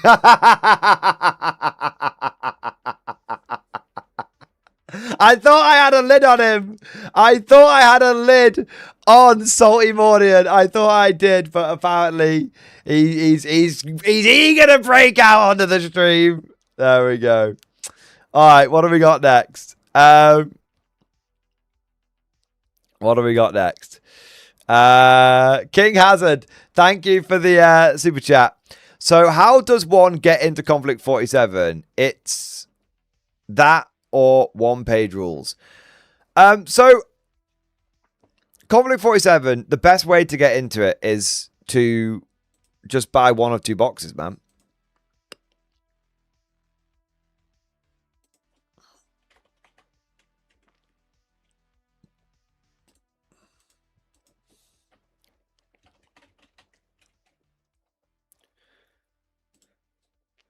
Best way to get into it for the lowest possible price point is to buy the Conflict 47 introductory set. This comes with a dozen Americans, half a dozen of the Axis Terminator troops, and it comes with all the dice and everything that you need. It's a pretty good deal at £42.50. You can buy it for, I think, from Wayland Games for 20% off if you want to get it from there as well. It doesn't come with the full rule book, But it does come with the field manual, and you can actually kind of try before you buy on the field manual front. Because you can download it for free from conflict47.com. And it's exactly the same one. And so you can read, anyone right now could read through this if they wanted to and get a sense of the game. And it's got a brief introduction, and it takes you through what wargaming is. Obviously, if you're a veteran, you already know some of these things. It has a little bit of lore on each faction, not a huge amount, but a little bit just to give you a little flavor, little taste. It takes you through how to build your miniatures and everything if you've not done that before. Playing games, talks about pickup games versus like narrative play, competitive play, all that kind of thing. And then it takes you through how to play. Now, it doesn't give you the full rule book, but it takes you through the basic concepts, and also it gives you some introductory missions, and it tells you how to build your models for each mission. And by the time you get to the end of the field manual, you've built all of the models. And the loadouts that they tell you to build are actually good. They're not leading you down a false path. It's not like telling you to build Kazakhstan with flamethrowers in the Guard Combat Patrol. And yeah, so your first mission is very basic. It comes with a little paper play mat as well, and all that kind of good stuff. And it's very, very simple. And basically just takes you through bit by bit. And then, hey, look, these are the models you're going to want to build for this next mission. And then it takes you through what the next mission is and everything. So, yeah, and then that's that's the field guide. If you want to get in a slightly more meaty way, I'd recommend the Conflict 47 starter set. It comes with everything you saw in the introductory set, but also comes with a commander and a mech for each side. And it comes with some more of the terrain. And it comes with the full-blown rulebook as well. And it comes with all the rift dice and everything that you need as well. So it's a bit meatier, and you'll actually get some half-decent like sort of starter forces out of that. Yeah. And that's basically the two ways that I'd recommend you get into it. If you can also, if you just want to read the rules like digitally, you can get like a PDF copy.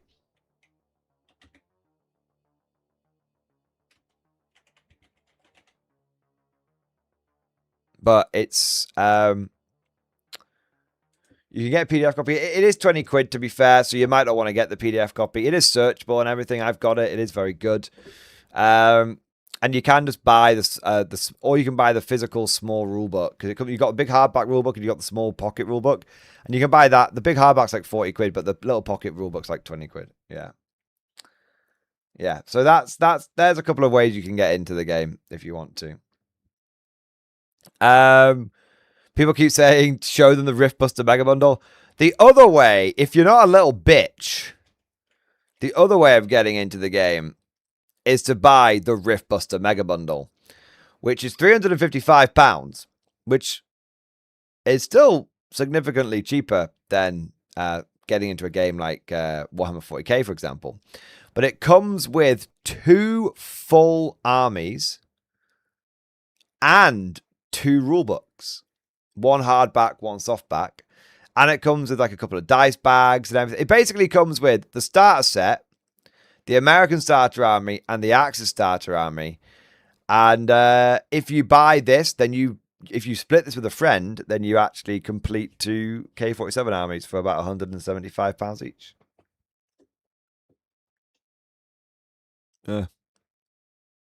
So it looks like a big upfront cost, but a lot of people who actually get into the game, I've known multiple people who have got into the game with the Riftbuster Mega Bundle, just splitting it between them. If they know they're committing, they're like, I know I'm going to like this. I've seen some battle ports. I've done an intro game kind of thing.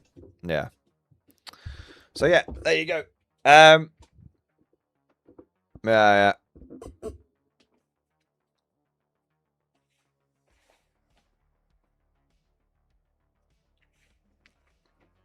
The Mega Bundle is good. I think the Mega Bundle is good, but it is a big ask for a lot of people. Yeah. A lot of people, but you've got a few potential entry points there. There's a few others, but yeah, if you'll find them on the you'll find there's a few like normal ways of getting it. Well, 2 normal ways and 1 mental way of getting into the game. All right, what do we got next? Son of Kybria, thank you for super chat. Now make me a guardsman in the Discord already. I mean, I can do. Have you put your evidence in the Discord? Let's have a look. I need to know it's like you. Oh, a minute. I think I've got you. Let me have a look here.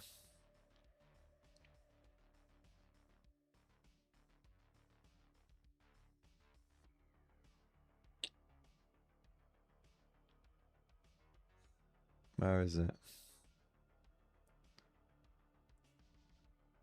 I can do it now because it makes it easier than doing it after the stream.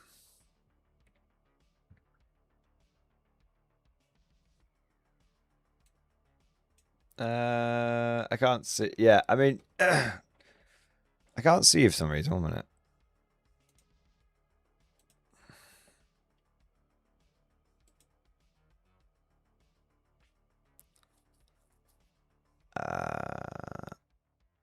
Oh, there you go. I can see you now. That's fine.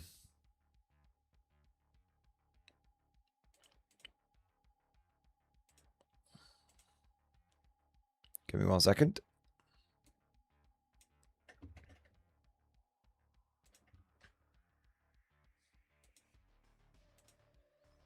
And there we go. All right. I've let you in. I've sent you the intro text. Please read it. JM the Goose, thank you for the Baneblade. Thank you for the Baneblade chat, sir. You're very, very kind, very, very generous. Appreciate the big super chat, man. And appreciate your patience in me getting to it as well. I stopped playing video games as it got far too pricey for what it was. I canceled everything and cracked on hobbying. I've got enough of a backlog to not buy any more models for a long fucking time if things don't improve. That's actually, JM the Goose, that's actually very similar mindset to me. Like, I have never, I don't think I've ever bought, apart from Helldivers 2, I cannot remember the last time that I bought a game full price on release. I always just wait a few years. It's like that sort of, what was it, XKCD meme where it's like, I just wait a few years and then I buy the video games when they go on sale. Like, that's what I do as well. The only one that might make me change my mind is if I go for like maybe Dawn of War or something like that. But to give you an example of this, Over the Top, I think Over the Top had been out for like a year by the time before I got to it, man. Over the Top had been out for a while when it went viral. It's not a game that went viral the day it came out. Yeah, and I think I got Over the Top. It was on sale when I got it. Yeah.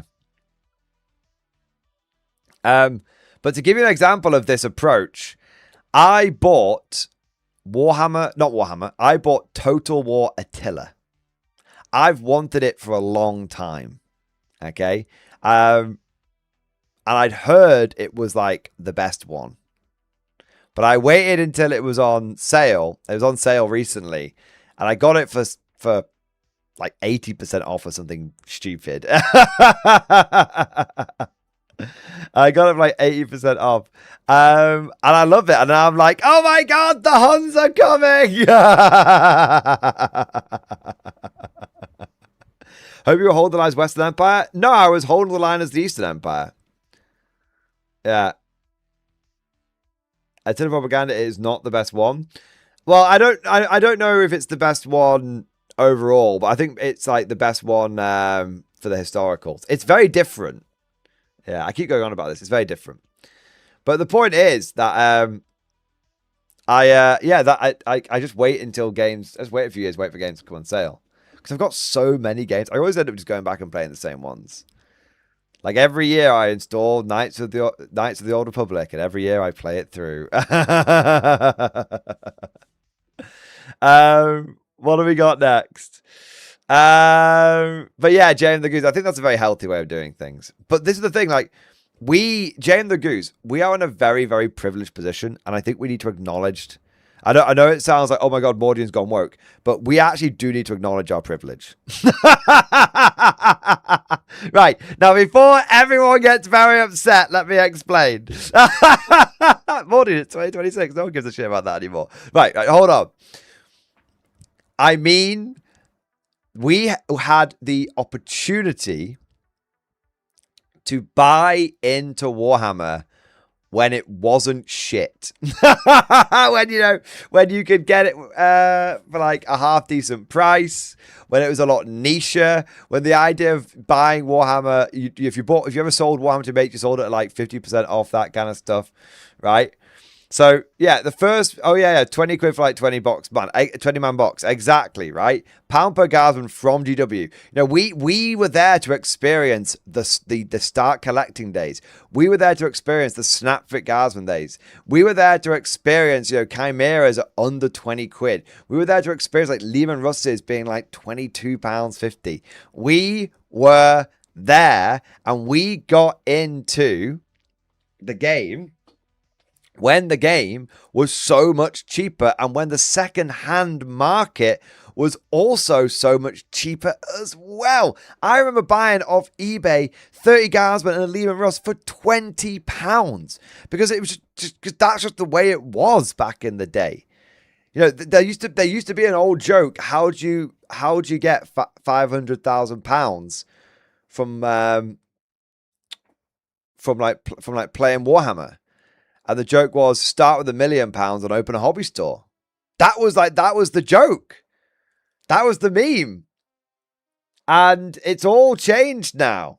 Yeah, it's all changed. So the reason why I say we need to acknowledge our privilege, I'm sort of obviously memeing a little bit. But the point is, like, we actually did get into Warhammer when it was a lot more accessible. And so we are in this very privileged position where we can go, oh, it's shit.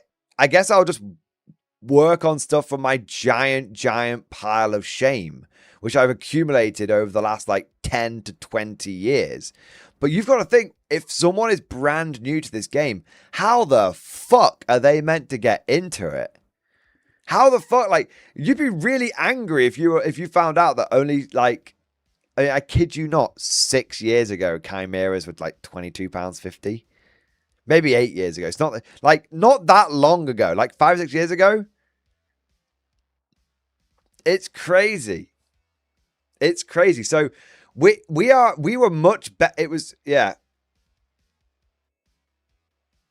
How much privilege while being served shit sandwich? No, now we get served shit sandwiches. Now we do. Now we do. Before, we didn't get a shit sandwich. I'm not going to lie. I'm now a 32-year-old bloke who's on good money, a good wage, and no relationship. Mate, my money was just Warhammer tokens. That's fair enough. That's fair enough, you know? But even you're like, no, fuck this. I'm not buying anymore. Yeah, so we did get in at a very, very fortunate time, and it must be so difficult. Like, I, this week, thought about buying a new Warhammer army because I enjoyed my 11th edition tournament, and I was like, you know what? I kind of want to get a Votan army. Rock and Stone, baby. I love dwarves in, like, Warhammer Fantasy. And I'll go and have a look at, like, a Votan army, and I was just like, nope. And that was 15% off. I was like, looking at a list, looking at the store, working at a list, looking at the store, and it's been like, nope. And I do this full time as a job. You know, that's the crazy thing. I just can't do it, man. I just can't do it. 3D print it? I could 3D print it, to be fair. I could 3D print it. That's the only way I could probably do it. Yeah. Yeah, but like, you know, I saw some of the Votan models and I thought they looked really cool and everything. Anyway, what have we got next? King Hazard, thank you for the super chat. Not suggesting anything but one word, GameStop. But didn't GameStop make a great comeback, though? They nearly went under, and then they made a great comeback. Or are you saying, like... Are we saying, like, do a reverse GameStop? Isn't that just called The Big Short? They're dead now, again? Thanks to PS5. Oh, what with the no physical media? Yeah. No, they're doing really well. Yeah. I mean, I thought they were doing fine, but obviously, GameStop mostly just sells fucking t-shirts and plushies and Funko Pops now, I assumed. Right?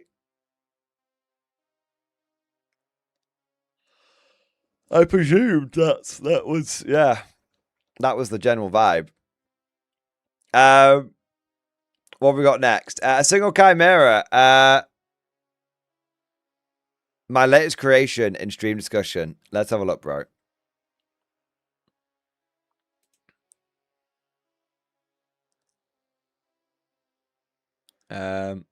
Forget the troops. Shrek maxing 1,990 points. Absolute Shrek maxing.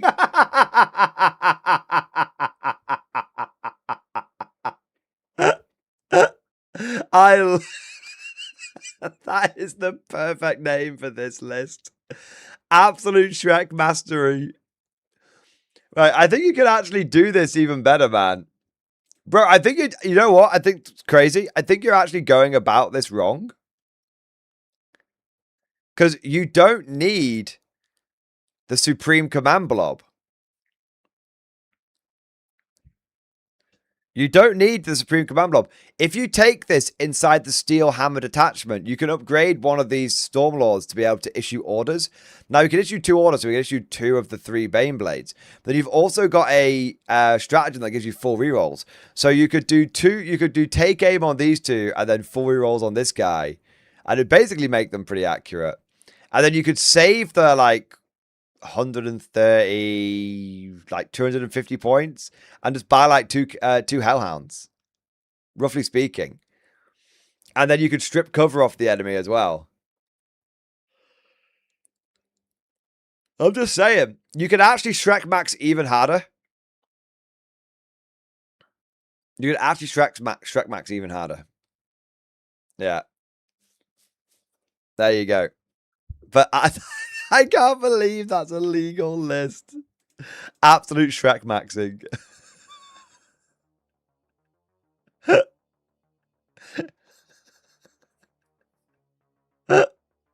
I'm trying to think of, yeah, you just going into battle and just absolutely like mogging fucking Space Marine players by Shrek maxing. Oh my god. Oh my god, I love it. What do we got next? The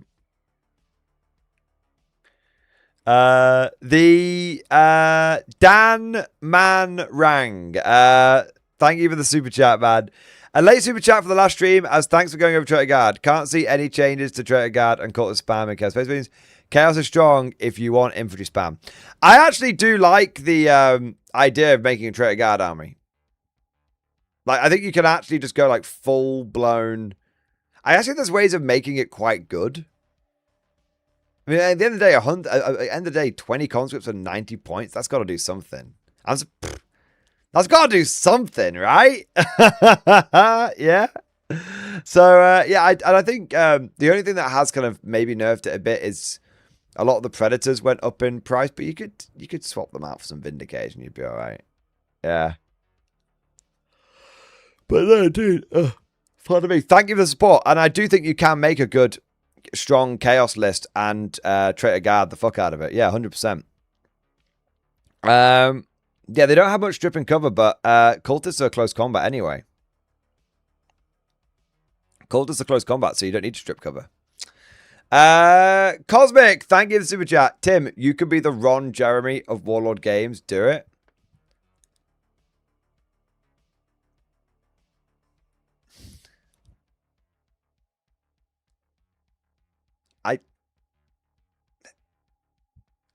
I'm just going to move on. Spaghetti, thank you for the 14 months. X-Force, baby. Have you read GW Business Model? It's a tough read. I haven't read it. I mean, I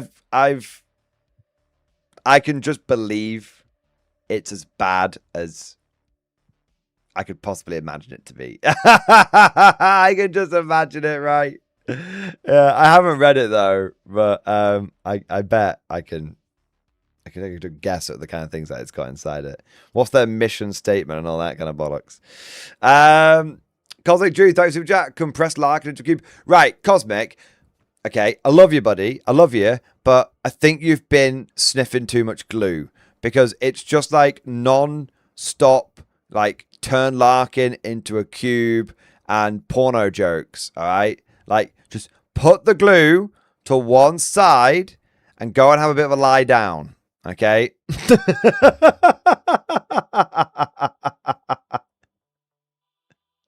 So Cosmic, sometimes you just need to tell you when to stop.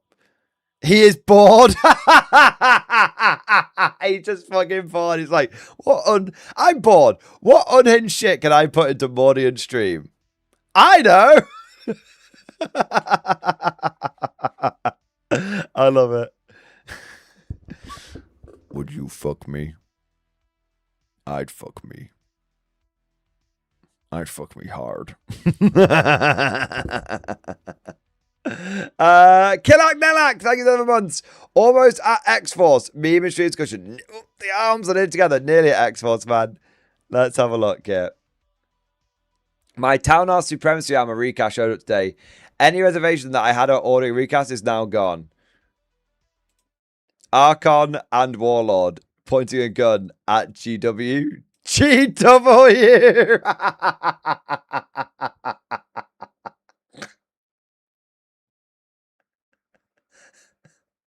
That's actually brilliant. That's actually brilliant. I love that. Top memesmanship, sir. Top memesmanship indeed. All right. King Hazard, thank you for the super chat, man. Why did you show me the mega bundle? ADHD and deep pockets equals one pissed off wife.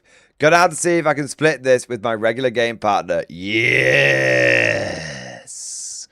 The fire rises, brother. The revolution spreads. Another hand touches the rift. I mean, it's a great bundle. I bought the Riftbuster Mega Bundle. And I've used every single model in it. Yeah, I love it. So, what can I say? What can I say? What can I say except you're welcome? There you are. King Hazard, go nuts, man. Have fun. That's what I say. Sonakaiba, thank you, Super Chat. It's under Toast WT Most. I think that's the one I did. Let's have a look. Yeah. I got you. All gravy, baby. All covered. All right. Thank you for the super chat. And thank you for the member flex as well. I sold them the glue. Worth it. Yeah, it's definitely smelling salts, Cosmic. Like, got to get that high. What's that? High, like, phosphate. I don't know what's in the fucking glue. What's the bit that makes it smell? Is it the sulfates or the phosphates or... I can't remember what it is. It's definitely not. It begins with an S. I think it does anyway. Anyway. It's the same thing you get in like rattle cans, isn't it? That make the paint. Aerosol. Acetone. That's probably it. I think there's probably two different things I'm thinking of. Yeah. Anyway. Seaman. God. Look what you've done, Cosmic. Look what you've done. Now everyone's getting on it. What have we got here? JM the Goose, thank you for the super chat, man. Just saying, Colts 3D gave me far more options of still leading units and personalization than GW ever did. Yeah. I've got about 80 items to buy from GW, and then I don't think I'll buy from them ever again. True that, brother. Yeah. Yeah.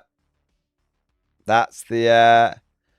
As literally a corner market, and now I'm just drawing a line under it all. Yeah. Yeah. Dude, I was exactly the same. It's crazy. Do you want, and here's the thing. Do you want to know what caused me to stop? Like, no word of a lie. No, literally, hand on heart. Honest to God, right? Do you want to know what stopped me from buying Warhammer? GW. If GW had never done any of the dodgy bullshit that they'd done, I'd still just be buying GW, and I probably never would have explored outside of the GW bubble. GW says people get pissed off and like leave they have to keep refilling the bucket because people only last 2 years in the hobby. They only last 2 years because of Games Workshop. Yeah. Yeah, it's mad. Why don't you sell bot action to me, buddy? I like Steel Legion lookalikes. I mean, I can fucking sell you.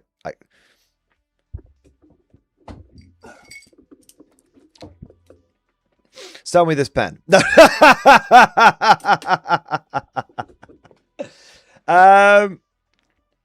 So, I actually did paint up a bunch of Germans as Steel Legion. I think I can find them for you.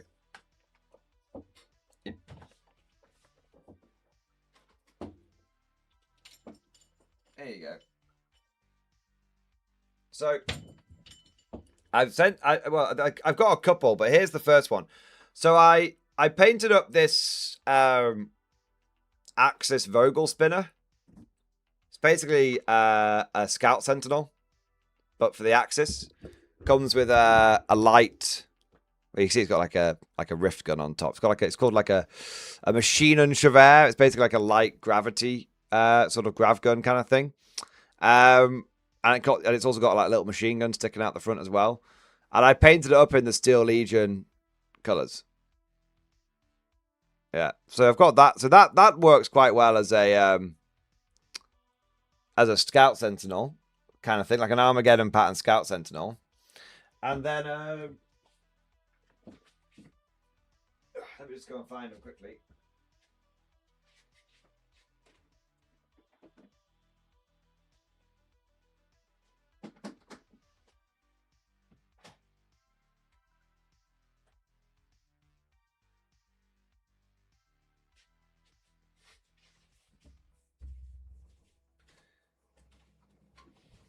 And then I painted a bunch of the I don't know if this is going to show up very well, but then I painted a bunch of the Axis infantry as Steel Legion troopers. So this is the winter infantry, and I painted it up in yellow so that it was more like Steel Legion. Did it on like a desert base. The only part here you can't get is the head. That's like Warlord Games did say they were going to start making these like gas mask style trooping heads again, but I don't think they've put them into production yet. I think they just sent me some. They had like an idea to do it, but I'm not sure they ever followed through with it. But you can essentially. I mean, I'll double check they haven't got them, but no, I don't think they do. But you can pretty effectively recreate them. A couple of different ways. So, let me just have a quick look here. So you can get these guys here, German Assault Pioneer heads.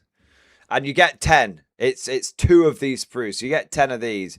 And so they're not obviously quite the same, but they look a little bit like the guys from who's that Clockwork guy from the first Hellboy movie? They look a little bit like that. Yeah. So that's kind of cool. So you've got those guys. And then another option you could potentially have is where are the Falcon troops?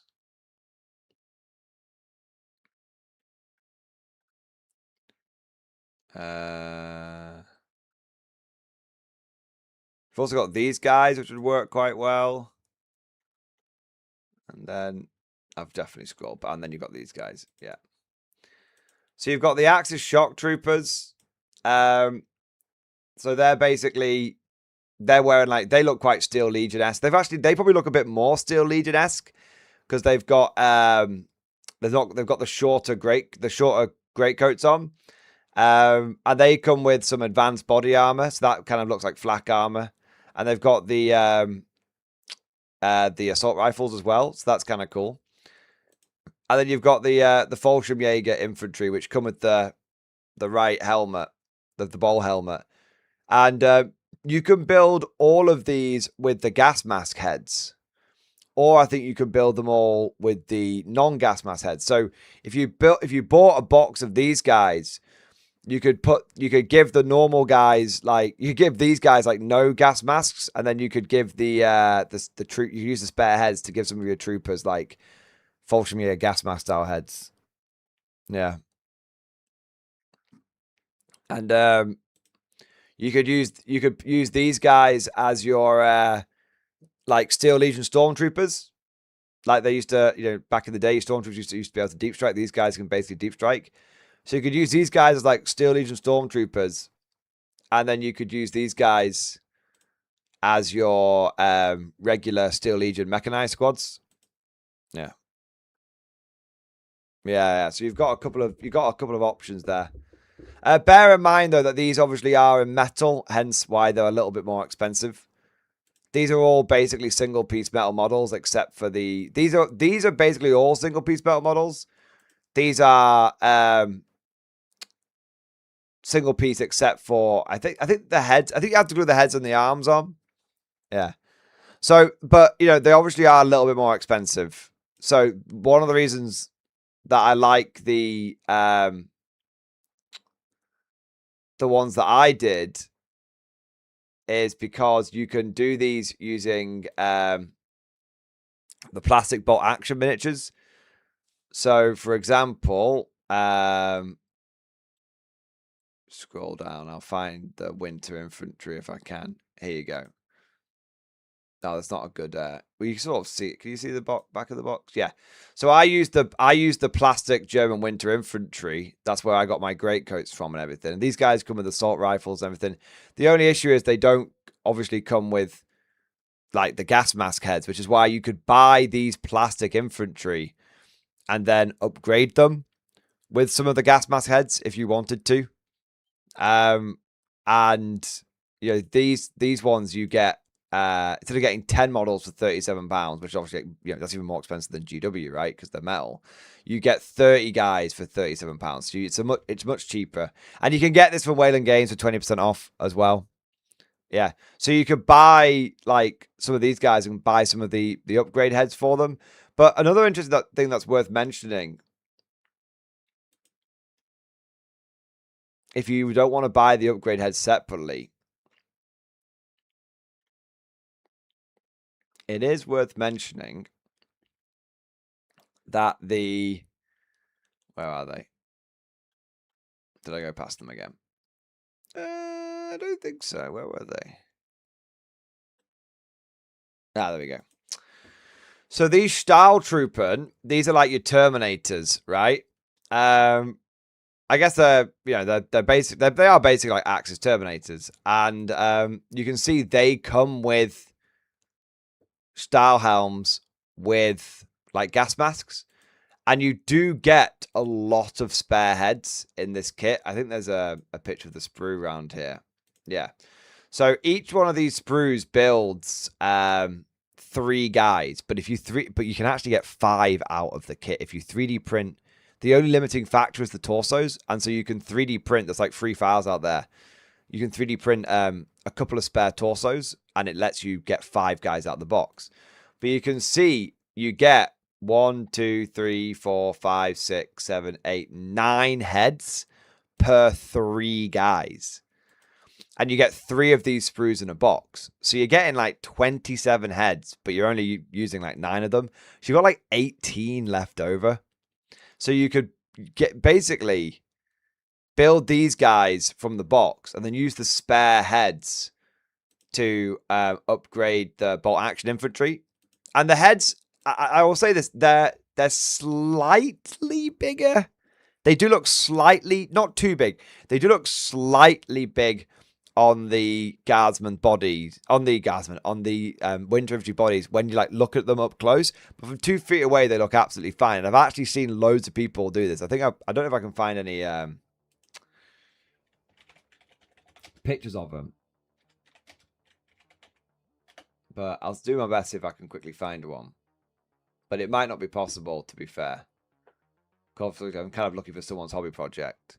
Oh, here you go. Look, it's perfect. Ha, look at that. So you can see someone literally did that exact idea. They used a different kit to the one that I'm suggesting, but you can see like they don't look they don't look too out of place at all. Any chance about the same size as the Anvil Industry miniature bits? Yeah, they're pretty. I think they're pretty close. I think they are pretty close, to be fair. Yeah, so you could definitely get your Steel Legion vibes on with some Style Trooping and some regular blokes running around with those helmets on. Yeah, so you got a few options. Yeah, you got a few options, but it's I hope that helps, man. And then yeah. Well, sold. Well, I'm glad I was able to show you something that you liked.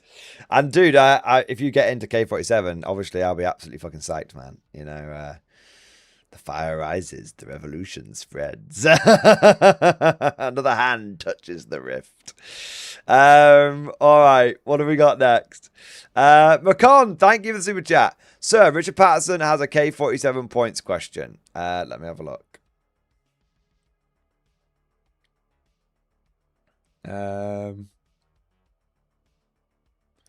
Mordian, how many points is each side in the mega bundle? I mean, it's at least 1,500, and that's the size of game that Conflict is played at. It's played at 1,500. I think for the Americans, you're probably getting more like 2,000 points, and for the Axis, you're getting like about 1,500. Yeah, because the linebackers are just a bit more expensive, but you are getting a lot. You're getting 2 full armies, no doubt. I mean, I can kind of work it out.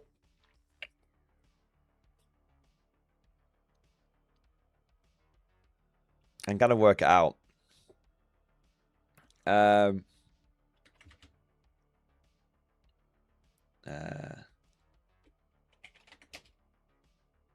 Okay, let's build a realistic list.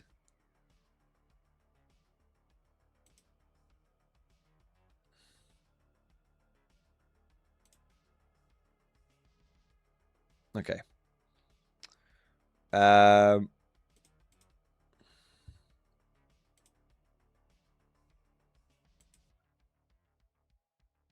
interesting. Anyway.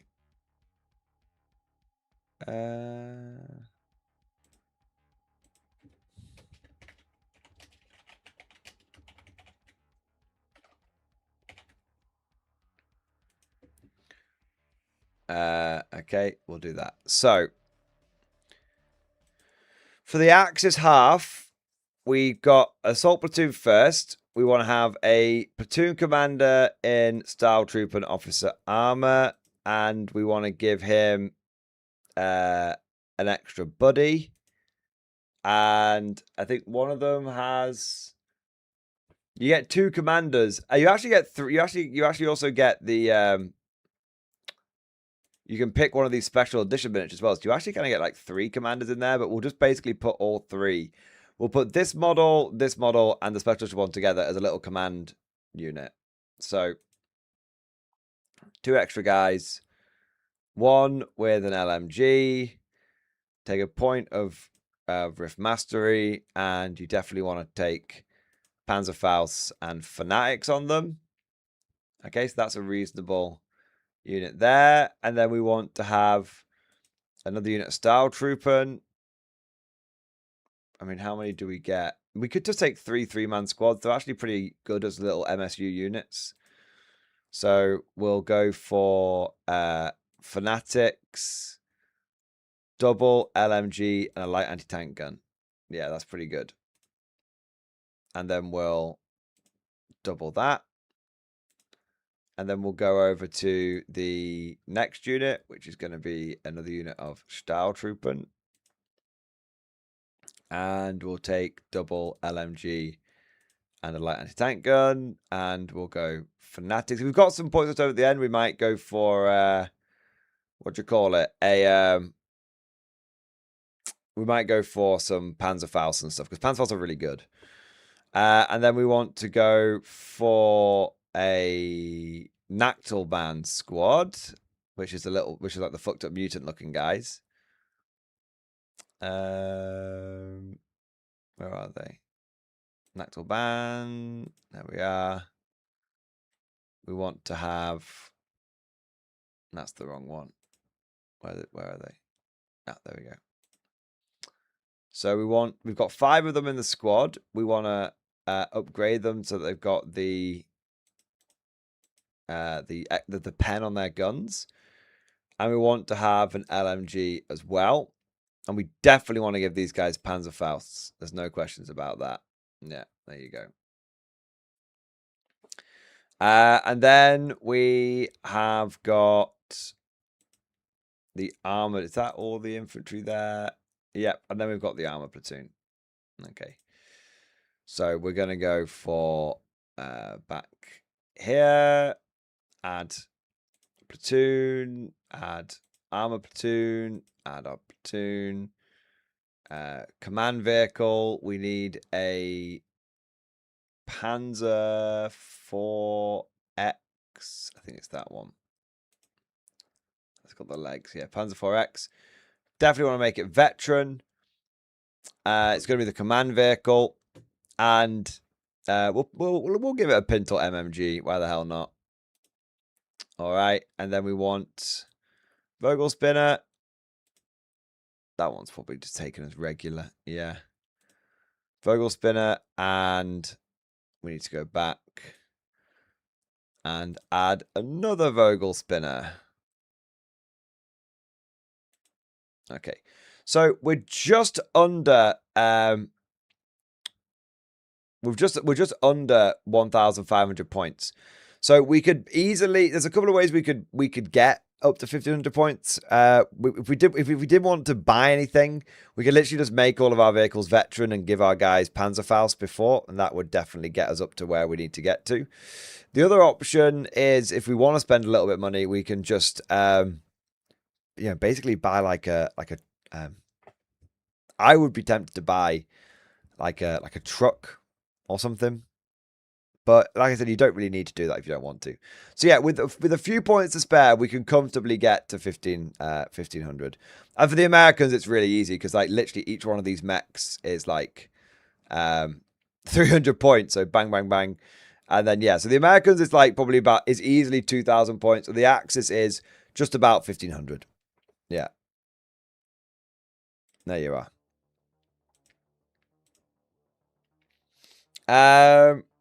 All right, what next? Chicken Detonator, thank you for the super chat, man. EAC Army Tactics idea in stream discussion. Let's have a look. So I got the new Armies of the British Commonwealth book, and I'm looking at ideas for my East African Command Army when I had an idea. Hear me out. Local area control allows my infantry units to enter from the enemy's table edge without flanking. Desert mounted infantry allows you to upgrade infantry units with horses for 3 points per model. So let's take a veteran Piat team with horses in outflanking 58 points. Spicy. Image below for the idea. Also, because they're on horses, they can also recce when shot at if I want to waste enemy tank shots that try to prevent them from getting into point blank. I love it. The Camel Corps! Yes! I love it, man. So I think there is some... I think there are some ways to abuse the EAC in general in bot action. I definitely think there were probably more of a vibe faction that got a little bit out of hand. So I would be careful you don't abuse it too much. But I think having a Piat team on camels is totally fine. Yeah, I think you can have like mortar camels or like light mortar camels or something crazy if you really want to get down to it. But yeah, don't abuse it and don't be too silly with it. I think you'll be all right. Yeah, there you go. I love that. LMG camel, mortar camel. That poor camel's back after being used as a light mortar, right? All right. All right. I need another drink. I've only got a little glass today, so I keep needing to go downstairs for more drinks. I'm gonna get one more drink, and then we're going to stream for another hour, and then we're gonna like chill, call it there, kind of thing. Yeah. All right. Back in a moment.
Go a quick wee, every 1 second.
All right.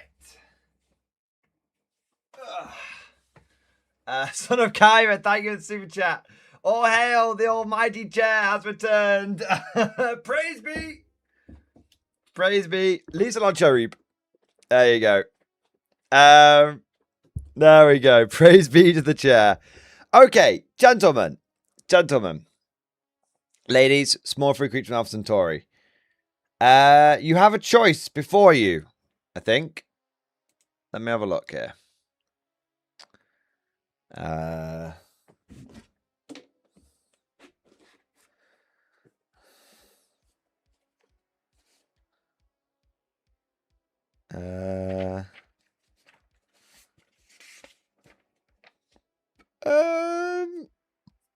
Actually, I might only have one topic to cover. So, the question is...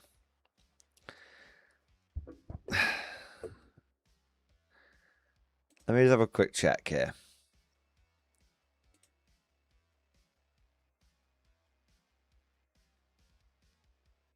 That's cool, yeah.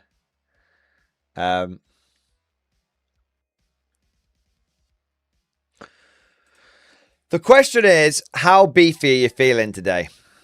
Because I know not everyone is in for the beef. But I do feel like today is a bit of a beefy day because of the balance patch coming out and it being a bit shit. So, how beefy are we feeling? Should I do a poll? Do we want a poll? I'll do a poll. Flash poll. Let's have a look.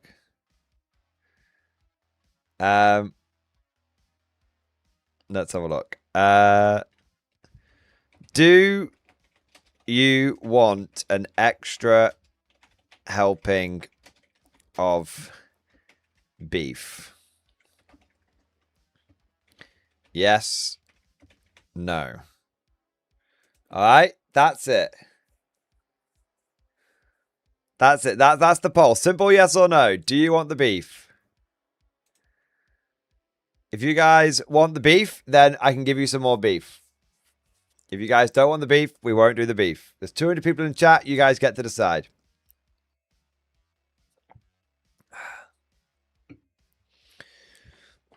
Wow, that's a lot of people who feel quite beefy. People, yeah, a lot of people feel a tad beefy, yeah. Yeah. We're all negative Nancy's. Art of War Lennon was more respectful of the plight of the guard. Well, I think maybe they're starting to see that GW is really fucking it up. So, yeah. I actually want to see, what is the Astra Militarum subreddit? How's it handling the points changes? Let's have a look.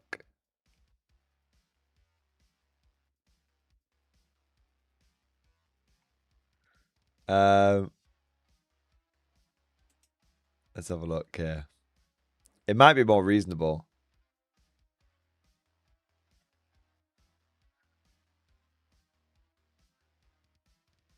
Most people are saying they wish the battle line had gone down. Yeah. That's brilliant. Look at that meme. After all, why not? Why shouldn't I field them?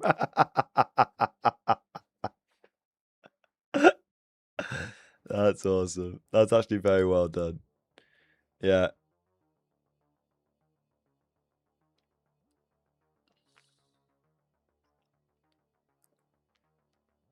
Yeah, there we go. Okay. Let's see. Ride Master, thank you, super chat. Beef, my lord. I am on a high sodium and beef diet. All right. Well, we've got 50 votes which are coming. So, you know what? Via the popular vote and via the lobbying from Ride Master, we have achieved true democratic results, and I'm going to give you guys. I'm going to give you guys the beef. All right. Now, give me 1 second to find the relevant materials for said beef. It would only take. It would only take me a moment. Let's have a look here. No, that's the AOS update. I don't give a fuck about that. No, no AOS. No, GW. I don't want the AOS. Jesus, it won't let me back out. All right, 40k more. There we go. I want the rules.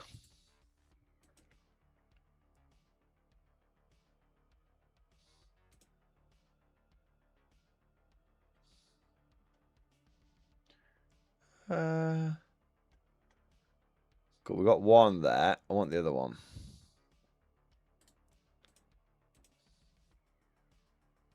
Nope.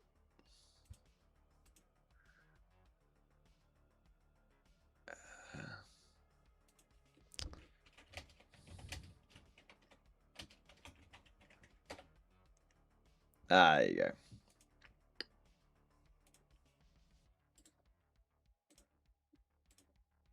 That's a little... That's a bit shit. Let me find a better picture.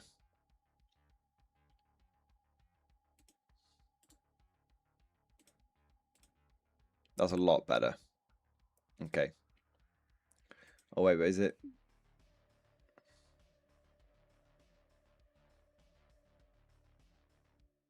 Okay, no, that's been AI enhanced and it looks like shit.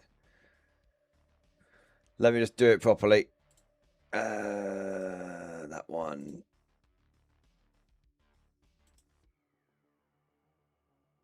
Let's have a look. Much better. Okay, much better. Yeah, I was like, fuck this. I don't mind, AI if it gets it right, but when it's like a bag of shit, I'm not interested in it. Yeah, all right. Bring on the beef. Morden actually prefers AOS over all. Little known Morden driven for you. Fuck off. Not even entertaining that one. Okay, so we've got some beef for you. I got some big fucking beef for you. Big proper beef. In my mind, anyway. Might even make a little bit out of it. A little stream highlight for it. Because I think you guys are going to like it. Gentlemen, ladies, small furry creatures with Alpha Centauri. I don't mean to alarm you, but I think I've got some beef! Beef! I think we've got some juicy beef for you here today. I'm going to make a bold claim, a bold statement. I think 11th edition is going to have horrific power creep. And I know we're only a month into the edition, but I think we're going to have horrific power creep. There has been a few signs. There's been some chit and, dare I say, chat around the proverbial internet water cooler. But I think that we are going to have some really bad power creep. And when I say bad power creep, there's going to be some people in 10th edition going to be like, wait, didn't we have power creep in 10th edition? Actually, no. It might sound strange, and some people might disagree with me quite strongly on that. But we actually didn't. As far as editions go, 10th edition, generally speaking, did not have a lot of power creep. A lot of people's codexes came out, and they just continued to basically use their index detachment from the beginning of the edition. In fact, so much so that about halfway through the edition, people were saying we weren't suffering from codex creep. We were actually suffering from codex sleep. GW had gone too far the other way. This was actually a generally held belief by a lot of the people in some of my local game stores and actually online a bit as well. This is where the idea that 10th edition was the most balanced edition of Warhammer came from. It's not that it was balanced. It's just that in comparison to what a lot of editions have gone through before, it was relatively more balanced. It was being the most balanced edition of 40k doesn't mean you're actually balanced though. Like you can still be wildly unbalanced and still be the most balanced edition of 40k, right? So I think we suffered from Codex sleep last edition, but the guy that was in charge of the 40k team in 10th has actually left or moved on in some capacity. He's no longer in charge. And there's a new person in charge now. Well, I say new, he's been at the company a very long time. It's a chap called Phil Kelly. And Phil Kelly, he's been there a long time. It's a bit of a meme on the channel to lay all the problems of the world at Phil Kelly's feet, but it's definitely more of a meme. But one thing that I can say about Phil Kelly is that he is a bit more old school at Games Workshop. And being a bit more old school,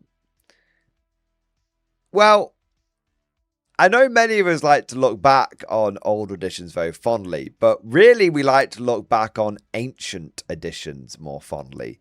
Like the ancient scrolls of 3rd and 4th edition, for example. But if we're talking about old school Warhammer, being a little more old school, I should say. We're talking 6th, 7th, 8th, 9th edition. And, well, every single one of those editions had some pretty hefty power creep. Even if we don't include 6th and 7th edition, which was very much the old Hammer era, and now we're in the new Hammer epoch, right? Even if we just look at 8th and 9th edition, previous to 10th, they had really bad power creep. 8th edition started off very reasonable, and it was actually one of the reasons why I think the edition is so fondly remembered. Even though it was very broken, it started off with, yes, there were some very broken combos, but after about 18 months into the edition, it was actually in a really good state. And then Judo started going mental. Space Marine Codex 2.0 with unkillable iron, statistically unkillable Iron Hand dreadnoughts and stuff like that. It got a little crazy. So that might be the old school that feels like, oh, Phil Kelly's going to be a more old school touch to the game. Okay, how far back can we go? Because it was just 10 years. Now, 8th edition, end of 8th edition was wild. 9th edition was horrific for balance. Absolutely horrific. You had codex which would come out overtuned to just an almost unbelievable degree. And then Games Workshop would successively hammer them into the ground again and again with nerfs. But what was funny is they every new codex that came out took the power creep to an even headier height. So it got to the point where some armies were so powerful that even when GW hit them with the paid triple nerf, they were still doing really well. But yeah, you had some of the legacies of 9th edition power creep are still felt today. There's a reason why orcs can only take their buggies in units of 1. That was because of 9th edition power creep. And orc, you might not believe it now, but orc buggy spam was able to blow people off the board with indirect fire in about 2 turns. That's how bad. That's how bad. It was okay. Now we've gone through now. I think 10th edition was relatively safe. Obviously there was the Defiler meta and stuff towards the end, but I think 10th edition was relatively safe. But Games Workshop, might have heard some of these criticisms of Codex Sleep, and as a result, they're like, okay, well, clearly, if you don't like it when it's sleepy, that means you want it when it's creepy. That sounds really bad. Anyway, moving swiftly on. I was just going for rhyming there, but that's come out even worse. That's come out much worse than I expected. Demonetized. Right, I'm on. Reddit's going to make another hate thread about me. But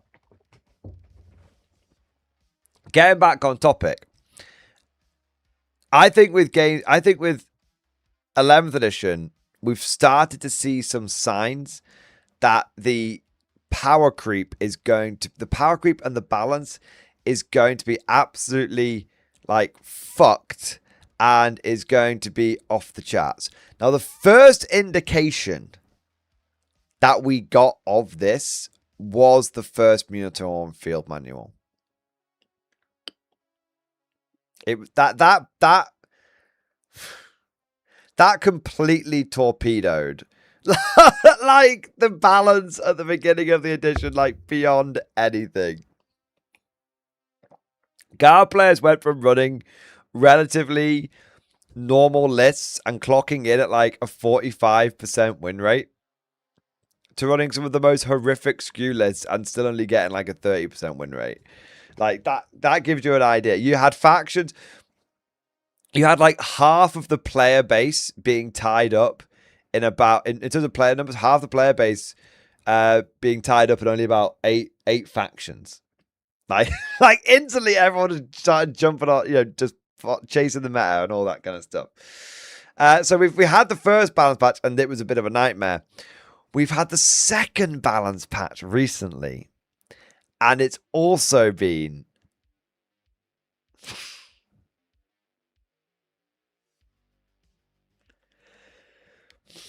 it's been a bit of a stinker.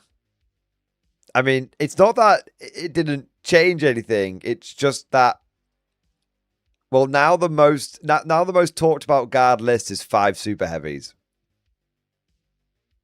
It's all it's all a bit janky.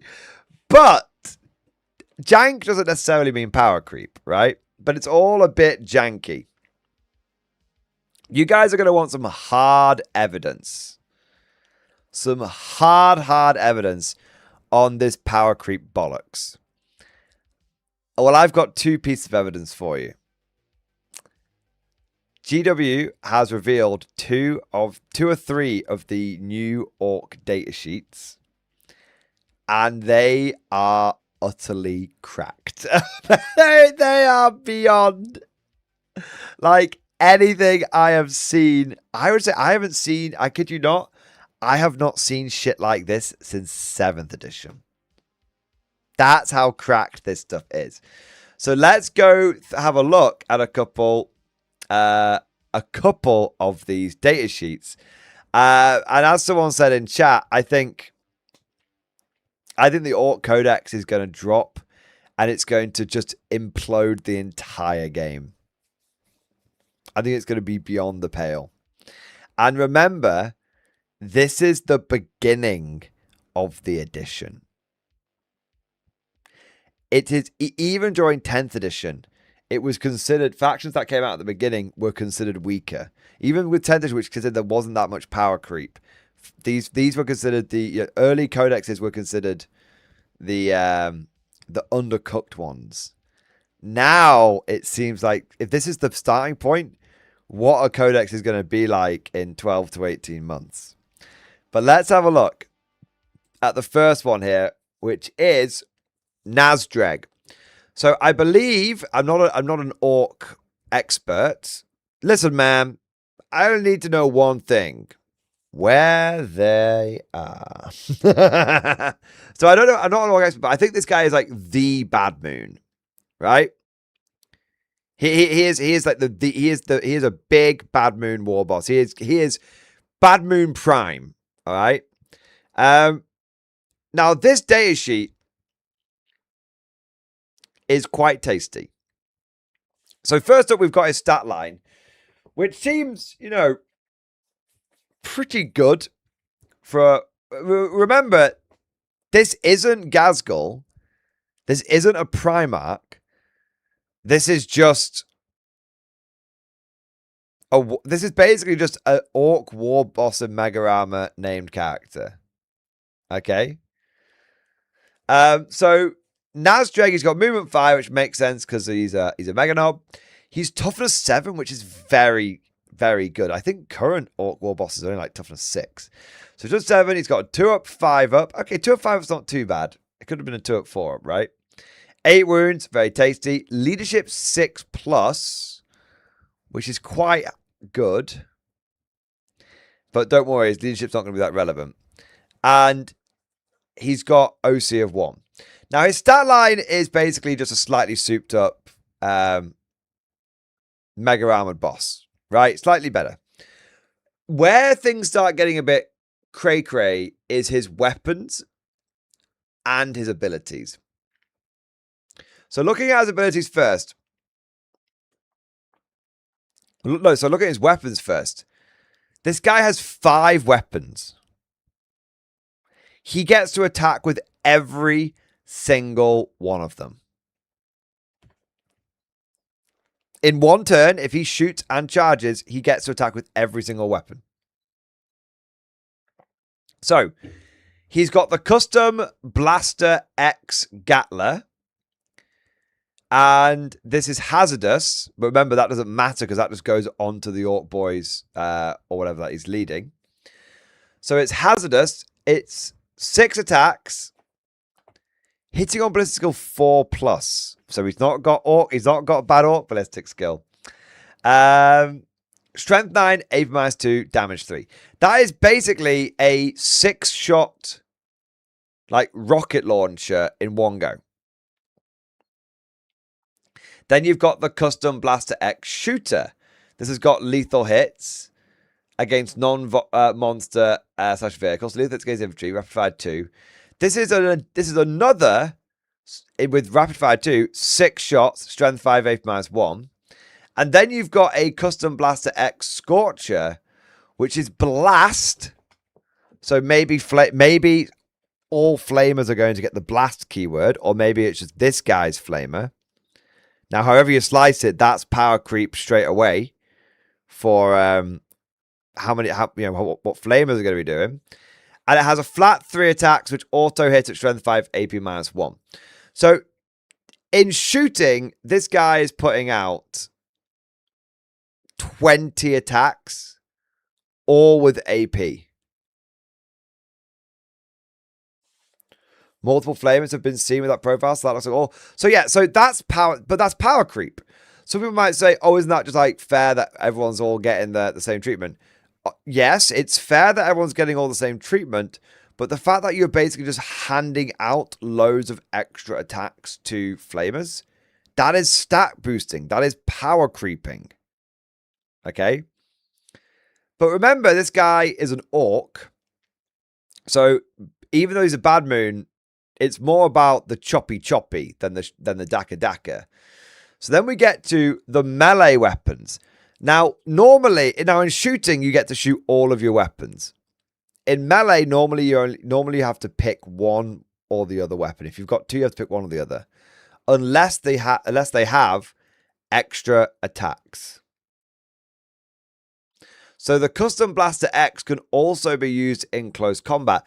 This is the custom Blaster X, by the way. It doesn't seem to have any bayonet attachment to it. So I don't know why this guy is able to just like attack people in close combat with it. Maybe he's just beating them over the head with it. I don't know. But normally, your shooting weapons don't also get a melee profile. I think the only other example I can think of this is like Ogre Ripper guns. Now, the custom Blaster X has Cleave 1, which means that every 5 models in the unit that it's attacking, it gets an extra attack. So he's got 6 attacks, probably getting an extra couple of attacks from Cleave, between for either a 5 or 10 man squad. At weapon skill 2 plus strength 5, AP -1, damage 1. So he's probably getting, probably every time he strikes, getting like a minimum 7 attacks, probably easily getting up to like 8 attacks. But then you've got his other weapon, which is his Power Claw, which is Moon Chewer. Moon Chewer is also Cleave. So he's got 2 Cleave weapons. So if he attacks a 5-man squad, he gets 2 extra attacks, 1 with each weapon. If he attacks a 10-man squad, he gets 4 extra attacks. If someone is stupid enough to attack this guy with a 20-man squad, or for him to attack a 20-man squad, that's going to be an additional 8 attacks, hitting on 2s. Now, Moon Chewer is 5 attacks base at weapon skill 2 plus strength 12, AP -2, flat damage 3 with Cleave.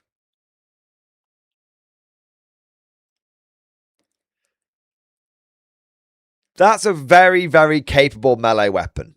That is a very, very capable melee weapon on its own. The fact that he then also gets the extra attacks and the custom blaster is wild. So he's going to have about 20 shots from his shooting. And then even against just a basic 5-man squad, he's going to have 13 attacks there. And damage 3 is a great... And a lot of his weapons are damage 3 as well. Look at the Moonshot. Look at the Custom Blaster X Gatler. A lot of it is damage 3, which is very relevant because obviously if you take if a lot of people are trying to take like -1 damage on their weapons, this guy doesn't care about that. He's not going from damage 2 to damage 1. He's going from damage 3 to damage 2, which is still absolutely lethal. Now, that on its own would be a very, very tasty combat character. A very tasty, just pure damage dealer, looking real good. But wait! There's more! Because then you have all of his abilities. So firstly, he can deep strike, which is going to be excellent. Did somebody say rapid ingress with a big unit of mega knobs? I think this guy did. He also has some unique abilities as well. So he's got intimidating motivation. Once per battle round per army. So read that again. Not once per battle. Once per battle round. So he's doing this every single turn. Right, not every single turn. Every single his player turn, basically. In your movement phase, at the start or end of this unit's move. So you don't even need to have him set up the previous turn. He can just move into position. They never do that. It's always at the start of the phase so that you have to have actually put some planning and thought into where your units are and be positional. But nope, this guy can do it at the start or the end of the unit's move. You can select one friendly orc unit within 6 inches. So with his 5-inch move plus that's an 11-inch bubble. That unit is no longer battle shocked and is riled up until the start of the next turn. Not or, both. You select one friendly orc unit, but they become unbattle shocked and they become riled up. Now, when you become riled up, that's basically like going through the war, as far as I remember. When you're riled up, you get rerolls to your advance rolls. I think you can advance and charge. I think you get your 5-up invuln and all that kind of stuff. I believe riled up is basically the new war. Right? When you call the war, everyone gets riled up. So this guy can pick a friendly unit, essentially within 11 inches, and just put it into the war every turn. And unbattle shock it. It's like bang, bang, bang. He's better than a bloody commissar. He's better, well, not just a commissar. He's better than both of our named character commissars. But wait! There's more! Because he's also got Nazdreg's No-Watts. This unit has deep strike, so if you join him to a unit, whatever that may be, the whole unit gets deep strike. Now, I don't know exactly what he can join at this point. I presume it's going to be Mega Knobs. I also presume it could be a big squad of boys. So this could be 20 boys that all just get deep strike. Then the entire unit also gets ignores cover. So he's hitting on 4s with ignores cover. And his entire unit that he's leading is also ignoring cover. But guess what? There's even more. Tell me how Yarrick was overtuned again.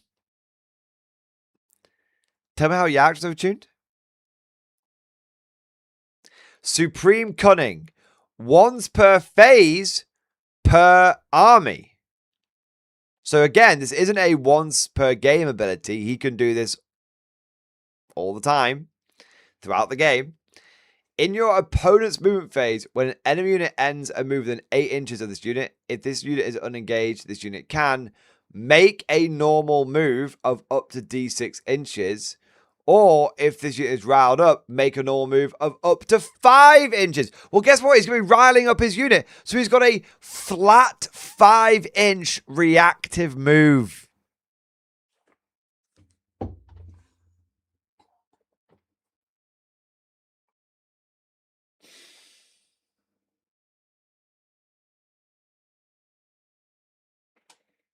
This guy has so many rules. He's an absolute shooting beast. He's an absolute combat beast, and he is an incredible force multiplier for you as the Orc player, and he is an incredible force disruptor for your opponent.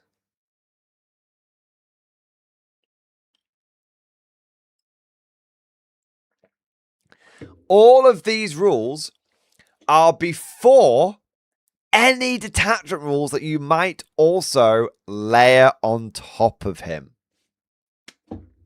That's what you've got to remember. You could potentially layer 3 detachment rules on top of this guy as well, depending on which ones are actually going to affect him. All right, maybe even if we just say he gets a couple of detachment rules on top. So there's a lot going on with this one character. This guy feels better than Gaz. Like, Gaz, fucking idiot in comparison to this guy. But would you believe me if I said there was even more? But not with Nazdreg.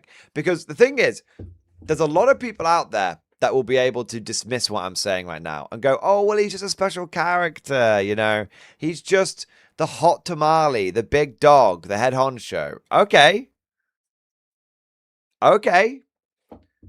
Why don't we go down a little bit lower down the food chain? Great point, Kelzo. Layer with rules from the unit he joins as well. Exactly. Exactly. What if we go a little bit lower down the food chain? What, in fact, if we go to the core of any good Orc army, the Orc boys? So these are, bear in mind, these are not anything other than just regular Orc boys. Okay? They're not Ard boys or knobs or anything like that. These are just regular ass Orc boys. Now, firstly, you've got to remember that Orc boys have had a bit of a glow up over the last few years already. They used to be movement 5, now they're movement 6. They used to be toughness 4, now they're toughness 5. They used to be a 6-up save, now they're a 5+ save. They're still the same number of wounds, still leech up 7+, they're still OC2. Okay. So so that's not changed. That's not 11th edition power creep. That's not changed. But that's just remember like where we're up to. Like this, like what's happened in the past.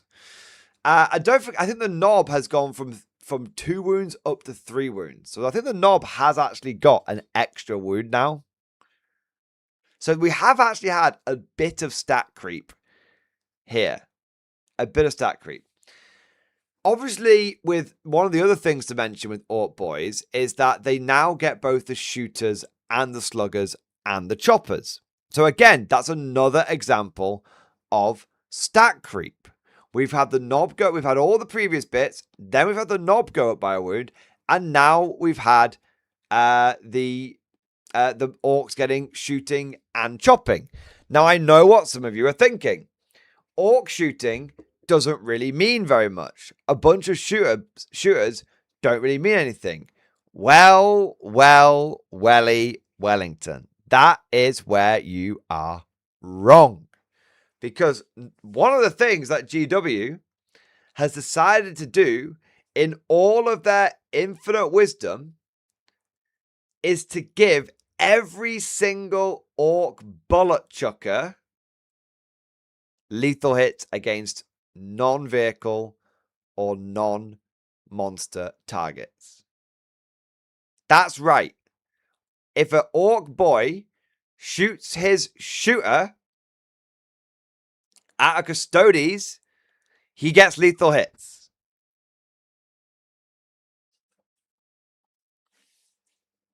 At a Terminator, at a Space Marine, at a Primarch, he gets lethal hits.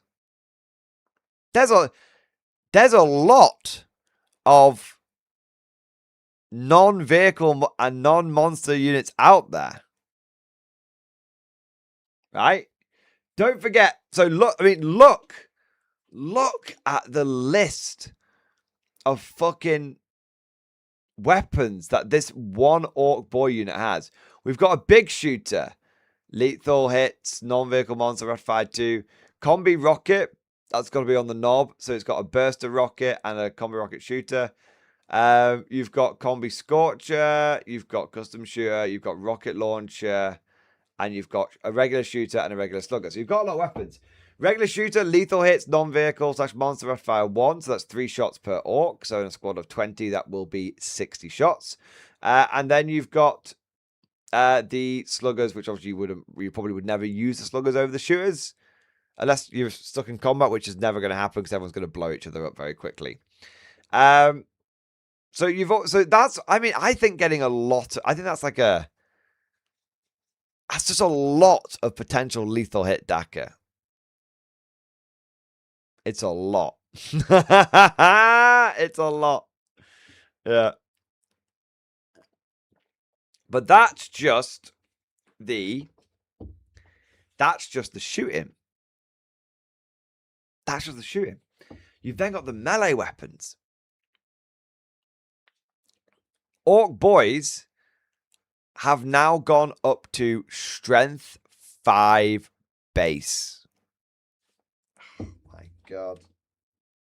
It wasn't that long ago when orcs were strength 3 base and they got +1 strength on the charge.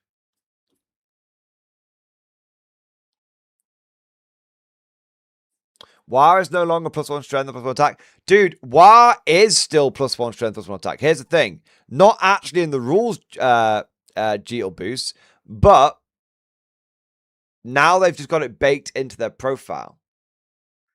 So orcs were strength 4, strength 5 in the War. Now they're just strength 5 all of the time, plus they get the new War rules. So orcs are now strength 5, AP -1, 3 attacks each.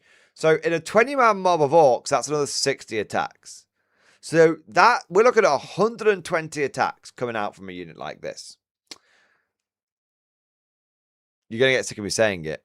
But wait! There's more! Because one of the things that you might say can limit orc shooting is the fact that they only hit on 6s because of the way cover works.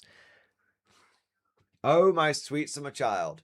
You thought GW would introduce a new game mechanic and then not immediately release a bunch of rules that basically invalidate the new game mechanic they brought in? Ammo runts. Once per battle, per unit, in your shooting phase, when the unit is selected to shoot, you can use the ability. If you do, this unit's range attacks have +1 to hit roll. Now, it's only once per battle, but bear in mind of the way that a lot of units work these days in 11, they sort of run out there, do their damage, and they die. You basically, on the one time you're probably going to shoot the orc guns, you get essentially ignores cover.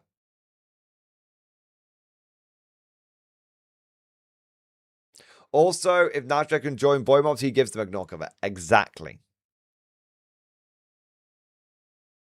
So essentially, they ignore cover. Now, there's another one here called Never Too Busy to Fight. Being engaged does not prevent this unit from being eligible to start an action. So you can so everyone else has to choose between like falling. Well, right now, who knows, right? But at the moment, you have to choose between falling back and doing actions. Now you specifically can. Now these guys specifically can always do actions, even if they're engaged in combat. But that's not the biggie. That's not the biggie. So you know how before we talked about all the guns getting lethal hits, but it was only against basically infantry and shit? Orcs boys have got a third special rule. This is a regular ass battle line unit. A third special rule on a battle line unit. And this one is the most powerful one. I've saved the most powerful power creep till last. Tide of Muscle. In the fight phase, if this unit made a charge move this turn, this unit's melee attacks have lethal hits. Just regular ass lethal hits. Not against infantry only, not against non-vehicle or monster. They just always have lethal hits. On 60 plus attacks.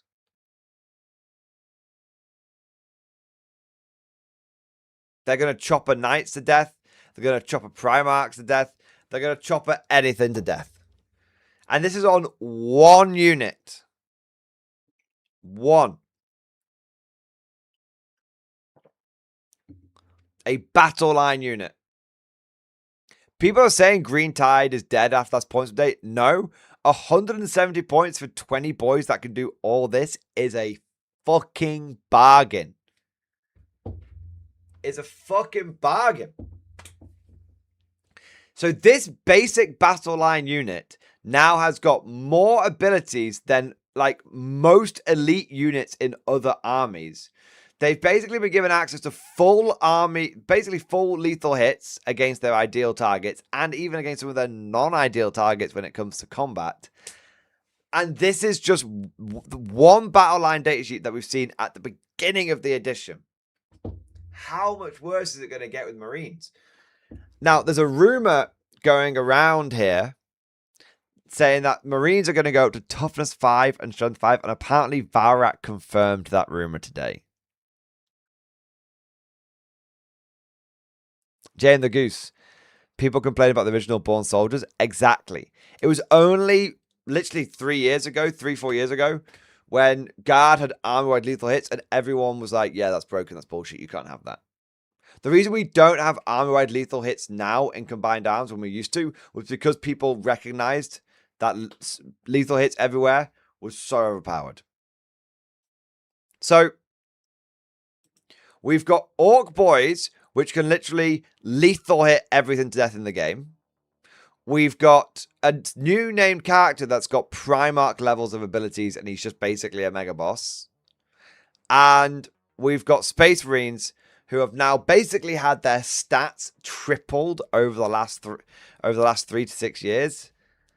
And it's just going up and up and up. So you want proof of power creep? There's your fucking proof. There's your fucking proof. And again, this is the beginning of the edition, guys. Not the end. Not the last 6 months of mental shit that GW throws at the wall. This is the beginning of the edition. Where is this gonna be in 6 months' time, 12 months' time?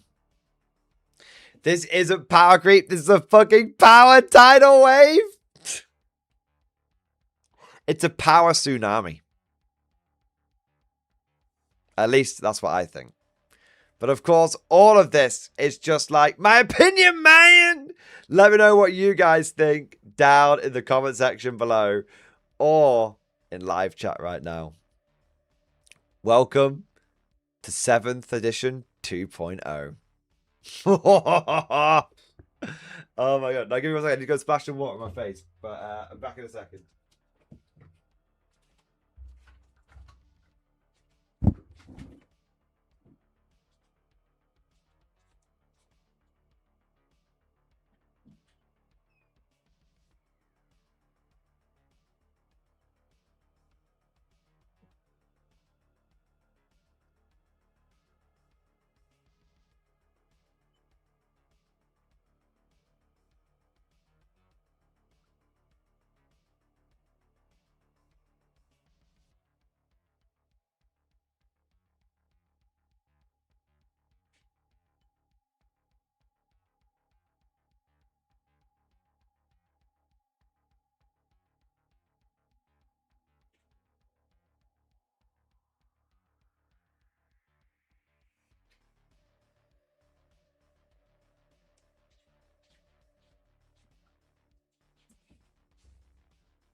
Oh, 1 minute.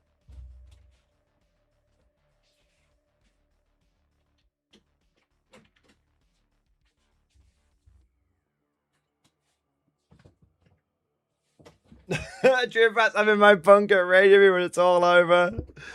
And others, well, I'm glad I brought my axes for my TTC valve because 40k is giga fucked. Yeah. Inquisitor Ra, I feel bad for the Orc players. They're going to get an amazing book and it's going to get nerfed into the floor as soon as the new thing comes out. Yeah. No, I totally agree. It's going to be like 9th edition when the Dark Elder Codex came out and it flattened everybody and created the infamous Dark Elder are just a hammer in a meta of nails quote. And then it got nerfed and nerfed and nerfed. And then the Admech Codex came out and just did exactly the same thing over and over again. Yeah. Yeah.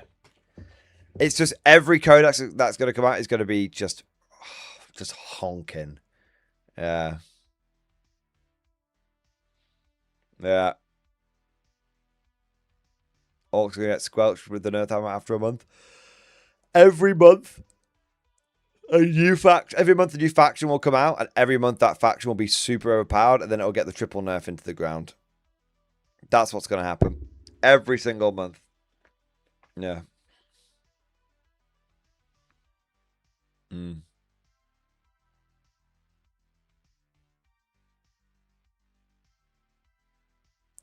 We'll be surprised with the 9th edition Votan Judgment tokens. That's like, I once lost 2 Bane plays to basically 2 squads of basic Votan. That's how fucked they were in 9. Yeah. Seems to be fun and good use of money and petty energy. Keeps players buying new armies. Good strat. Yeah. That's it. It's pretty overtuned. So I think we're in a power creep edition. Big style. Big time. Let's have a look at what some super chats we've got here. See if they're related. Cosmic Drew, thank you for super chat. Compare this 40k patch to the K47 patch. Hashtag Cube Larkin. You see, I wasn't going to compare it to 47 and 40k because I like the 2 games to stand on their own 2 feet.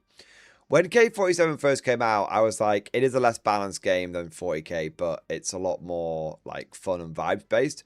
Honestly, in the space of 1 year, 40k has actually massively overtaken Conflict 47 in terms of its imbalance. And I think now that 40k is horrifically imbalanced in comparison to Conflict 47. Conflict 47 was never designed to be a balanced game. It was never designed to be a balanced game. It's designed to be a vibes-based game with an honor system and all this kind of shit. Now, in comparison to 40k, it looks like chess. Yeah. It's crazy. Archon Hank, thank you for the super chat. I made a guard list as a Drukhari player that reminds me of my Drukhari transport synergy. Curious what you think. Entry discussion looks fun.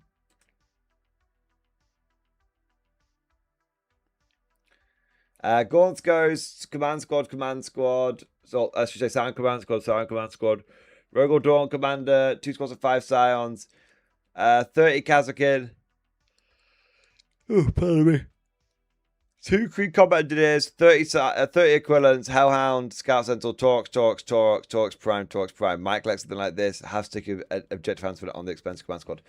So the main problem is you basically have like 0 good damage output. I know you might think, but I've got 30 Kazakin. Yeah. Yeah, that's the only real damage output you have. And maybe the Scions, but they're not even big blobs of Scions. Yeah.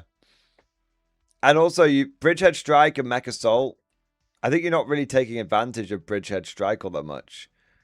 It's only if your Quillons don't benefit from Bridgehead Strike.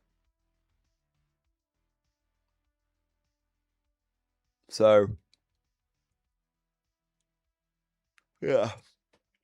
So I think also I've noticed that all of your points are actually slightly out of date. So all of your transports need to come down 10 points. Your Aquilans need to come down 5 points each. And your Kazakin need to come down 10 points each. So you might actually find you have a few more points left over. Yeah. So overall, I think you need a bit more punchy. A single Rogal Dawn definitely isn't enough. I think you need a bit of punchy. I think you need to take advantage of your detachments a little better. Yeah. That's my feedback, Archon Hank. But the general vibe of the army and the vision you're trying to achieve is very achievable. And actually pretty good these days. So it's not actually a bad list. I think with a bit more punch in it and I think frankly a few more scions in it, you'll probably be looking a lot better. Yeah. William Pagonis, thank you for 45 months. Hot take on Baneblade meta recon is good. Hot take on Baneblade meta recon is God. Sorry. Reconnaissance with Baneblades. Is that because you can do actions and still shoot with them? Interesting. Very interesting indeed.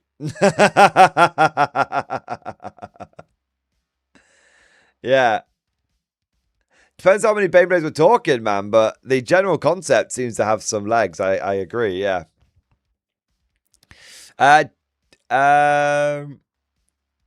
Lancet Lindblom, can we get some conflict hype after all this beef? Beef! We're having beef overload. That's all the beef I have for tonight. To be honest, I'm probably going to be going to bed after this Lancet Lindblom. But tomorrow and Friday, we'll probably do like double conflict hobby streams. So you'll get all of your conflict hype then. Don't you worry. Don't you worry. All right. JM the Goose, thank you for super chat. Wait, how is a Centaur not cheaper than a Chimera?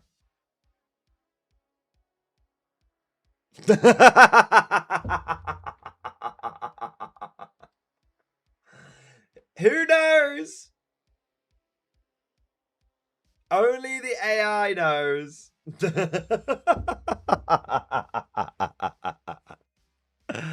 you are. Only the AI knows. Who knows? The AI works in mysterious ways.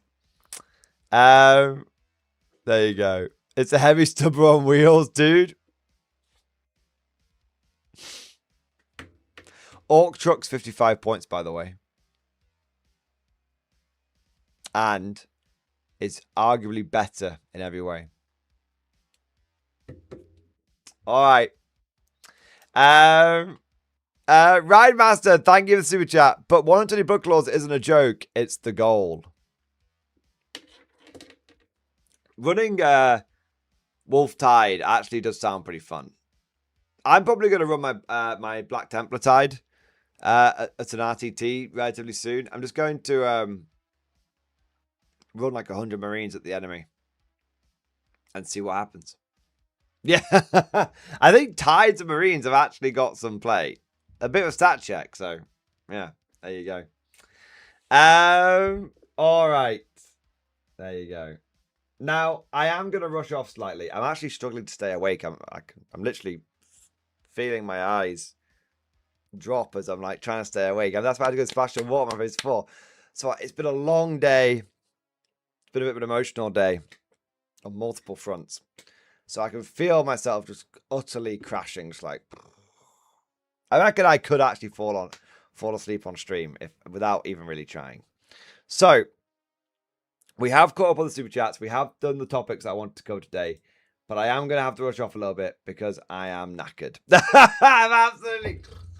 I'm absolutely shattered, boys. I never normally rush off so quickly, but I'm absolutely shattered. Yeah, there you are.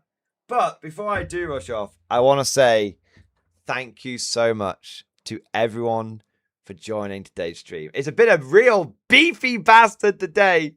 It's been a real beefy bastard, but it's been a really, really good stream. So I want to say a huge thank you to everyone that joined, a huge thank you to everyone that liked, a huge thank you to everyone that subscribed to the channel, and obviously a massive, massive, mega bunker busting thank you to everyone who got the stream popping up, baby, tonight. Coming in with all the super chats and the member flex and the gifted memberships and all of that excellent stuff. I want to say a huge thank you to everyone who went above and beyond the call of duty. Thank you so much for watching. I hope you enjoyed it. And of course, as always, I'll see you guys next time.